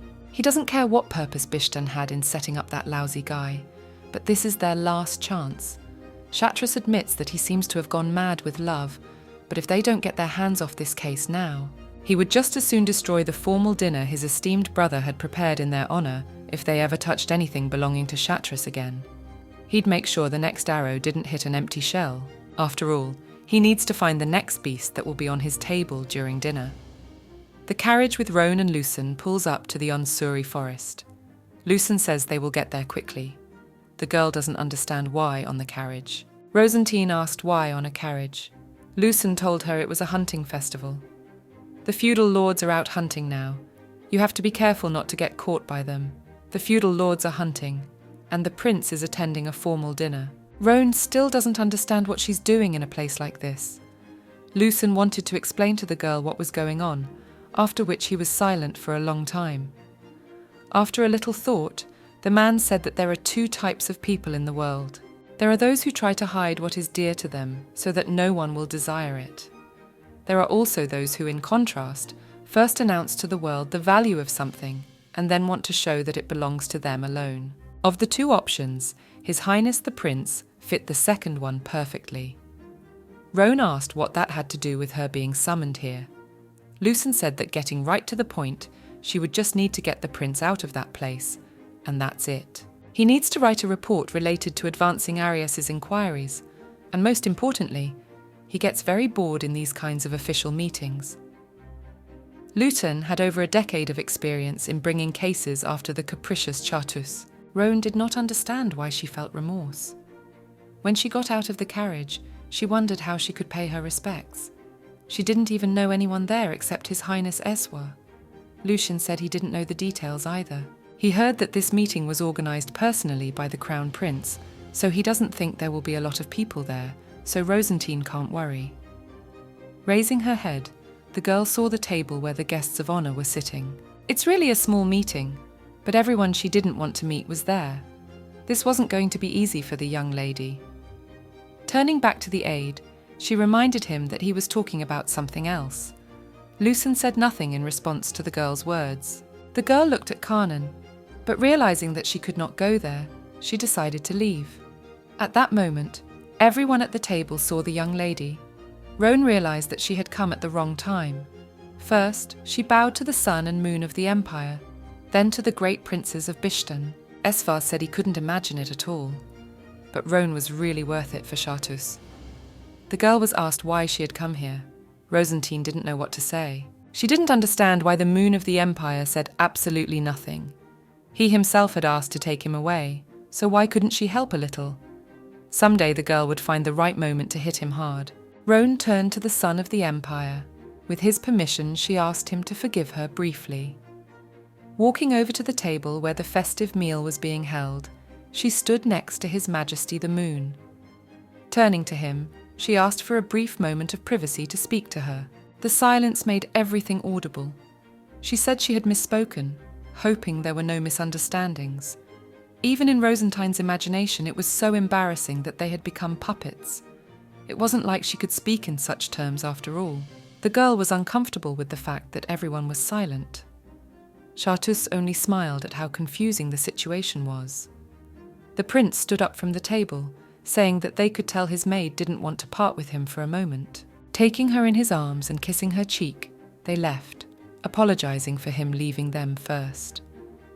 Stepping away from the place of celebration, the man slung the girl on his shoulder until the prince could see them. Chartus turned to Lucen, who was standing by the carriage. Toth asked if everything went well. He also asked if they had finished the formal dinner safely. The prince asked if it was urgent for Lucienne to report something, but he said it was not urgent. The moon of the Empire warned that they would be going out for some air. He told the man to come at sunset to the east side of the palace. Roan said that Lucen had spoken of the denunciation, so he asked for the prince's release. Chartus got on his horse and rode away with Roan on his shoulder. The girl did not understand why he had brought her there. It was a waste to create shameful memories for her. Lucien had also deceived her. The prince looked at the girl. Their faces were close together. Rosine wondered why he was looking at her like that. She wanted to write a statement of dissatisfaction about her superiors. The girl says to keep a safe distance, but the prince reminds her that she's the one who's been holding him tightly around the waist for some time now and won't let go. He takes her at her weakness, telling her to try and let go. As soon as she lets go, the man whips the horse around. He accelerated, and the girl hit the man in the chest. The man was amused by what had happened. If she wanted to, she could let go, but he didn't think it would be easy for her now. After all, he intends to enjoy the chance a little more. Pressing herself against the guy's chest, she told him to do as he wished. Roan realizes that she has lost again. Chartus smelled a floral fragrance. They came to the place where they used to take walks when they were little. The prince said he had treasured the place since he was a child. It was just about time for the blossoms to bloom. He wanted to show her those flowers. Yeah, she's sure she's just imagining it. It was such a brief encounter. How could he remember it? She's felt this way before. But he really does. Instead of smirking often, smiling only once, looking just like he did when he was just a boy. He smiles so brightly that it makes my soul ache. The man gives her a hand, and putting his arm around her waist, takes her off the horse. Chartus notices that Roan's mood has improved. She said that she's just decided to have a little closure. He had forgiven her a lot too, after all, and the way he'd forgotten about yesterday. The prince said he hadn't forgiven her yet. Roan realized that she had said that for nothing. The girl asks what the man is going to do. It's not like he's going to tell her to be responsible for just a little touch of his lips. Roan tells him not to look at her with that slutty look. She wants to apologize too, but not in words. She promises to grant one wish to Chartus. She hopes that the prince will wish for everything in moderation. The prince decides to kiss the girl to fulfill his wish. He wanted to bring her to this place once more. After all, even if it happens that they may not meet again in the future, with these moments given to her as memories, until the very moment his heart faded, he would not lose and continue to live. The servant said he would come again for the gentlemen, the princes of Bishtan, when dinner was ready. Walking through the palace, Kazen thought that things were developing in a way they had not expected. It was clear to everyone that the second Prince Chartus had found out who was behind the incident. And if Fernando doesn't back down at that point, the Empire will decide to formally ask Bishtan to take over. And if that happens, Fernando's political location will also be in jeopardy. For what was the original reason why they were going to accomplish the feat of assisting in the joke of the imperial Ober-Chamberlain?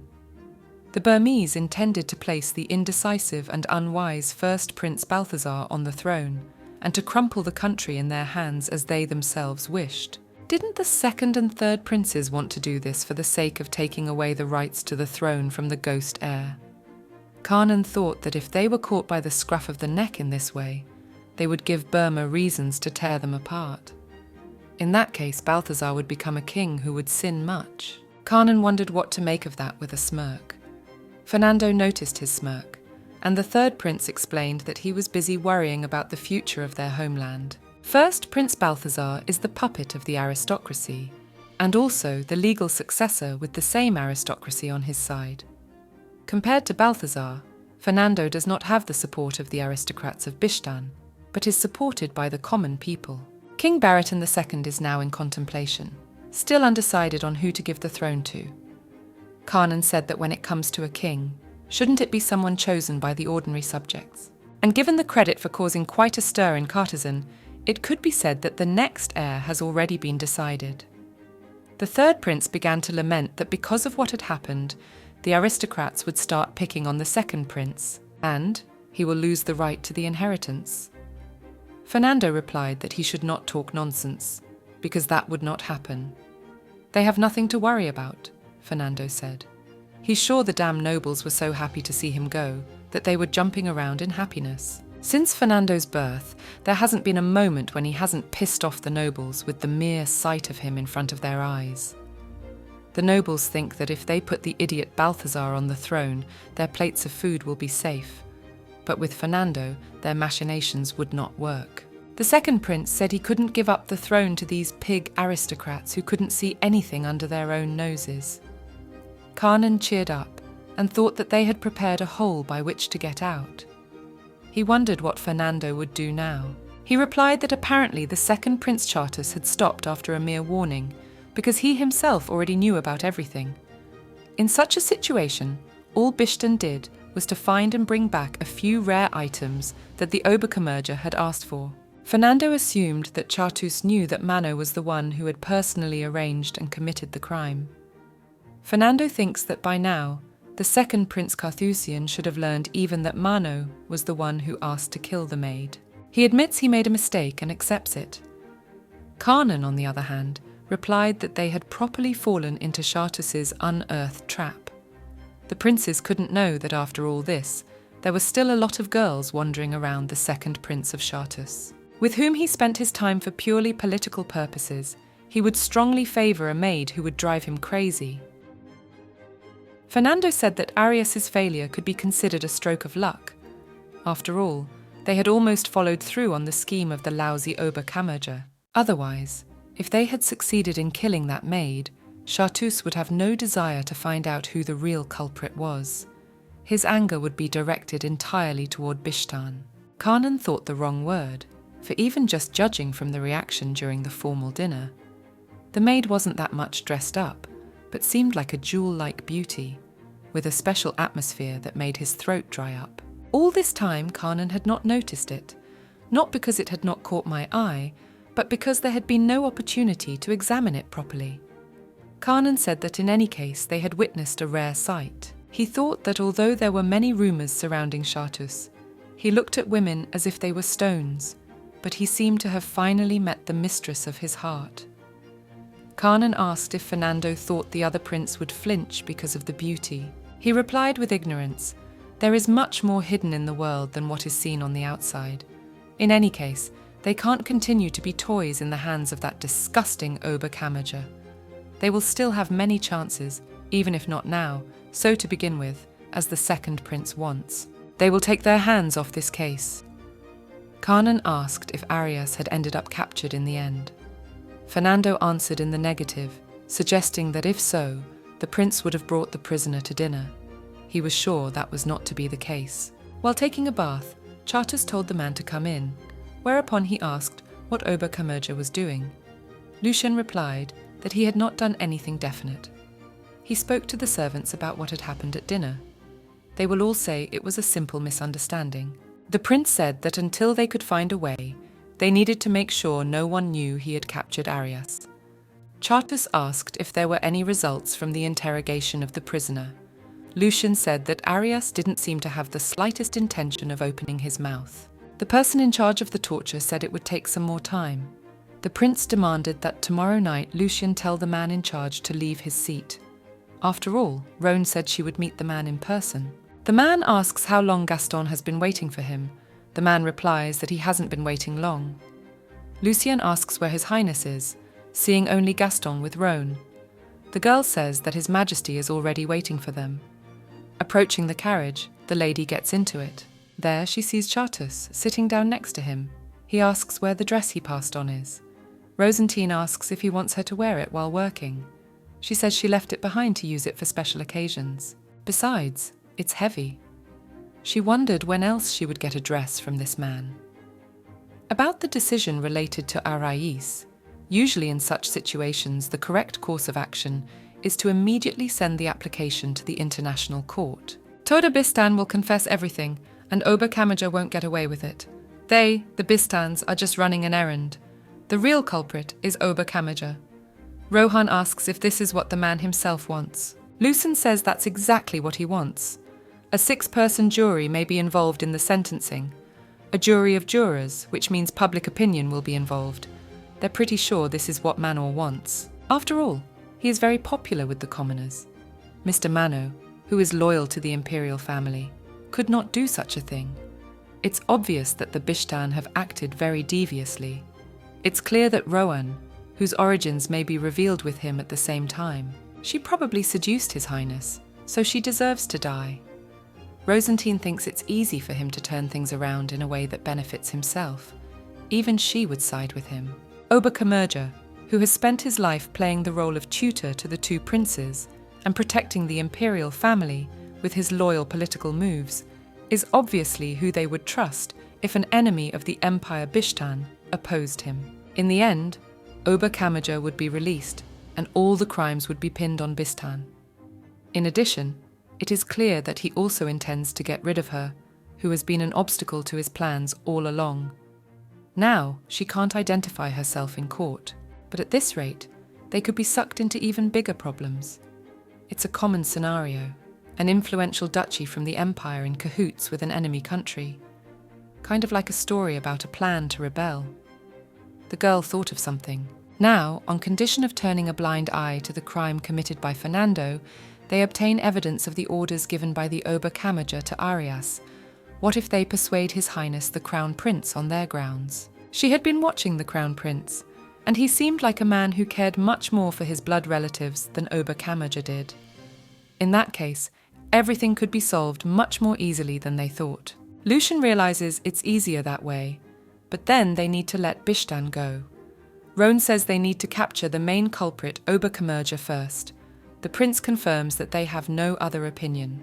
Before war breaks out between the two countries, they must stop it. Rosine cannot endanger the lives of tens of millions of subjects for the sake of their honor and pride.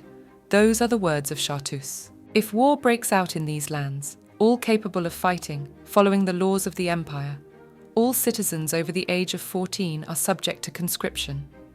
The fiercest son of Akrana, descendant of Huang Yim, the protector of favor, is His Majesty Emperor Castalis Cartazen. He desires war. As his subjects, they should not fear to shed blood, but do their best for the sake of this holy duty. Even if the war is won, what will be left in the arms of the commoners? In the end, a completely pointless affair that should never happen needs to be prevented by any means necessary. The prince took Roan's hand, saying that he had given Bishtan a warning. If Fernando turns out to be as wise as the prince thinks he is, now he will have to change his mind. So now, they've come a long way. It's time to chop. The talking crow recognized the one who would become emperor. Sweet speeches and wisdom were whispered in her ear, and she planted the seed of disaster. Rotten inner roots. Lucian said that once they could get hold of Arias's testimony, things would definitely get easier in many ways. Mithilite Gaston asked Chartreuse Cartazen if he had received the report of the Privy Council. The prince answered in the affirmative. All as he had assumed, the link to connect the transactions between the Oberkamerja and the royal court of Bishtan was Arias. Chartreuse explained that the Oberkamerja would request the necessary items through Arias, and Fernando would get the money and set everything up. Items that are believed to have been involved in their transactions thus far, Prince continued. Everyone knows what items, when and how Arias traded. It will also help in finding more definitive physical evidence as well. Roan said she would meet with Arias first.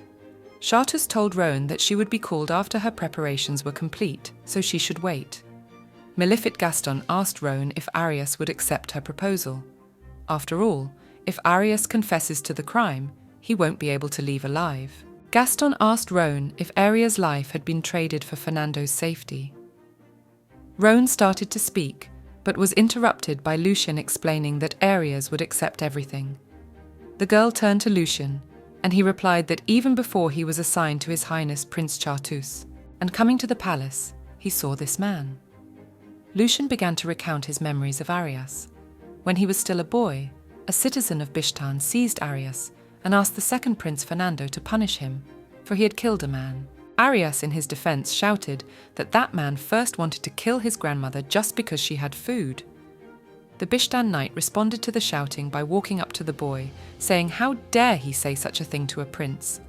Fernando, however, stopped his knight, continuing to listen to the boy. Arias finished his reply by shouting that the aristocrats were taking away their money and houses. Fernando responded with understanding. He said that he didn't like his aristocrat friends either, since they didn't want to carry his palanquin. The prince explained that in order for him to become as king of the country, he is in need of palanquin porters. Fernando has offered the slaves the job. He in turn pledges to make sure that no more nobles can rob their storerooms, and if he fails to fulfill his promise, then they could always start swinging the palanquin, throwing the king off the throne. Fernando will give them that right, Lucien said, as he finished referring to his memories. And from that moment on, Arias too began to follow Fernando, and now became his most loyal assistant. Rosine thought he would accept the offer. Lucien said that's not what he's worried about right now.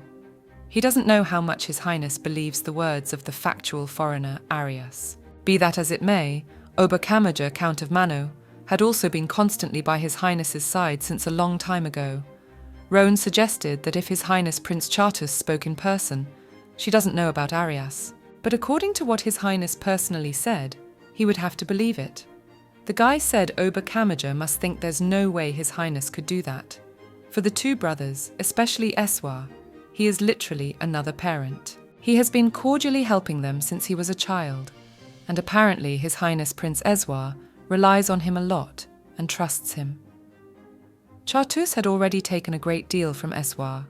Favor, the title of emperor that Eswar greatly desired, and now his life as well. Even if it wasn't his wish, perhaps all the time this man had lived ashamed of himself and wallowing in remorse.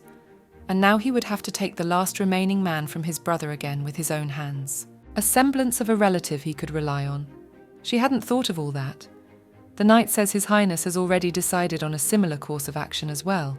Perhaps he has found something to protect. To protect him by doing this and nothing else, and someone who will tell him that this choice will be the best for everyone and the right one for this country. He turns to Roan and says that if she would be okay with it, even after all the business, could she please stay here? They go down to the room where the prisoner is sitting. Ordinary mercenaries end up killing themselves as soon as they are caught by the enemy. One does not hide a glass beaker of poison or arsenic in one's mouth before penetration. Because the human mind weakens before the pain of prolonged attempts, one has no choice but to divulge secrets. However, he had no poison and his mouth appeared clean. This means he is confident that he will not open his mouth during the interrogation and betray his master. It is certain that negotiations with this man will be unsuccessful. She introduces herself to him and tells him that she is a scout for His Highness, the second Prince of Chartus, and asks if he has been told of the negotiations. The captive is silent. He says that if he admits that the real culprit was Oberkammerger, they must let Mr. Fernando go. The girl nods. It's an offer she has no reason to refuse. Lucien says that he will make a confession before His Highness the Prince, and though there will be a way to get Fernando out, they cannot guarantee the safety of his life. He asks if the prisoner is okay with that. Arias says that if Mr. Fernando manages to get out of this, the rest doesn't matter. The fearful ones look amongst themselves.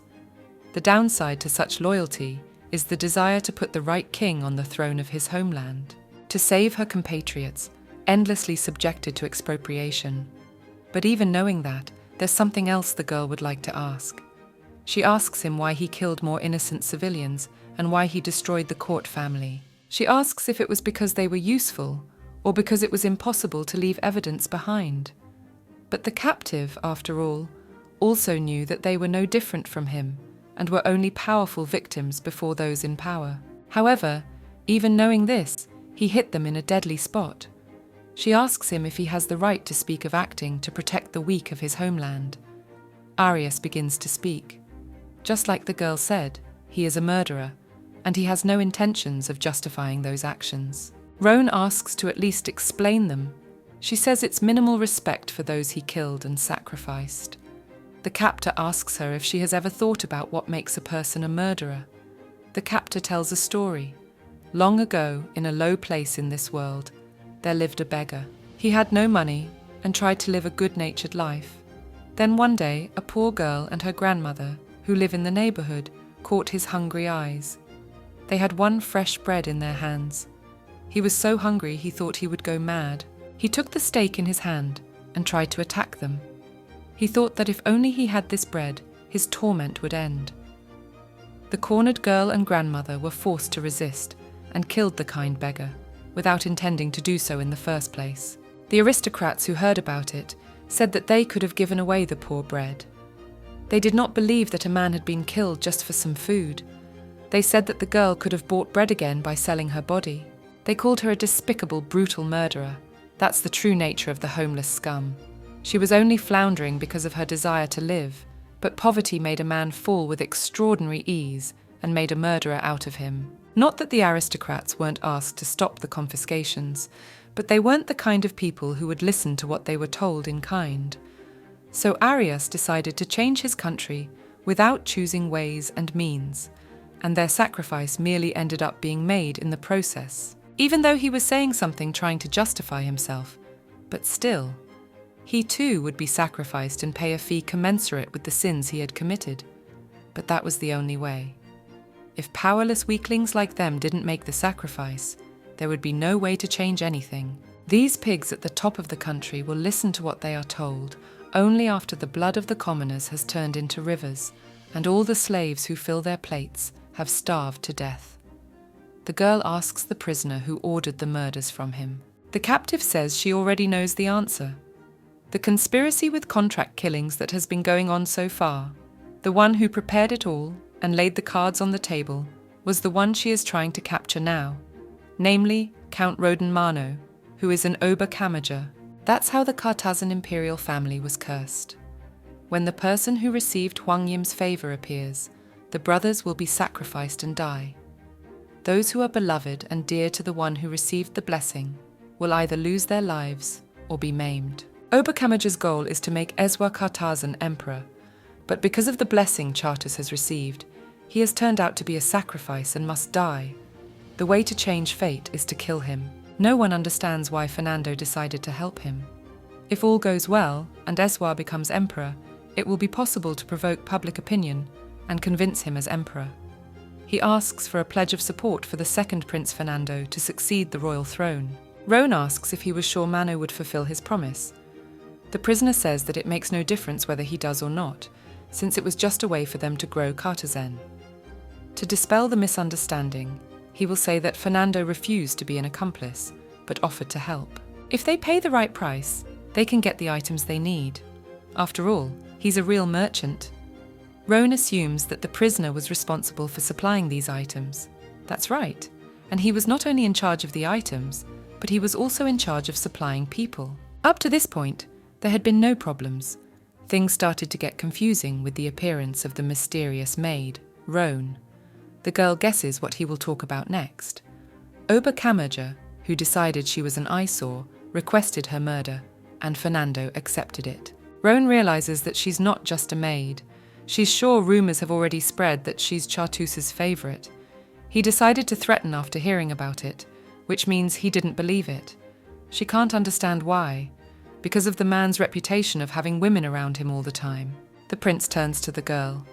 The girl is immersed in her thoughts and suggests that perhaps all those rumors were false. After all, people think the way they want them to think. Though the wandering singers who wandered from manor to manor chattered whatever they wanted, being around this man would tell you everything. Next to the moon-like prince, southern roses blooming with a strong fragrance throughout the family.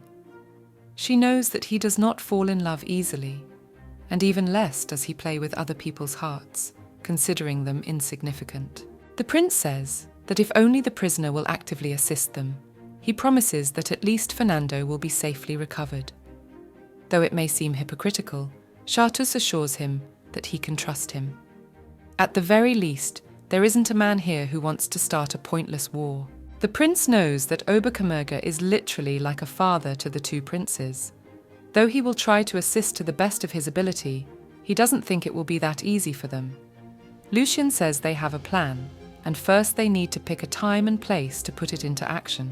The girl places her hand on the prince's hands, and they squeeze them. In 2 nights, Gaston will report to Mano the result of the assignment. 2 nights from now is the day of the Crown Prince's formal dinner. Gaston says there will be many observers and asks why there. Because the princes of Bishtan are coming to this dinner. If Arias makes a mess of it, the princes can't get away with it either. That's probably what he wants. Then Rowan thinks they need to destroy any trace of hope he might have. Arias asks what she's going to do. He starts to say that they don't have any proof of it, but the girl asks Lucien to come over. He brings a box that contains notes. These notes were found in the jeweler's house. The captive starts to get worried. The prince approaches, takes these papers in his hand, and begins to reveal the cipher. He asks the prisoner to read the cipher. Knights stand along the walkway in the palace. One of them is wearing a black mask and earrings. Rosine comes up to him and tells him that there is a change of guard. One of the knights reprimands him for being late, and he excuses himself by saying he wanted to drink ale. Chartus addresses Esvard, calling him brother. The Crown Prince asks why he calls him that and what he has done. Chartus wants to say something, but Esvard offers to go somewhere else, so he refuses. Esvard assumes that Chartus is having a hard time talking. The princes from Bishtan wonder what they are talking about. The Crown Prince mentions the lady that Chartus saw a few days ago. All four men imagine the same thing. It seems to Esvard that that lady has feelings for Chartus. The other prince is outraged. Arias, the new knight, walks past Oberkommerdger and removes his mask. Esvard and the princes from Bishtan turn toward the noise. There is tension on their faces. Oberkommerdger turns to Arias, who apologizes for the inconvenience. The voice of a crow is heard in the hall.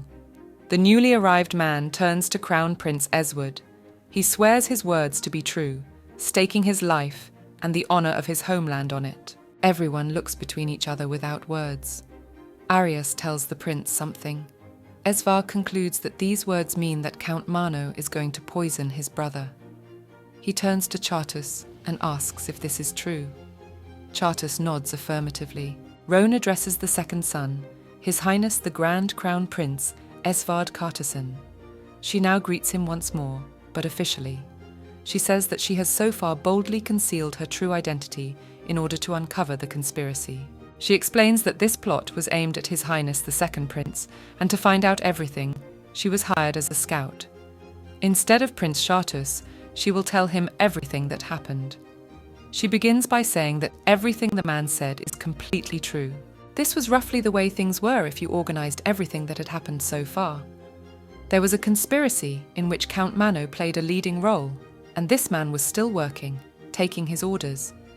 When Count Mano found himself in a position where his crime was in danger of being exposed, he decided to dump all his sins on him. So he found a way in revealing the whole truth before he would be betrayed. At the same time, they were just going after Tsar about the contract killing of His Highness Prince Chartus. Count Mano had stepped in as the most likely suspect. But because they suspected a person of authority and directly related to him, His Highness the Heir Prince, it made sense to find out everything, and most importantly, they needed a situation where they could get hard evidence. It was at such a moment that they met this man, and they had no reason not to help each other. Arias nods to her. He asks if the prince can take a look at something first. He pulls out a package and shows it to her.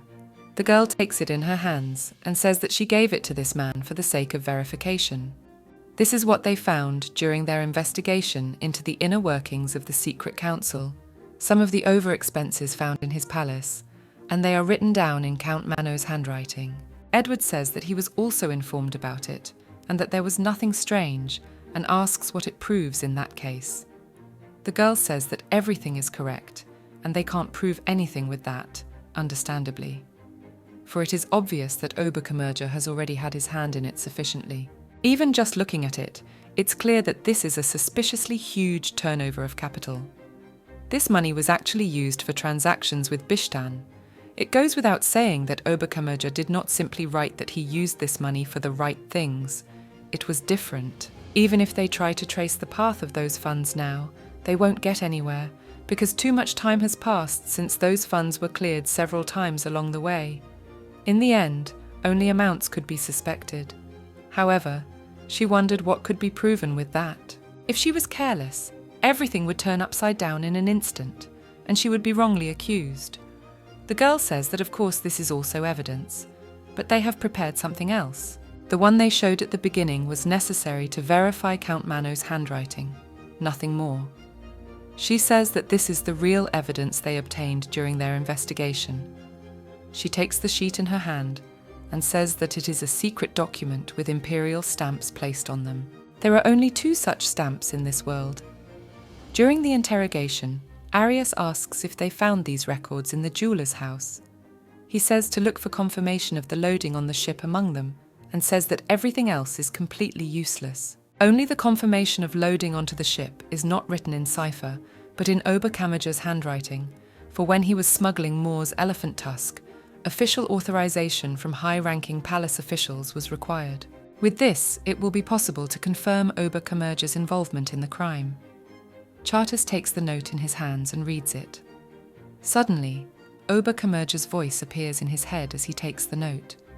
He asks what it would be like for him to face his evil in person. Roan notices the unimportant expression on the prince's face and asks what's wrong. Oberkammerger says that he must have thought, just imagining it, that he wouldn't be afraid of it anymore, but asks to see how frightening it still seems to be inside him. He says that the blame for becoming a monster lies entirely with him. If only he hadn't taken the blessing away from that good child. If only he had accepted his fate, born a monster, and died obediently for Esvard, he would have loved him too, as Chartus wanted him to. He asks to remember that the prince has no right to be happy or to be criticized about it. He says that therefore, if he does not want to be scolded even more, he should shut his mouth and behave in the way that is proper for someone who is going to be punished. The girl notices Chartus's strange behavior and goes over to him. This reaction didn't come instantly out of nowhere. It seemed to her to be a very old sentiment that had been sobering him for a long time. Looking at Oberkammerger's behavior now, she understands why only people close to her knew about it.